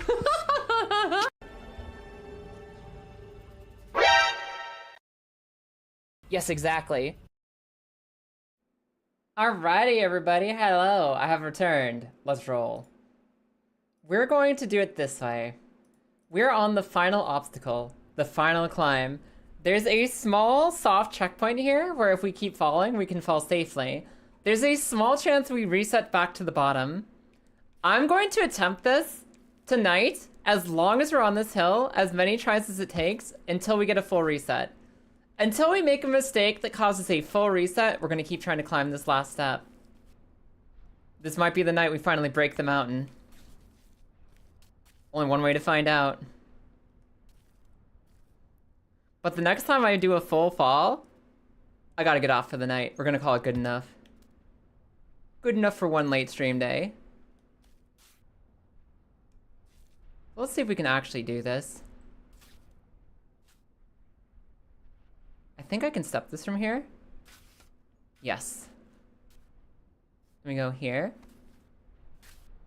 Let's go here. I've been playing Power World recently, very fun game. Yeah, it was alright. I thought it was like a pretty decent survival crafting game last time I played it. With cute monsters and whatnot. Like, they definitely rip off some Pokemon stuff, and I don't mean just like soft rip off, like they hard rip off some Pokemon stuff. But the actual game is better than I expected, because their marketing just made it look like cynical, pessimistic bullshit Pokemon. But the actual survival, like, running around in the world stuff is really fun. Okay, guys, what foot am I stepping with? Right step or left step? I'm gonna go for it. Right steppies. It seems like Nate kind of mushed his face into the wall and just fell over there. Maybe I should have gone with left steppies. It feels like he didn't go. He just pushed his face into the wall and fell over.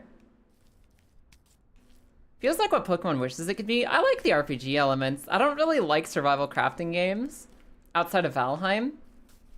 I find them really boring. And I like turn-based RPGs, so I think Pokemon's pretty good at what Pokemon is. Except for Scarlet and Violet, where they rushed it a bit. And I think they need to work on giving it more time. Which it looks like they're doing with Winds and Waves, so I'm really excited for Winds and Waves. I don't know, though. I just don't care about survival crafting. I think they're generally very boring. We're in the right headspace for it, because you mostly weren't, you're tired of building and crafting. Yeah, that's fair. I just don't like building crafting games. I think the only one I've enjoyed so far has been Valheim. It's got this really cool, unique visual style to it. It's very straightforward. Enshrouded was kind of fun. Enshrouded was okay. I think that Power World is one of the better survival crafting games, just because you take survival crafting, if you like that, and you add, like, good Pokemon to it, like decent Pokemon designs and attitudes to it, it's pretty fun. Pretty unique. It's got a unique flavor to it.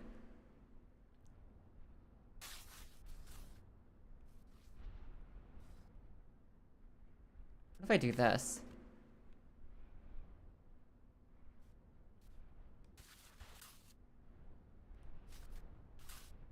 Guys, this is the farthest up the mountain we've ever been.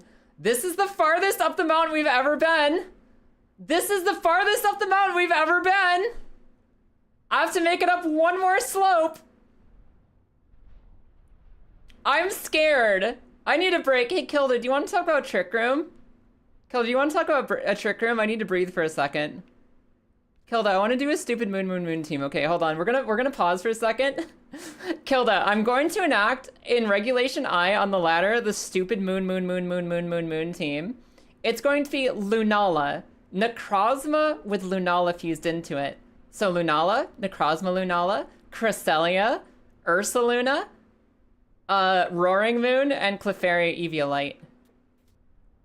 Now tell me, I understand that Roaring Moon isn't the best Trick Room Pokemon, but does not that sound like a fun time?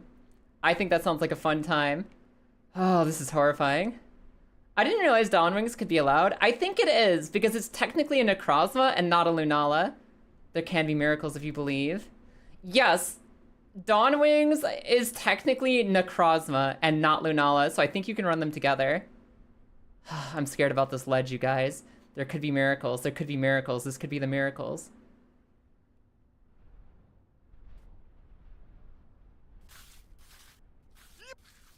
Oh. Okay. Okay. I just need to make it up this hill. I just need to make it up this hill.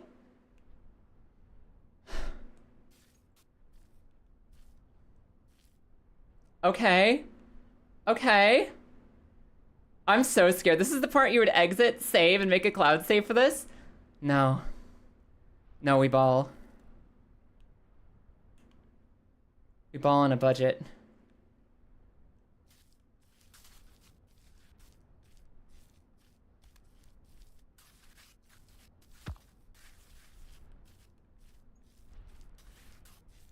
We ball on a budget. We ball on belief. We ball out of control. We break the baby mountain! Fuck yeah! Woo! Nathan? Oh, I did baby! You, how? I just Fuck did you! it. I climbed it. Fuck too hard for you! It wasn't too hard for me. I'm a climber. I'm a climber! I you- did it! Yeah, If you could do it, I could. I'm gonna do it! maybe it was easy. Maybe it was It's not too easy? hard for me. I don't know if it's too hard for anybody, really. Yeah, I don't know if These it's stairs actually might be hard. a little superfluous, Jim. But if the stairs are superfluous, then maybe Jim was superfluous. Maybe Jim was superfluous. Lord. Yes, I am the Lord. I am the lady of the stairs. I'm the queen of the stairs. Oh, Uru, Lord. oh, Jim, careful. Don't make me feel sorry for you. I won't. Jim. Ah! Oh shit. Bye, He's probably Jim. Okay. He's probably okay. Has got problems, I guess. Woo! Don't worry, there's no fall damage. I've survived worse. He'll be fine. Ooh, ooh, Jim. Ooh. All right, all right. That's incredible. We fucking did it, you guys. We actually broke the staircase. Clip it and ship it. That's incredible. I am the breaker of mountains, and I didn't need nothing. I didn't need nothing. There's a fireplace that might be the last fireplace in the game. It might be the final cutscene. I don't know. Which means I have to make good on a promise first. I have to make good on a promise before we trigger it. I'm going back for my friend. I'm going back for my friend.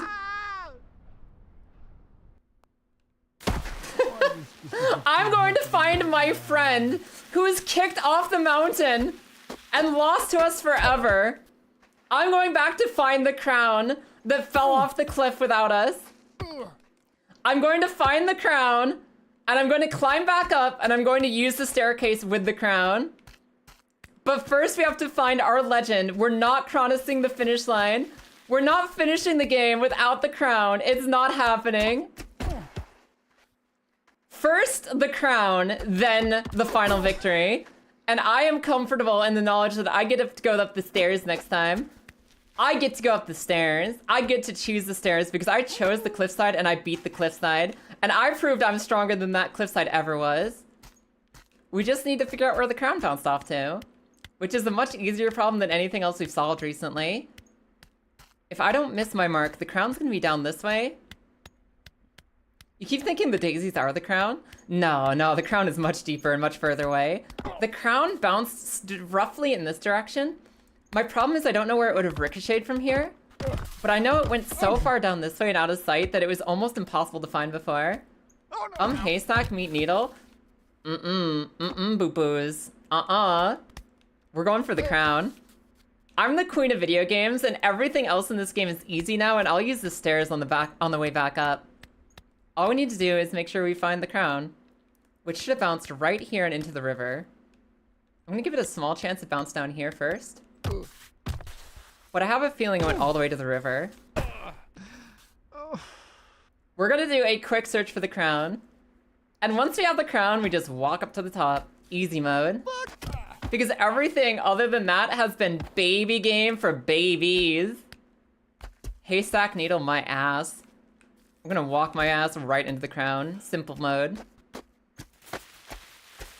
Bonus points if we see a hard hat, because I also threw a hard hat here on the same trajectory to try and expose where the crown might have gone. But I feel like the crown might have gone into the river, so I'm gonna go straight into the river and just go find it real quick. Damn, first Mario Rogue and now the Baby Breaker. I beat the Baby Breaker. We beat the Baby Breaker, you guys. We did it. I just gotta figure out where the crown went. This might be what Hubris looks like. Are you kidding me? Are you kidding me? We just gotta figure out where the crown went. Simple, elementary. Elementary, my dear Watson. The crown is either in this little grass field or it's down in the river. And it like washed up on a bank somewhere. But I'm not going nowhere till we find it, so we have it for sure in our grubby little hands. We don't get to beat the game until we have the crown with us. I told you guys at the beginning, I ain't nothing if I ain't got the crown. I am nothing without my crown because that crown is my beloved, dear, close friend.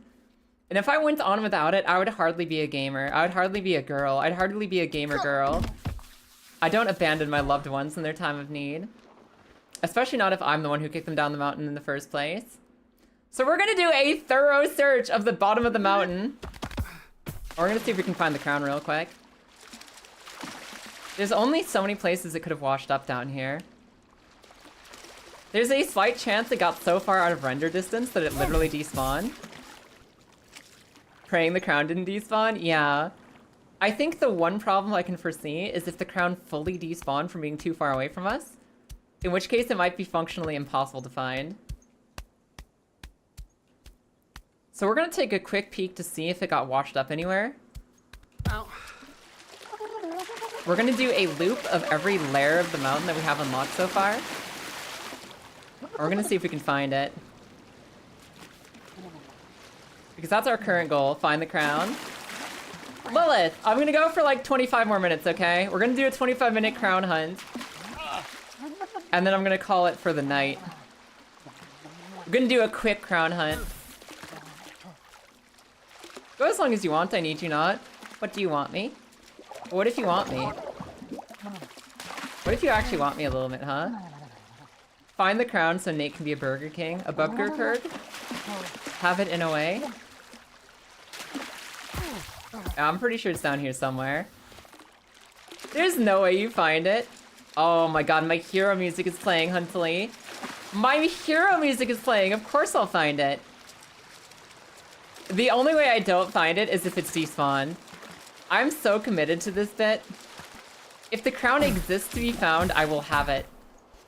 The only way I won't have the crown is if it despawned from pure distance away from me. I'm not seeing it on any of the obvious washed up stuck spots. Which means it might have not fallen all the way down. But I'm gonna check every rock and beach down here just to be certain. Anywhere it might have gotten stuck on a rock or an overhang. Because if it always loads the place where the crown is located, if it's always at some point rendered and saved and locked in somewhere, we just gotta find it. This is Recreators? Yes, this is Recreators. This is the Recreators song. Because Lubas is a hero and knows the good music.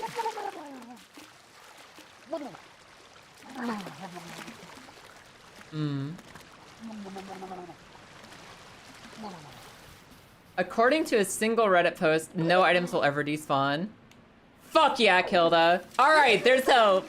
Alright, there's hope. Let's keep going then. We just gotta figure out where it got stuck. My prediction is it bounced all the way down the mountain and into the river, and it's washed up on a rock or on a beach somewhere. It's like stuck on level geometry somewhere in the river. Whoa, whoa, whoa, whoa, whoa, whoa, whoa, whoa, whoa, whoa, whoa. I didn't leave it behind here, did I? No. Congrats for winning the Baby Breaker. Thank you, I did it! I beat the Baby Breaker after all this stress and trauma. So like I said, my plan is to go find the crown and climb back up the stairs like a baby who uses baby solutions to their big baby problems. I'm going straight back up on the staircase as soon as I can. But until then, we're playing Dora the Explorer. I want everyone to be hunting the crown with me. We're all looking for the crown together, okay? We're all saying, can you spot the crown? Can you spot La Corona? El sombrero de la reina. Can we find the hat? Can we find the crown, everyone? Can we find the crown together? Are we capable of it? Doesn't look like it's under the log either. That was always kind of low odds, but I thought I'd check anyway. I think I'll go around again so that we see the log. I want to try climbing the log. I think it's either somewhere on the landslide here or near the log. I don't think it's going to be in the mining cart section at all. Until then, there's a game you guys can play at home with me, which is Can You Spot the Crown? Wouldn't it have been stuck on that first log if it made it to the river? I don't know. The log has physics that forces Nate underwater when he runs into it. So I feel like it would force Hats underwater and further down the river regardless. But we have done a whole loop on the river twice now. And I haven't seen it stuck anywhere. So I think it's going to be up on the landslide. I think it's going to be higher up than here. It looks like it's made it out of the river. Because I didn't see it on the beaches. I haven't seen it stuck on any rocks. I haven't seen it stuck on the log. I think it's more likely that it's uphill somewhere. And I'm predicting that the best way to scan for it is going to be going up the log area. Things would probably be on this beach. Yeah, I feel like this beach is where things would wash up ultimately. So I'm walking along the edge of the beach to make sure there's no hit A to pick item up prompts. But I'm not seeing it. It's like, it can get kind of buried in the level geometry. The crown climbed the baby breaker without you. Can you imagine if the crown was actually sitting there on the campfire? Like it was automatically transported to my next cutscene area and I abandoned it by going down without it? What if it was waiting for me after all this time and I just left it? I mean, that's possible. But I think it's more likely that it still bounced on down and just got stuck down here. The crown can be anywhere between the river and the manbreaker. Here's the thing. The map is not a circle. The map is a spiral. The higher in elevation you go, the tighter the circle becomes, to where there's less and less area to search. Fry's dog, but it's the crown. Shut up, Lilith. What do you do after I jump? And wait for you to come back. I mean, the crown might be waiting for me up at the top of the hill, maybe. But the point is, the game area is a spiral. It gets smaller and smaller, and there's less of it the higher up you go. So technically, we have less area to search the more up we go on the mountain. I've circled the river section enough that I think I'm certain it's not in the river. I don't think it stopped in the river or on the beaches. I'm pretty sure if we find it, it's going to be uphill on the hilltop somewhere. So I'm going to try to climb this little rock bridge. And if I can't do the rock climb, we'll go to the log. I will start searching from the log itself. I've never tried this climb before, but it looks like a pain in the dick.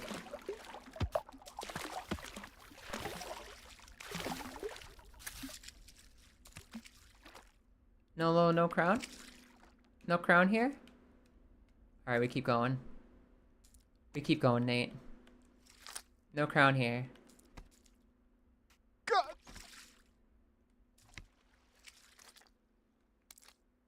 Yeah, I don't see any crowns stuck in like the weird locations down here, nothing. Fry's dog, but the crown. Shut the fuck up. It's not the raid message. The raid message is how much we beat the baby breaker. It's not about the crown waiting for me like Fry's dog. Oh no. Oh, okay. Okay.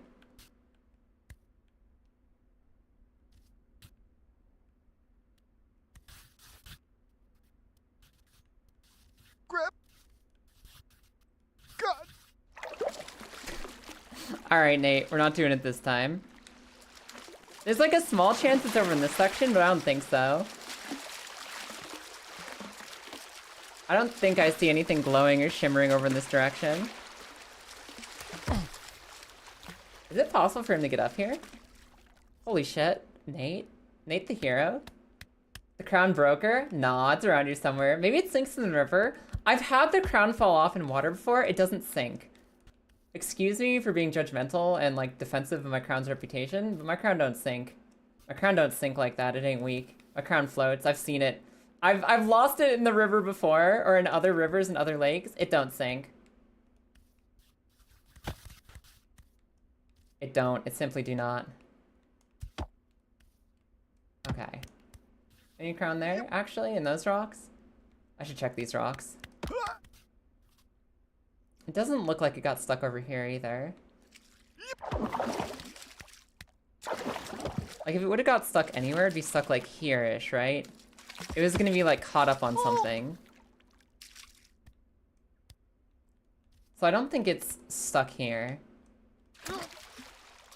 God, this water looks so nice. I wanna go swimming. I wanna go swimming. It's too cold to go swimming. Like, I'd have to walk halfway across town just to get to a gymnasium just to swim in cold water in the winter. I need to wait for summer where swimming will feel nice again. So let's keep searching for where the crown might have fallen. Because now we're in more dangerous territory.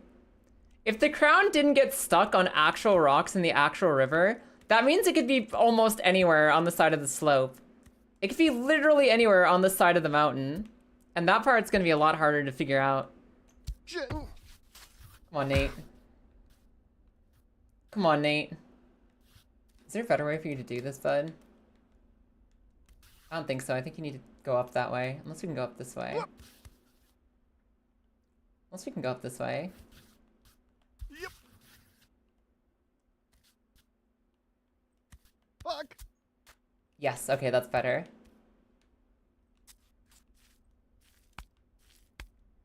Let's check this side. We're gonna have to do the circle of the entire mountainside a few times. We're gonna have to go around the circle that is the mountain a couple times to make sure it isn't just lost somewhere. Because it could be anywhere on the hill. It could be stuck between a rock and a hard place somewhere. It's literally a needle in a haystack.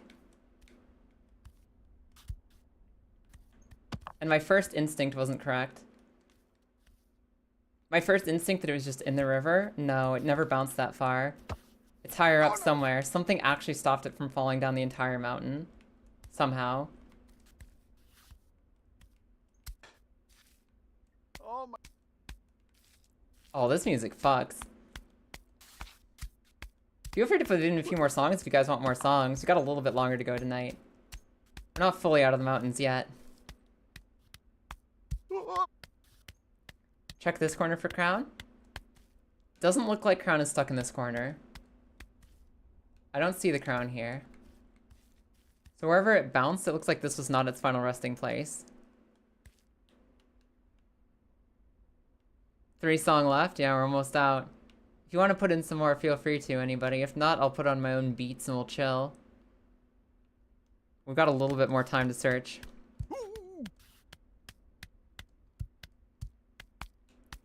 There's always the FPS hat. The first-person shooter hat is like way further back than this. Do you know how far back I'd have to go to get the FPS hat, Marissa? It'd be disgusting. Will this be my crowning achievement or just a disappointment? Crowning achievement. Crown's out here somewhere. It don't despawn, so it's out here somewhere. It just fell into a place. I think the worst case scenario, if the crown actually factually does not despawn, the new worst case scenario is that it fell in like a weird crack between 2 rocks that I can't actually get to without extreme glitching. Which is possible, but not like anywhere near a guarantee.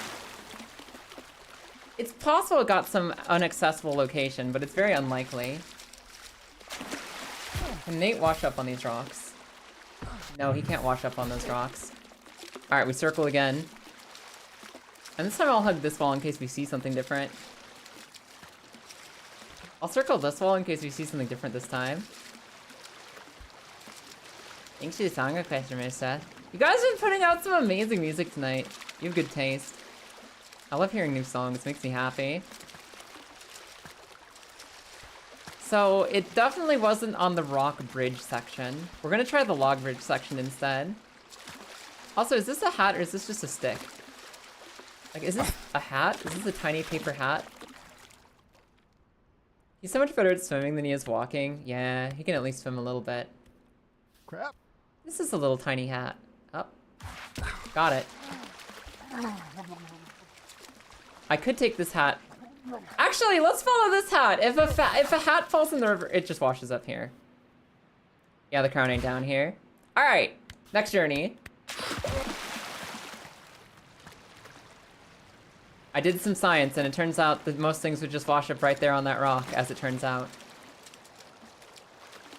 But now we've got a science hat to experiment with as we look for our actual hat. Nothing here on this rock. Nothing stuck in the corners there. This is, intentional reconnaissance. And not, oops, I slipped off the hill I was trying to climb. Very purposeful. Very, very tactical.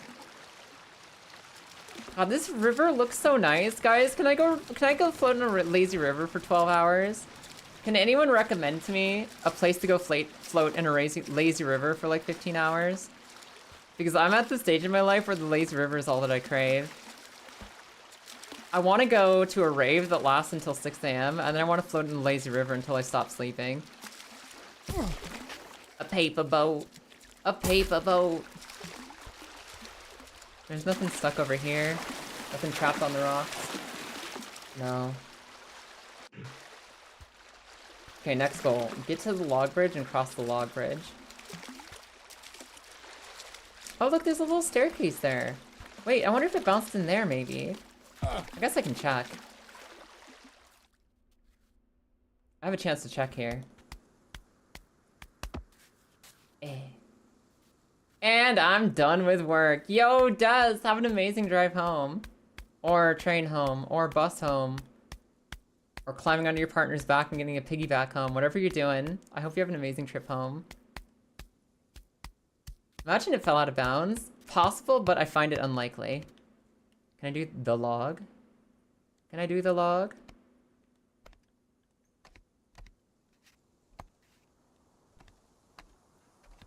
Huh. This log actually stabilizes nicely if you just chill. Just chill for a second, the log's okay. My tightrope tech is working pretty well with this.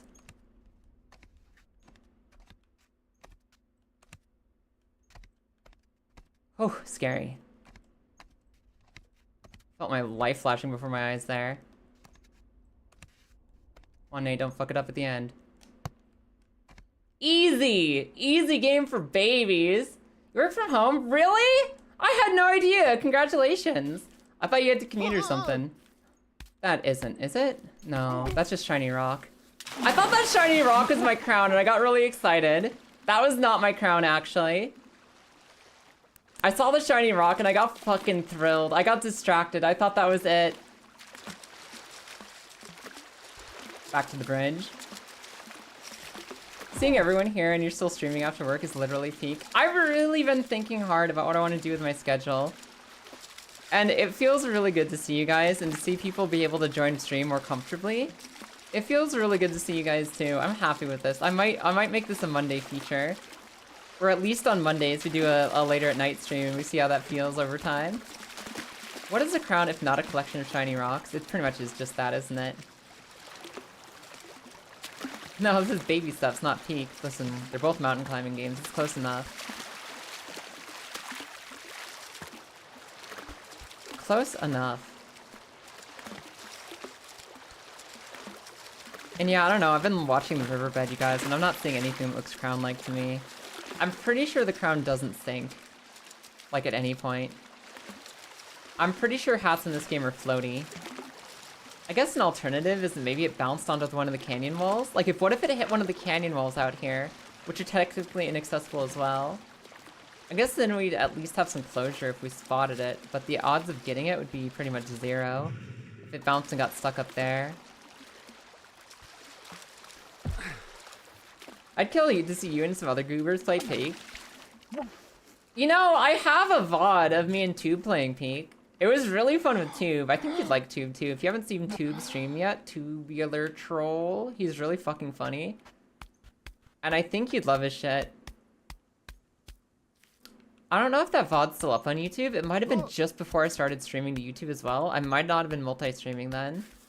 And it's definitely past the 60-day Twitch VOD pile.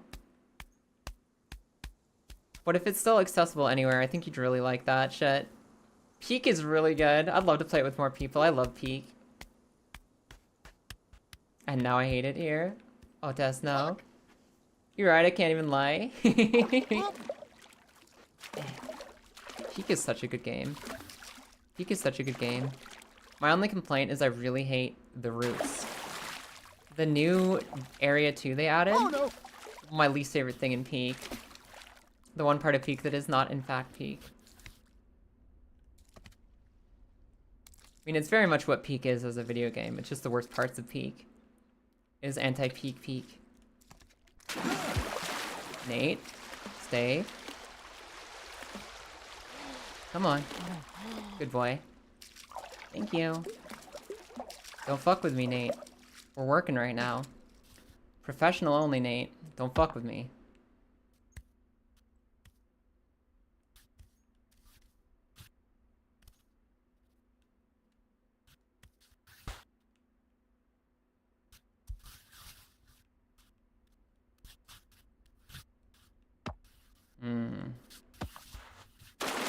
Alright, he kind of sucks at that. That's okay, we'll do it the next one.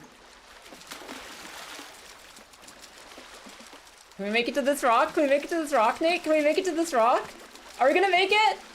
Maybe? Maybe he makes it. Okay, plan B. We're going back to the log. I'm starting to think I shouldn't flail. I should probably do concerted frog kickies. I should probably do concerted frog kickies to get where I'm going. Maybe the flail don't work so good. Okay. Plan 2. Log. I made this log bounce look like a chump on the way in. I just need to do that again. You just need to step dead down the center of the log and it's fine.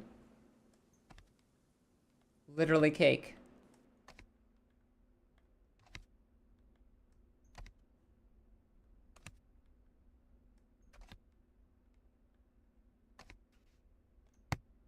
Cool. Alright, what direction did I go that killed me last time? I think I went down to the end of that area. And I got distracted talking about something else, and I thought I saw my crown, and I got excited about the shiny. Yeah, up here, I got excited about the shiny and just fell right off the side. So let's not do that again. Now, if you were a crown in hiding, where would you be? Would you be on the mud slope somewhere? God. Hi, Realmors. How you doing today?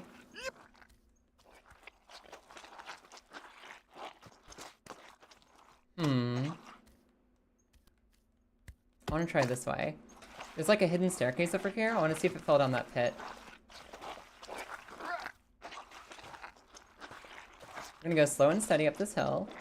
We're gonna check our surroundings to see if the crown is hiding in them. Doing good. It's been a while since you could turn into one of my streams. Yeah, we're doing a later stream on Monday. For the foreseeable future, we'll be doing later streams on Monday to see how that works. See if you guys have more fun with it, to see if more of you are able to peek in and say hi, to see if it works for me. If it keeps me happy or not. Do a little experimenting with the Monday streamos.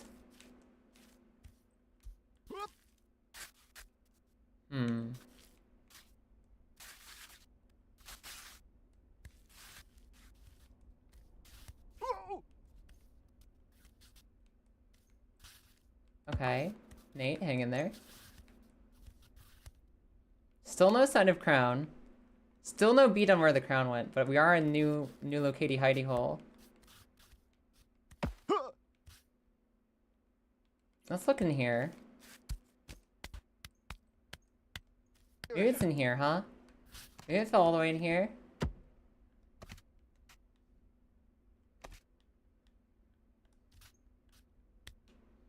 It doesn't look like it fell down this way.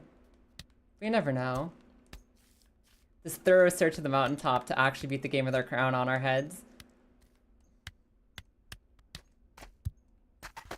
Fuck. The problem with the crown, too, is if it lands in a dirt path or if it lands in the mud, it can sink into the terrain a little bit. If it lands in, like, the shrub grass here, it completely disappears into that shrub grass. And you have to, like, physically search by hand and foot every inch of the grass to even know if it's in there.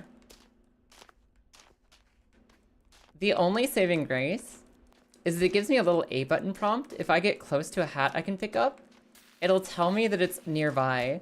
By Nate will reach out his little arm, he'll flail his little fucking chicken wings, and it'll say press A to try and pick up hat. So if it got caught in one of these areas, even if it's really hard to see, Nate should tell me when it's close by because he'll try to grab it. Goodbye, paper boat. Fine by me. I'm searching for the real hat anyway.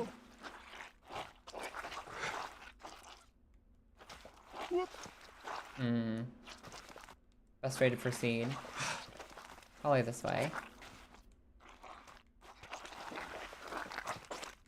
Probably this way, yeah. Okay, cool. Part of me thinks it would be faster to restart the game. Where's your spirit of adventure, Marissa? Where's your spirit of adventure? So where's the Kaya, Boar, Buff Puff, and Markiplier Peak collab? So I know one of those people. I know one of those people. And the other two seem fun, but I can't say that I know them. I don't think I got the pull yet. I'm not sure I'm at the point yet where I have the pull.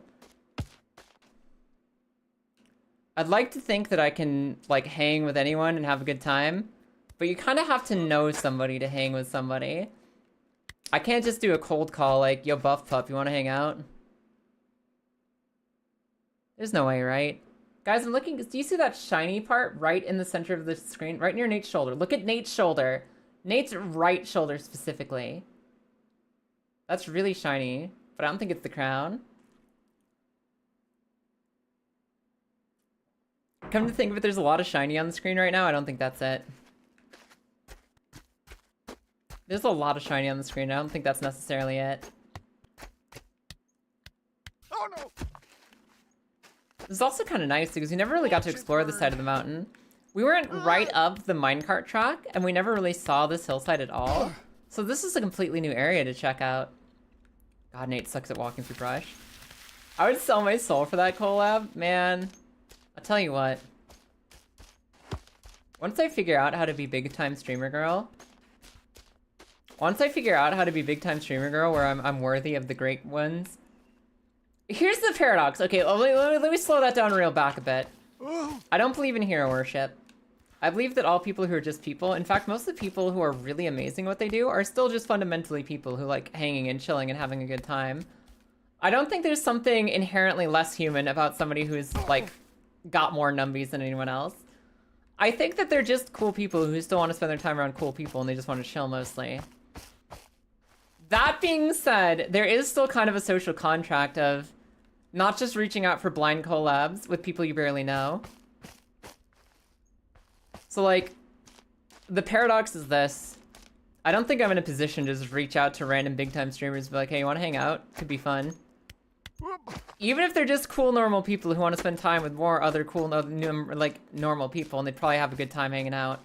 Even if there's, like, a couple of them, like, I don't know who's secretly cool and who's secretly a dickhead. I don't know who's who behind the scenes and, like, behind the mask. I don't know who's actually a cool person or not. So I can't say for sure that everybody's just normal and looking to vibe. That being said, if one of the great ones was to reach down and just be like, yo, Kai, you want to do a collab sometime? You have cool vibes. I'd be like, yeah, cool, why not?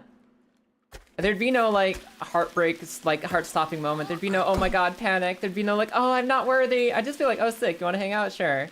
Like, that would be my reaction. Oh, man, you want to vibe? Sure, why not? Yeah, sure, I'm free on Thursday. Why the fuck not? Like, that would be my reaction, not, oh, I'm not worthy. But I don't think I'm in a position to just reach out and be like, hey, rando, want to spend time together? Hey, Markiplier Rando Smith. You want to spend some time together? I don't know you. But your numbers are big, so maybe we should hang out sometime. You know what I mean? I don't think I would be intimidated by the collab, but I don't think I'd just reach out and ask for one either. I think that would be the peak of hubris, because those beans are very busy. And I think what it really comes down to is that a lot of people who are big time into streaming have people that they like hanging out with, and they do that on stream. And asking to add another person to their social list is also like the height of hubris. Like, here, I hear you have like 50 friends that you like spending time with. Would you like a 51st? Dude, I don't have time for like, time is hard to come by. I don't think anybody's got time for one additional person in their life. You just said Buff Puff and Markiplier because they're the first two people that came to mind. I've seen Buff Puff streams and she seems fun, but I don't really know how she is like behind the scenes. Markiplier seems like a cool dude. I think Markiplier is probably a cool guy. I don't know him behind the scenes either, obviously. I don't know either of those motherfuckers. But they seem like alright people behind the scenes. Unless I'm wrong about one of them and they're secretly like a dickhead who secretly hates their viewers. You get that sometimes. There are some streamers out there who are like actually super manipulative, or not even manipulative, but they're very disconnected. Their persona is not who they are. They're not that fun. They're just kind of cranky and done with people. There are some streamers who are like that, and there's some streamers who are super cool, and they're exactly as cool on the inside as they seem on the outside. But I don't know who's who. Unless I have a chance to actually spend some time with some people, I won't fucking know who's the cool one who's just, you know, masking real hard. That's the kind of shit you only figure out by actually spending time with someone. I'm trying to treat bigger streamers like people. Yeah, that's the main thing. Like, everybody is just people. Don't fucking hero worship anyone. Don't let yourself be manipulated by anyone who just seems bigger than life and, like, hard to reach out to. Don't let yourself feel intimidated by people, and don't let yourself treat other human beings like they're not human beings just because they numbies big and they viewers much. Never treat somebody like they're not a fucking person just because they seem like they're from another world. But yeah. People who are living big lives are usually very fucking busy. And that part's extremely true. I don't got time. Buff is rather unhinged. Her and Shia both. Who is, Shia? Who the fuck is Shia? I've never heard of that one. They're locked in a game of straight chicken and it's hilarious. What the fuck is straight chicken? Like, I promise you, dog, I'm actually straight for real, but they ain't. What is straight chicken? I know gay chicken. What is straight chicken?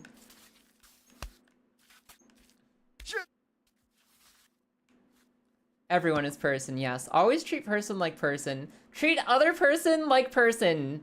People are people, even if they are big-time streamers or YouTubers, whatever. They're ultimately just normal people who want to have normal fucking interactions with other human beings. But, yeah, you gotta respect that they're fucking busy.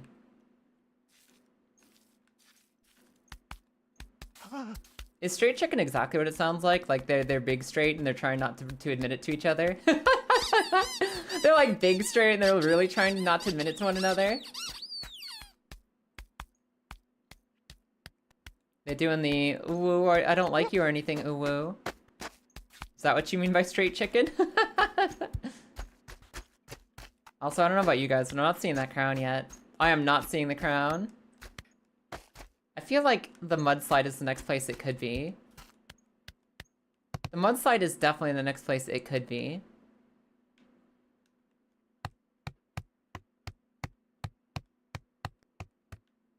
Or, is that a fucking horse or is that a donkey? That's a donkey. You don't think the donkey has my crown, do you? I think the donkey's holding on to it. Like, the donkey's not holding on to our stuff, is he?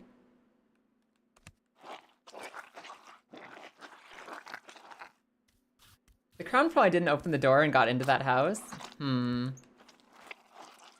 Possible.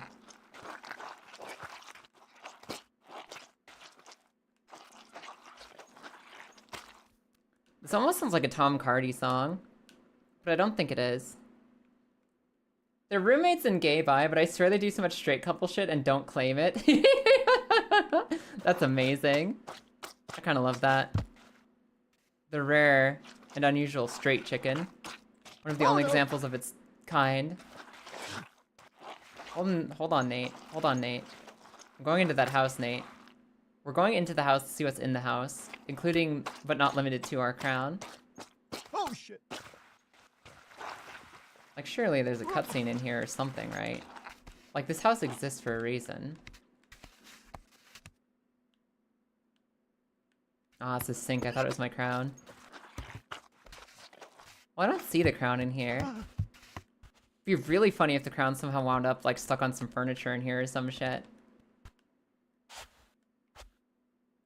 But I don't see it. I don't think it bounced in here. And they were roommates. And they were roommates. I hope we can, like, cycle around to that part of cultural development where we have, like, a couple of straight people. We're like, oh, and they were roommates. Oh, they're so straight for each other. Honestly, the best ideal world is where gay people are loved and have all the fun in the world, and straight people get to get in on it too. And we join our hands in happy unison. Oh my god, they were such roommates. History would say they're just besties, but they were actually straight. Help.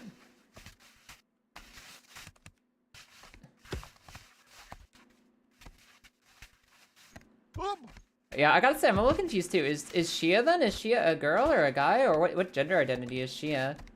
When you say straight chicken. Is there no way to get up here? She is a man. Okay, okay. So yeah. They on that roommate shit. Gotcha. Okay, okay. Yeah, it's all coming together now. I get you. I don't know what is happening with this upstairs, but I'm determined to figure it out. They've been living in the same house for like 12 years now. And denying couplehood. I see you, I see you, I see you, I get you. I get you, I get you, I get you. No, the end of Evangelion. I wish I could have emotions about 90s anime, but it just looks too silly. I can't get into 90s anime visually. I don't think I'll ever be an Eva girl. I don't think I'll ever be one of those people who's like, Evangelion, oh, my heart. It's a little too silly, a little too 90s, and a little too, like, goofy, chibi art style. There's something about 90s anime that just doesn't click in my brain.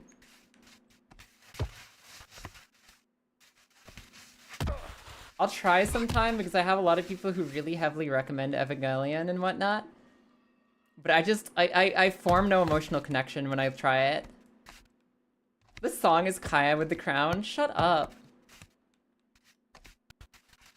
I'm gonna find the crown. It's not over. I also don't think it's on the upper story of this house, but I still want to look. I feel like Gainax art has been pretty stable over time. It's okay, I guess.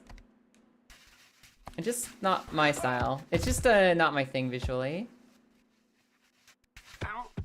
Help.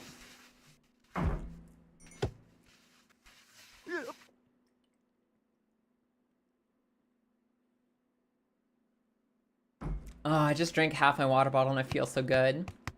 Fucking love water. I fucking love water, you guys.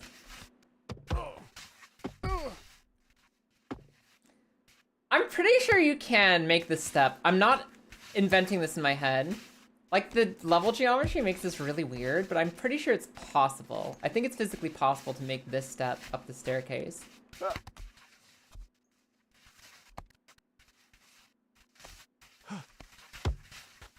Maybe it's not. Like, maybe this is intentionally like this, and I'm not supposed to be up there. But I kind of got hooked over it once and almost got Nate up the staircase. So maybe it's possible.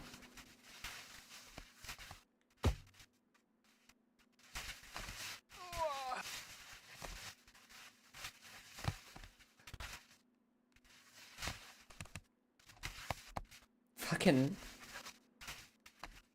keep letting me down. I've never let myself down even once.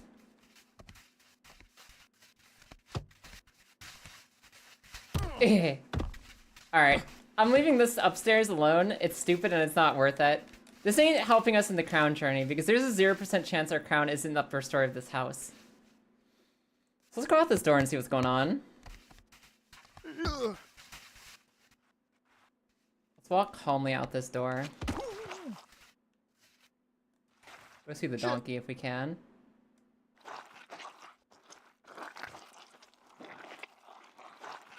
Let's go see a donkey.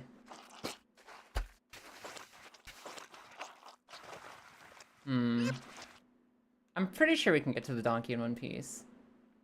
I want to be careful about it, but I think we can get to the donkey here without going all the way down. Oh, crap. Oh, scary.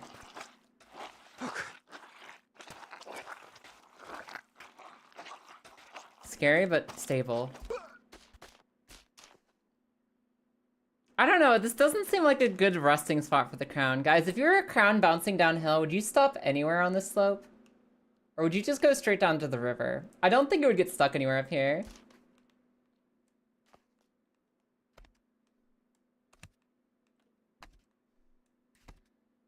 I need to see She-Ra. Yes, you do. Lou, I think you'd love She-Ra. The new one is really good.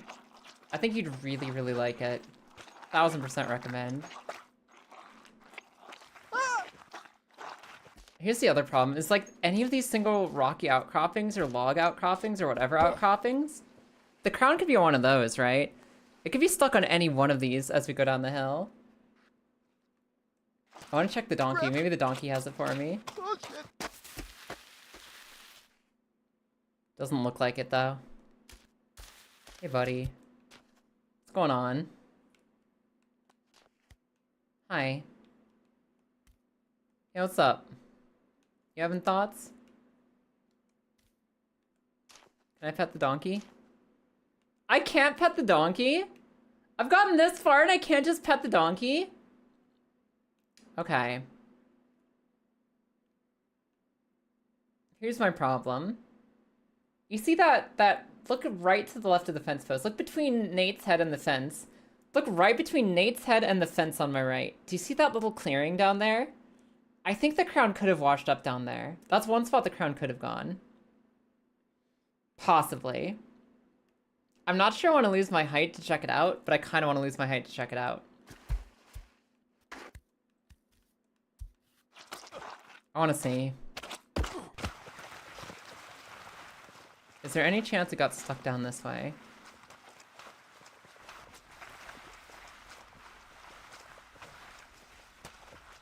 No. I'm telling you, if the crown is actually in the mud, we might be fucked. But if it's in this fence, we might have a chance. Yeah, I'm not seeing it. I don't think it's over here. It's worth a look, though. It's always worth a look. I still haven't seen it anywhere. There hasn't been anywhere that's been like, that's the crown. You miss hanging out here? Did you just say the Nya family tree? Yeah. Yeah, she did. Watch it The burn. Nya family tree is always getting stuck in also trees. It's known as the Nya family tree because they're stuck in one currently. In fact. It's amazing how much, like, playground there is out here to climb up. There's actually so many places to climb and see on this mountainside, it's kind of great. Now, if only I could see my fucking crown. It's a cat thing. Of course it's a cat thing. It's good to have you back, Des. We missed having you, too. I miss my evening crowd, which is why I want to try to at least be afternoon girl for a second. I want to be afternoon girl for some of you because I miss my evening crowd a lot. So we're going to experiment with this for a little while.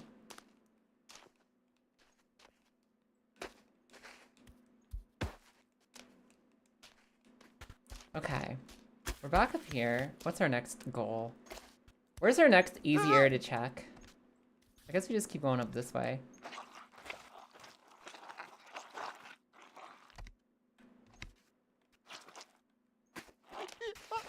Nate? Hold up. Nate, hold up. Nate, I swear to God, man. Chill.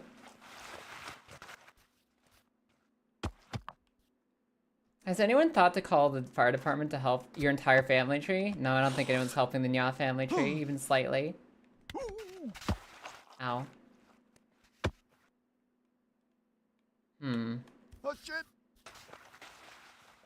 I feel like I shouldn't be struggling as hard as I'm struggling on this slope. It's gonna go up the side and use the log as a balance instead of as my balance beam. That makes sense. It's not my tightrope, it's just my catch if I fall. Okay, maybe it is my tightrope.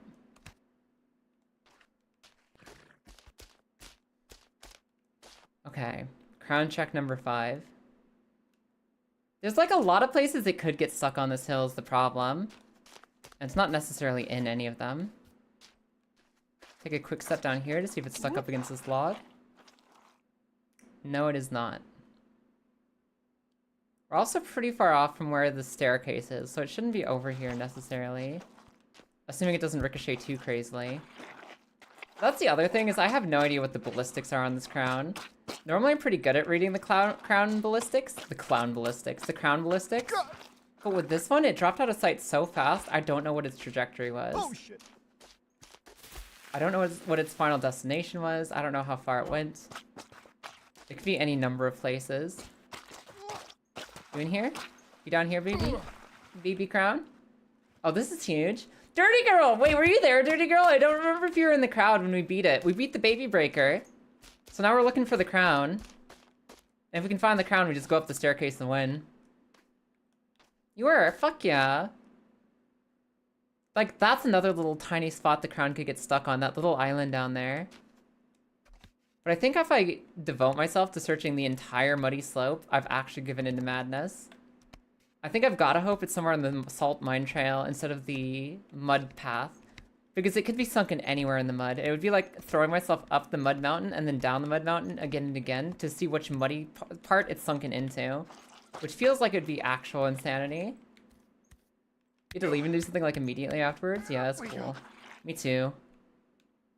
Yeah, I too had to go somewhere. But I'm back now. Hi. No, I'm not projecting.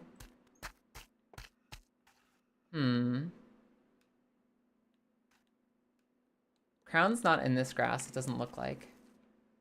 And I don't see a good spot for it to stop sliding. Like, this feels like it would go all the way down the river. It feels like if it hit the mud at all, it would go all the way down the river. I might be crazy, but I feel like that's the case. I'm gonna assume it didn't land in the mud. Because the mud should have taken it all the way to the river. It's gotta be stuck on, like, geometry somewhere.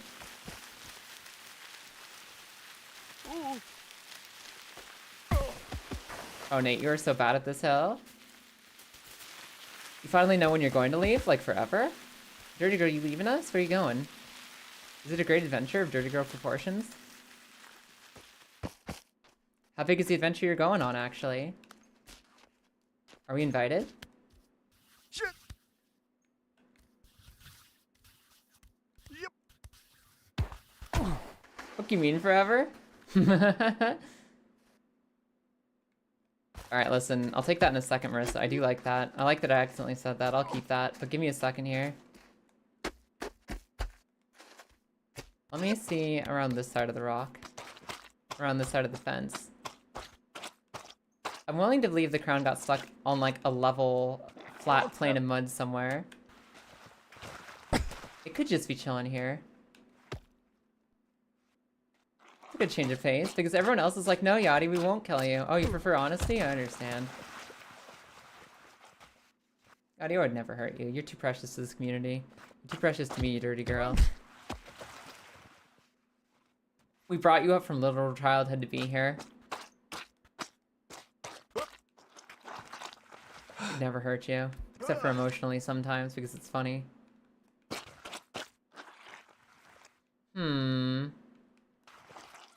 Not here. I'm gonna keep going. I'm gonna keep going. I'm gonna keep going. Literal childhood, I was 18. Yeah, actual baby. Actual baby. We found you drifting in the river in a basket when you were an actual baby.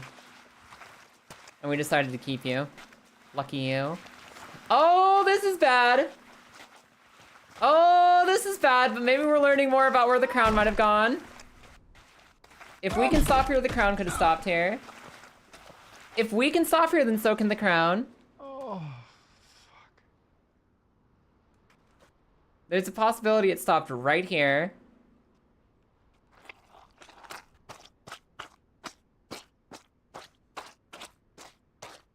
It wasn't here. Yachty can almost drink. That won't stop her. I think Yachty girl already had a drinking party. Hoo hoo hoo hoo. I can drink. Can't believe you made it late to this channel, Yachty. Can't believe you went to Lilith's channel first. Thought we were tight like this.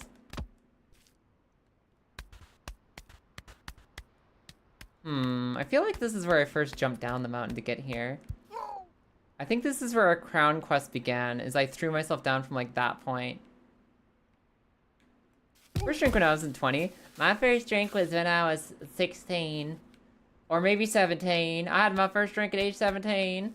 We got some 151 rum and we went to town because everybody wanted to see Kaya drink. And I wanted to see Kaya drink too, and it was funny. And I had unrestricted access to a hot tub and some of my closest friends. So you know I was sure as hell in that drinky mood. It was so much fun. And it's okay, because everyone made it home alright, and we were all cool. Should we go up this way? Just got back from teaching. Hi, Scrib. Scrib! I beat the fucking impossible climb! The climb I've been struggling against for like 5 streams. We beat it. So now I'm looking for my crown. I'm trying to figure out where the crown went. Trying to figure out where the crown went afterwards. Because now my goal is to rescue the crown so we can beat the game with the crown instead of trying to do anything without the crown. Can I get my leg up here, actually? I'm not sure I can fit my leg up around the ledge I need it to from this angle. Oh no! I'm not sure what the point of climbing up here is. Hot tub with friends sounds so nice. It was. Definitely a highlight memory.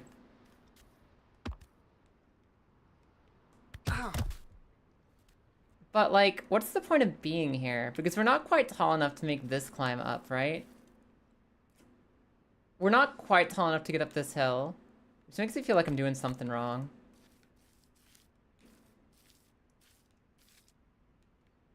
I can't make this climb. Like, that's way too wide. You're a Kai original? You followed me first? No way. No way. It's okay, Lilith made you who you were. I was just along for the ride. Morning, Butcher. How are you doing today? Yeah, the actual crown got kicked off of our heads and thrown somewhere very far from here. And we're trying to figure out where it went. And we found out it's nowhere down near where I am, so we're trying to instead get back up to where I was. Which might involve just doing the salt mine climb again.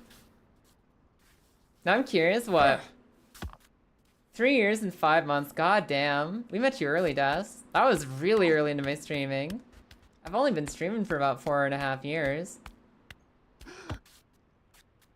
You first got here on the last Cos stream. You saw me actually beat Orphan of Cos, and you're like, okay, well, she won this fight. Maybe she's worth watching. You weren't gonna follow me while I was losing, but once I beat the game, you're like, okay, maybe this Kaya girl's worth it. Maybe. If she's lucky. Yeah, that's about what I expected, Nate. Alright, let's go back to the salt mines. We've checked the entire mudslide, or at least most of it. We can just go up to the salt mines again. Wow, I don't exist? That doesn't look like a valid username? Really? Kilda, it doesn't have your follow age? What happened? You're real, Kilda. You're real. I know you're a little void patat who's recently developed an entire body and mouth and everything, as in, like, you haven't been a void patat for like 1.5 years. But you're still a void patat in my heart. I mean, you did unfollow as a bit. Okay, so you brought it on yourself. That's a self-inflicted deletion of existence.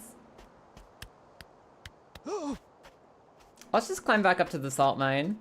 Do one more sweep and call it a night. Anyways, April 26th, 2022 or some shit. Oh man. I beat Cos in April? We're almost coming up on like our 2nd or 4th Cos anniversary. Should be the 2023 though. Should be 2023, Dirty Girl, because like I just barely started streaming in 2022. No, I just barely started streaming in 2021. Oh, you mean when Kilda joined? Gotcha. You followed when VODs are still a thing? You can figure out which stream you followed on? Oh, fuck yeah. I mean, VODs are still a thing on YouTube, too. Everything I've been multi-streaming has gone to YouTube forever. Even if they don't go to Twitch forever. Can I get up this way? I think I can. Hey, there you go, Kelda. 3 years, 10 months. Let's fucking go. By the way, did you guys know that Minnie's potentially coming back to streaming in a couple days? She's been talking about it on our Discord. She might be back to streaming again soon. A lot of you guys I met because of Minnie and Minnie's community. Cult of Minnie herself. And she's got plans to hopefully come back soon. And I'm rooting for her because I know she's been through like a world of fucking struggle. She's been struggling and working and working and working and struggling and working and working and struggling for so fucking long. And I think she's fucking incredible, and she's given herself a chance to come back to streaming soon.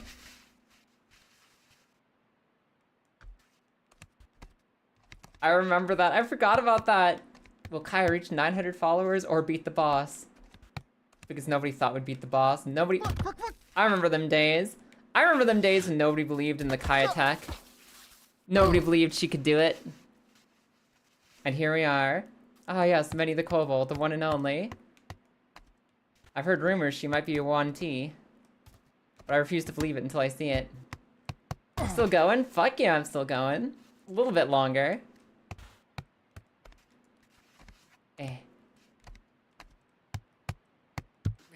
Pretty much for you, it was Goblin VTubers, into Gamer Goblin Gary, into Lilith game show, into Kaya. That makes sense. I pretty much got started in the streaming community and met most of my early friends and viewers and friend viewers and viewer friends and also just friends who are friends from streaming because of many. And I met many because Tiberius, my friend Professor Tiberius, got COVID. My friend Ty got COVID. He got stuck watching VTubers indoors for like 3 weeks. And he got like addicted to many streams. And I just remember my friend Ty being like, Kaya, watch this unhinged kobold girl. She's hilarious. And I was like, okay. And I got watching a lot of many streams too because she was fucking funny. And we ended up being friends. We just ended up talking to each other and being really close friends. And then from there I met a fuck ton of other people, including my wife Lilith. I met my wife Lilith because she was one of Manny's besties. And I saw her and Manny doing streams together and I thought they were the funniest people ever. And then I attacked Lilith like a rabid dog and the rest is history. You fought Honey and then found like a bunch of goblins which led to fish. I know there's a couple people we got, like there was one single time, I remember Honey raided. It was like a big Honey raid. When I was struggling against Rykard in Elden Ring. And I know a few of you wandered in then. I know I got a few people when Honey Goblin decided to raid in during Rykard. When I was struggling my fucking butt off against Rykard. That was a really fun stream. Like, don't get me wrong, big raid, exciting and all that, but like the stream itself was just really fun. It was Rykard that you unfollowed on. That was the 900 follower boss. That was fun. Way further than I lost all this game. Incorrect. I've actually gone backwards. So, Power Goose.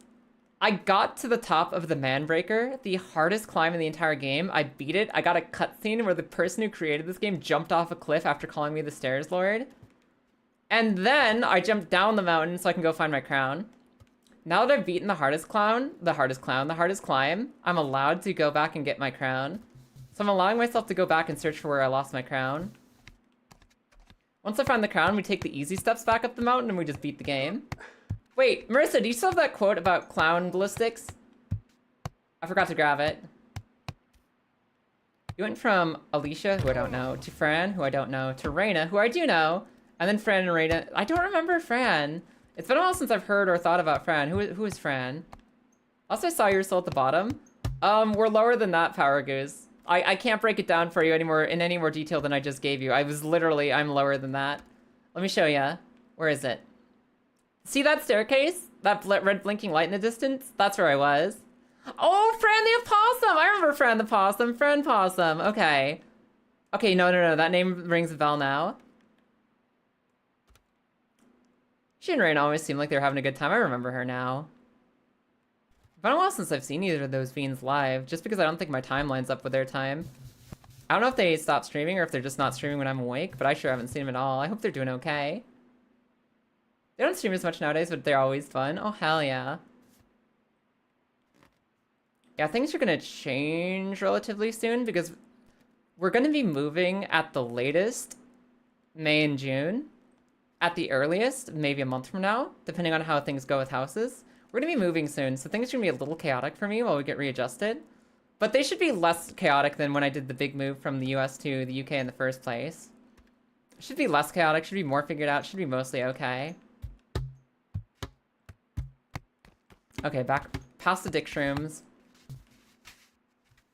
Now we make a sweep of the salt mine area to see if the salt mine is hiding our crown anywhere. And if our crown isn't in the salt mine, it's in the mud flat somewhere. There's lower? I thought that was the start. No, the bottom of the mountain is like fucking 8 tiers of mountain below us.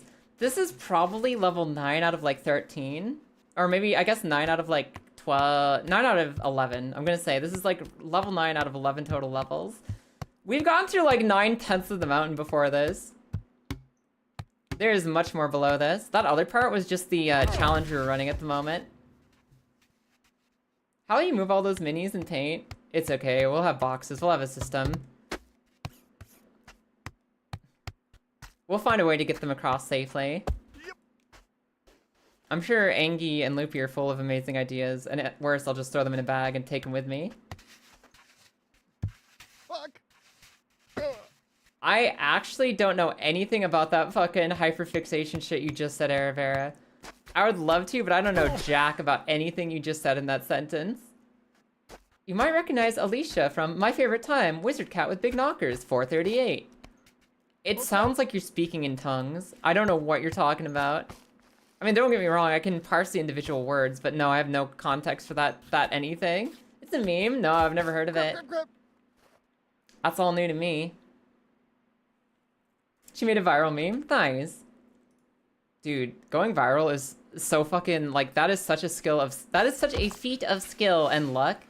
You can be the funniest damn person on the planet and people just won't notice. If you actually pull off a post that goes big, that's so hype. That's so fucking hype. Okay, no crown in these bushes. Let's keep circling around a little bit longer. Posted it in the spicy memes? Sounds good.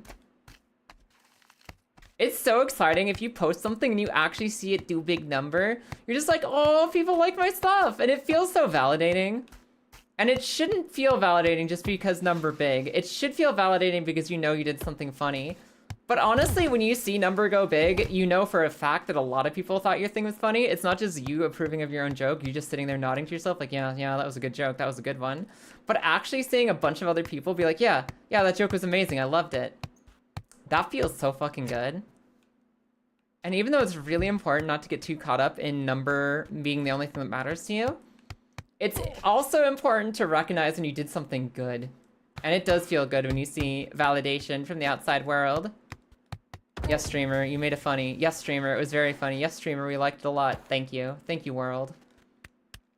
I feel happy with my work now. Good, good. How about you take this 30 seconds of funny clip and I take internal happiness? When you see a post that goes huge, it's always something dumb you said as a one-off. Yeah. Yeah. Trying to play New Vegas, but it keeps crashing. That sounds like Fallout. Good luck. Troubleshooting is such a pain in the ass. Boar! A boar! No! Boar, you get to raid me, Boar? Hi, Boar. Boar, we beat the baby breaker. Boar, I actually beat the mountain. We beat the mountain, so now I'm going back down looking for my crown. But we actually beat it, so now the only thing we have to do to beat the game is actually find my crown. And as soon as I can find my needle in my haystack, I'm allowed to rest, I'm allowed to be at peace. I'm allowed to move on with my life. We just go up the staircase and say that we've done it. There's a big possibility that my crown landed in this lake somewhere. Potentially. So we're just kind of wandering around a little bit. Hello, slime. And Toy just shared X200. Oh, thank you, Daz. Thank you for the videos, Daz. I appreciate it. Boar, Raiders, my name is Kaya. I'm a variety gamer. Earlier today, we beat the hardest climb in baby steps, this game right here. We also beat Super Mario Rogue Edition, which is the hardest Super Mario 64 mod I've ever seen.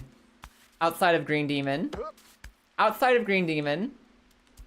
But Green Demon is an option inside of it. So I'm riding high on a float of victory right now. And to celebrate, I'm looking for my crown that I dropped for myself like hundreds of hours ago. I'm gonna see if I can find it. And, yeah, we're looking for my crown, my little tiara, my beautiful little crown, which was lost from us hours ago. But it still exists somewhere in this game world, somewhere. I'm wondering if it fell into this lake somewhere. It bounced down from like way high up in the mountain into somewhere far lower in the mountain, and we're trying to locate it, and then I'm gonna go to bed. I might even call it now. It's getting pretty late. So I think what we're gonna do is I'm gonna check one more location and then I'm gonna call it a bedaboo. A bedaboo. I'm pretty sure you joined in during the first stream of Elden Ring. I think so, Aravera. I'm pretty sure that you jumped in during Elden Ring early on. The first stream of Elden Ring would make sense to me. Anyways, Raiders. I'm the queen of video games for real, for actual. Nobody's better than me. We're taking a little jaunt around the bottom of this mountain to see where my crown got off to. And we're gonna walk up and beat the game. But that might be saved for my Wednesday stream because I'm out of time tonight. If it's not in this little puddle of grass over this way, if it's not hiding back here, I'm gonna have to leave it for another day. Another day because it has gone quite late. It has grown quite late in the night. You missed the Kaiju redeem where it's just gigantic Kaya. I'm torn sometimes. I never know whether I missed that one or not. It was really funny as a pun to like, is that a Kaiju attack? No, it's a Kaiju attack. She's gigantic. Like, that's fun. But it also felt like I just completely blocked out whatever was happening in the game. And I know that not everyone cares about that, but some people care about that. And they get tilted when it's like, I can't see the video game behind your massive face. I don't, like, as long as people are having fun, I don't care. I think that having fun is the most important part. But there's limits where it's like my silly, dumb idea has taken away fun from other people. Miss Thiaiju when it was just the thighs, too. Of course you would. You fucking would. Dare Grizzlin. Alright.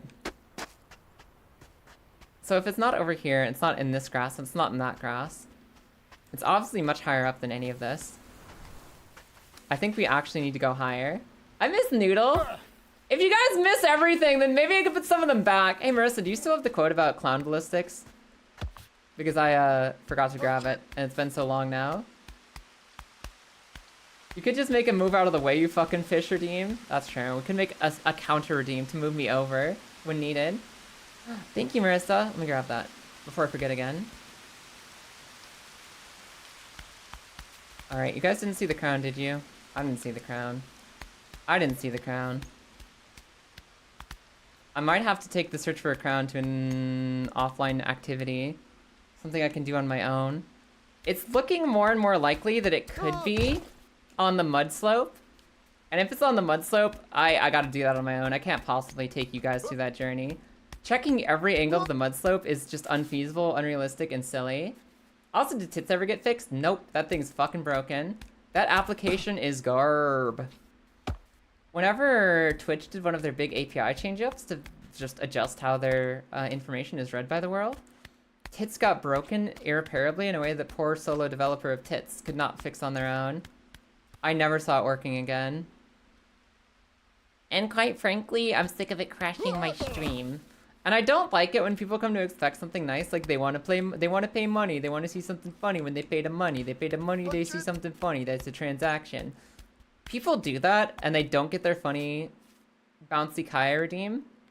I feel like I'm actually scamming people. And I hate that feeling. I don't want that feeling. I don't want to tell you guys that there's gonna be something funny that happens if you donate your bits, and it just doesn't happen. That feels like I'm just lying to people, and I ain't gonna live with that. So I'd rather just not turn it on at all if I can't consistently know it'll work for us. Funny to me is how tits has so many different abbreviations. I mean, I know it has tits for like Twitch. Does it have it has a different one for YouTube, doesn't it? What's the YouTube abbreviation for tits? I kind of forgot what it was. I think that if the crown isn't in this river, it's probably higher up still. It could be up here though, potentially. Not down here, is it? It's not like stuck in one of these spots. Crown? Crown? Hi Mara Mara, long time no see, how are you? How is the Mara-ist of Maras? The most Mara Mara that ever did Mara.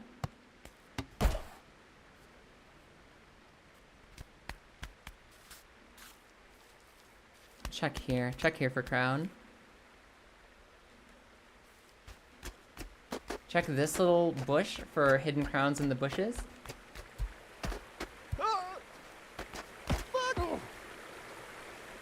Twitch integrated throwing system, trials in tainted space, Texas International t-shirts, ew. No, it's called like something completely different on YouTube that doesn't abbreviate to tits. You just mean like there's like games that use the acronym tits? Gotcha. Yeah, the only tits I'm aware of are the Twitch integrated throwing system for Twitch streamers. Damn it, the crown wasn't in that little flower patch. Where is this crown, motherfuckers? Where did it go? Climb a little bit higher. See if it went over this way.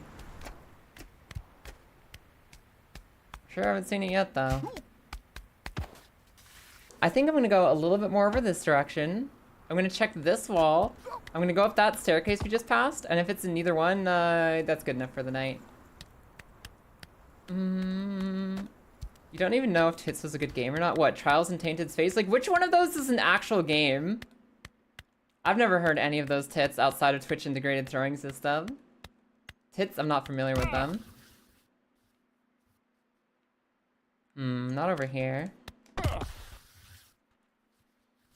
Trials in Tainted Space is an H game? Oh, okay, gotcha. Fair enough. I'm still stuck on Cloud Meadow. Cloud Meadow's pretty sick. I like Cloud Meadow a lot.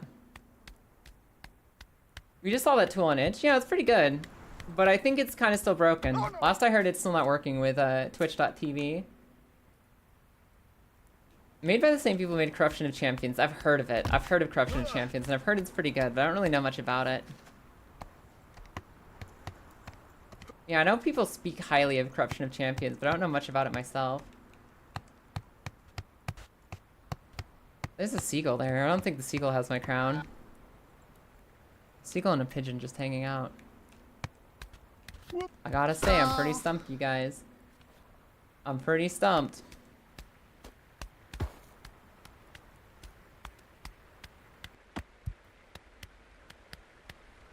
Corruption of Champions is Isekai. Oh my god, Marin, hi!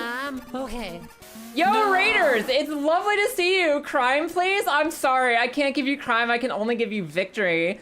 Welcome in. It's been a long-ass night, and I was actually just winding down for bed.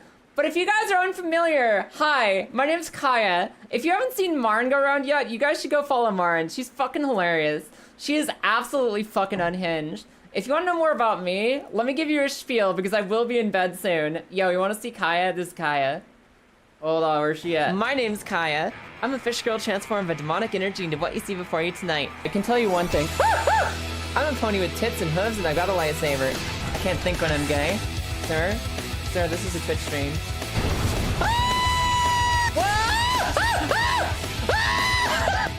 Please don't fall here. Oh. What are you doing? Kill! Woo! Woo! Woo! You're a lot of clams! Fucking steal your wife next. Oh, fuck, she's hot! I just need to be like a little bit more careful in any. Ah! No! Ah! Woo! Ah! Ah! I'm alive!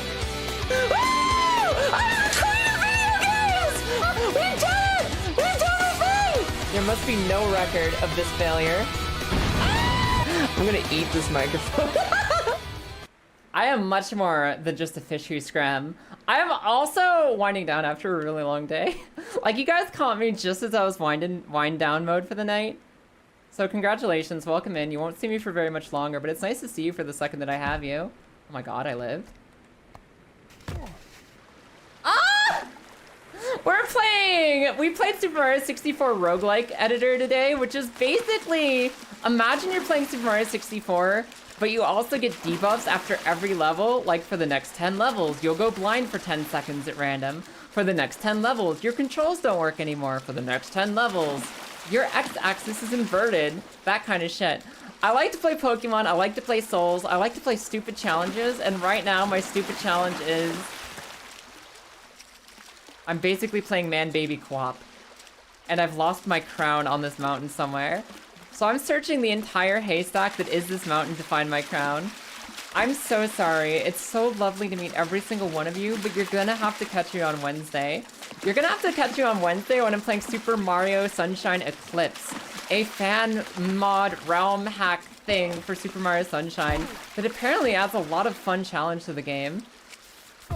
Listen, we love gay shit here. We do love crime.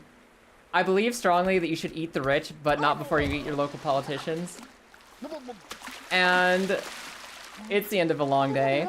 I gotta get out of here. I gotta scramble. So I thank you so much, Marin. Thank you for the raid. I really appreciate it. But you caught me at the very tippy type of my night. So leave a follow if you want to leave a follow, I guess. You can catch me on Wednesday maybe if you like it here, you dingbat.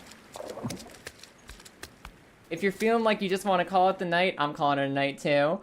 Let's go take the raid train somewhere really fun. Hey Marin, you mind going like live again so I can raid you? Marin, like go live really quick. I want somebody to raid. I want somebody who deserves all of this love and all of this joy. And I think that Marin Go Around is a good candidate. You want to go live real quick? Or should I go somewhere else? Maybe I go somewhere else, huh? Let's take the love on to Keelie. I haven't seen Keelie in a while. And I need to cool down. I need to wind down after a long day of doing some challenging ass platforming. So I'm gonna raid Keelie, who's currently doing Satisfactory. They're doing a factory and base building game. Everybody! I'll be around for more fun on Wednesday. I promise you I'll be here for longer. Until then, I don't know. I lost my crown on the mountain somewhere. It's waiting for me somewhere like Fry's dog. Like Fry's dog in Futurama. It's just sitting there somewhere for me. Let's go tell Keelie, who's a lovely, lovely creature, that my crown is waiting for me somewhere like Fry's dog. So sorry to raid and one, you guys, but I really gotta roll. It's late tonight. This is my raid message. This is what I want to pass on to the world. This is what we're taking it to Keelie, a lovely dragon girl who I think you will love just as much as me or Marin Go Around. As we go bop off to Satisfactory. Have a good night! I promise I'll be here for longer next time! Raiders, have an amazing night! Please take care of yourselves! We'll have more fun next time, where it won't be the very butt end of stream. For right now, good night! Goodbye. Hop on the raid train and let's go give Keelie some love. Good night, everyone. Bye.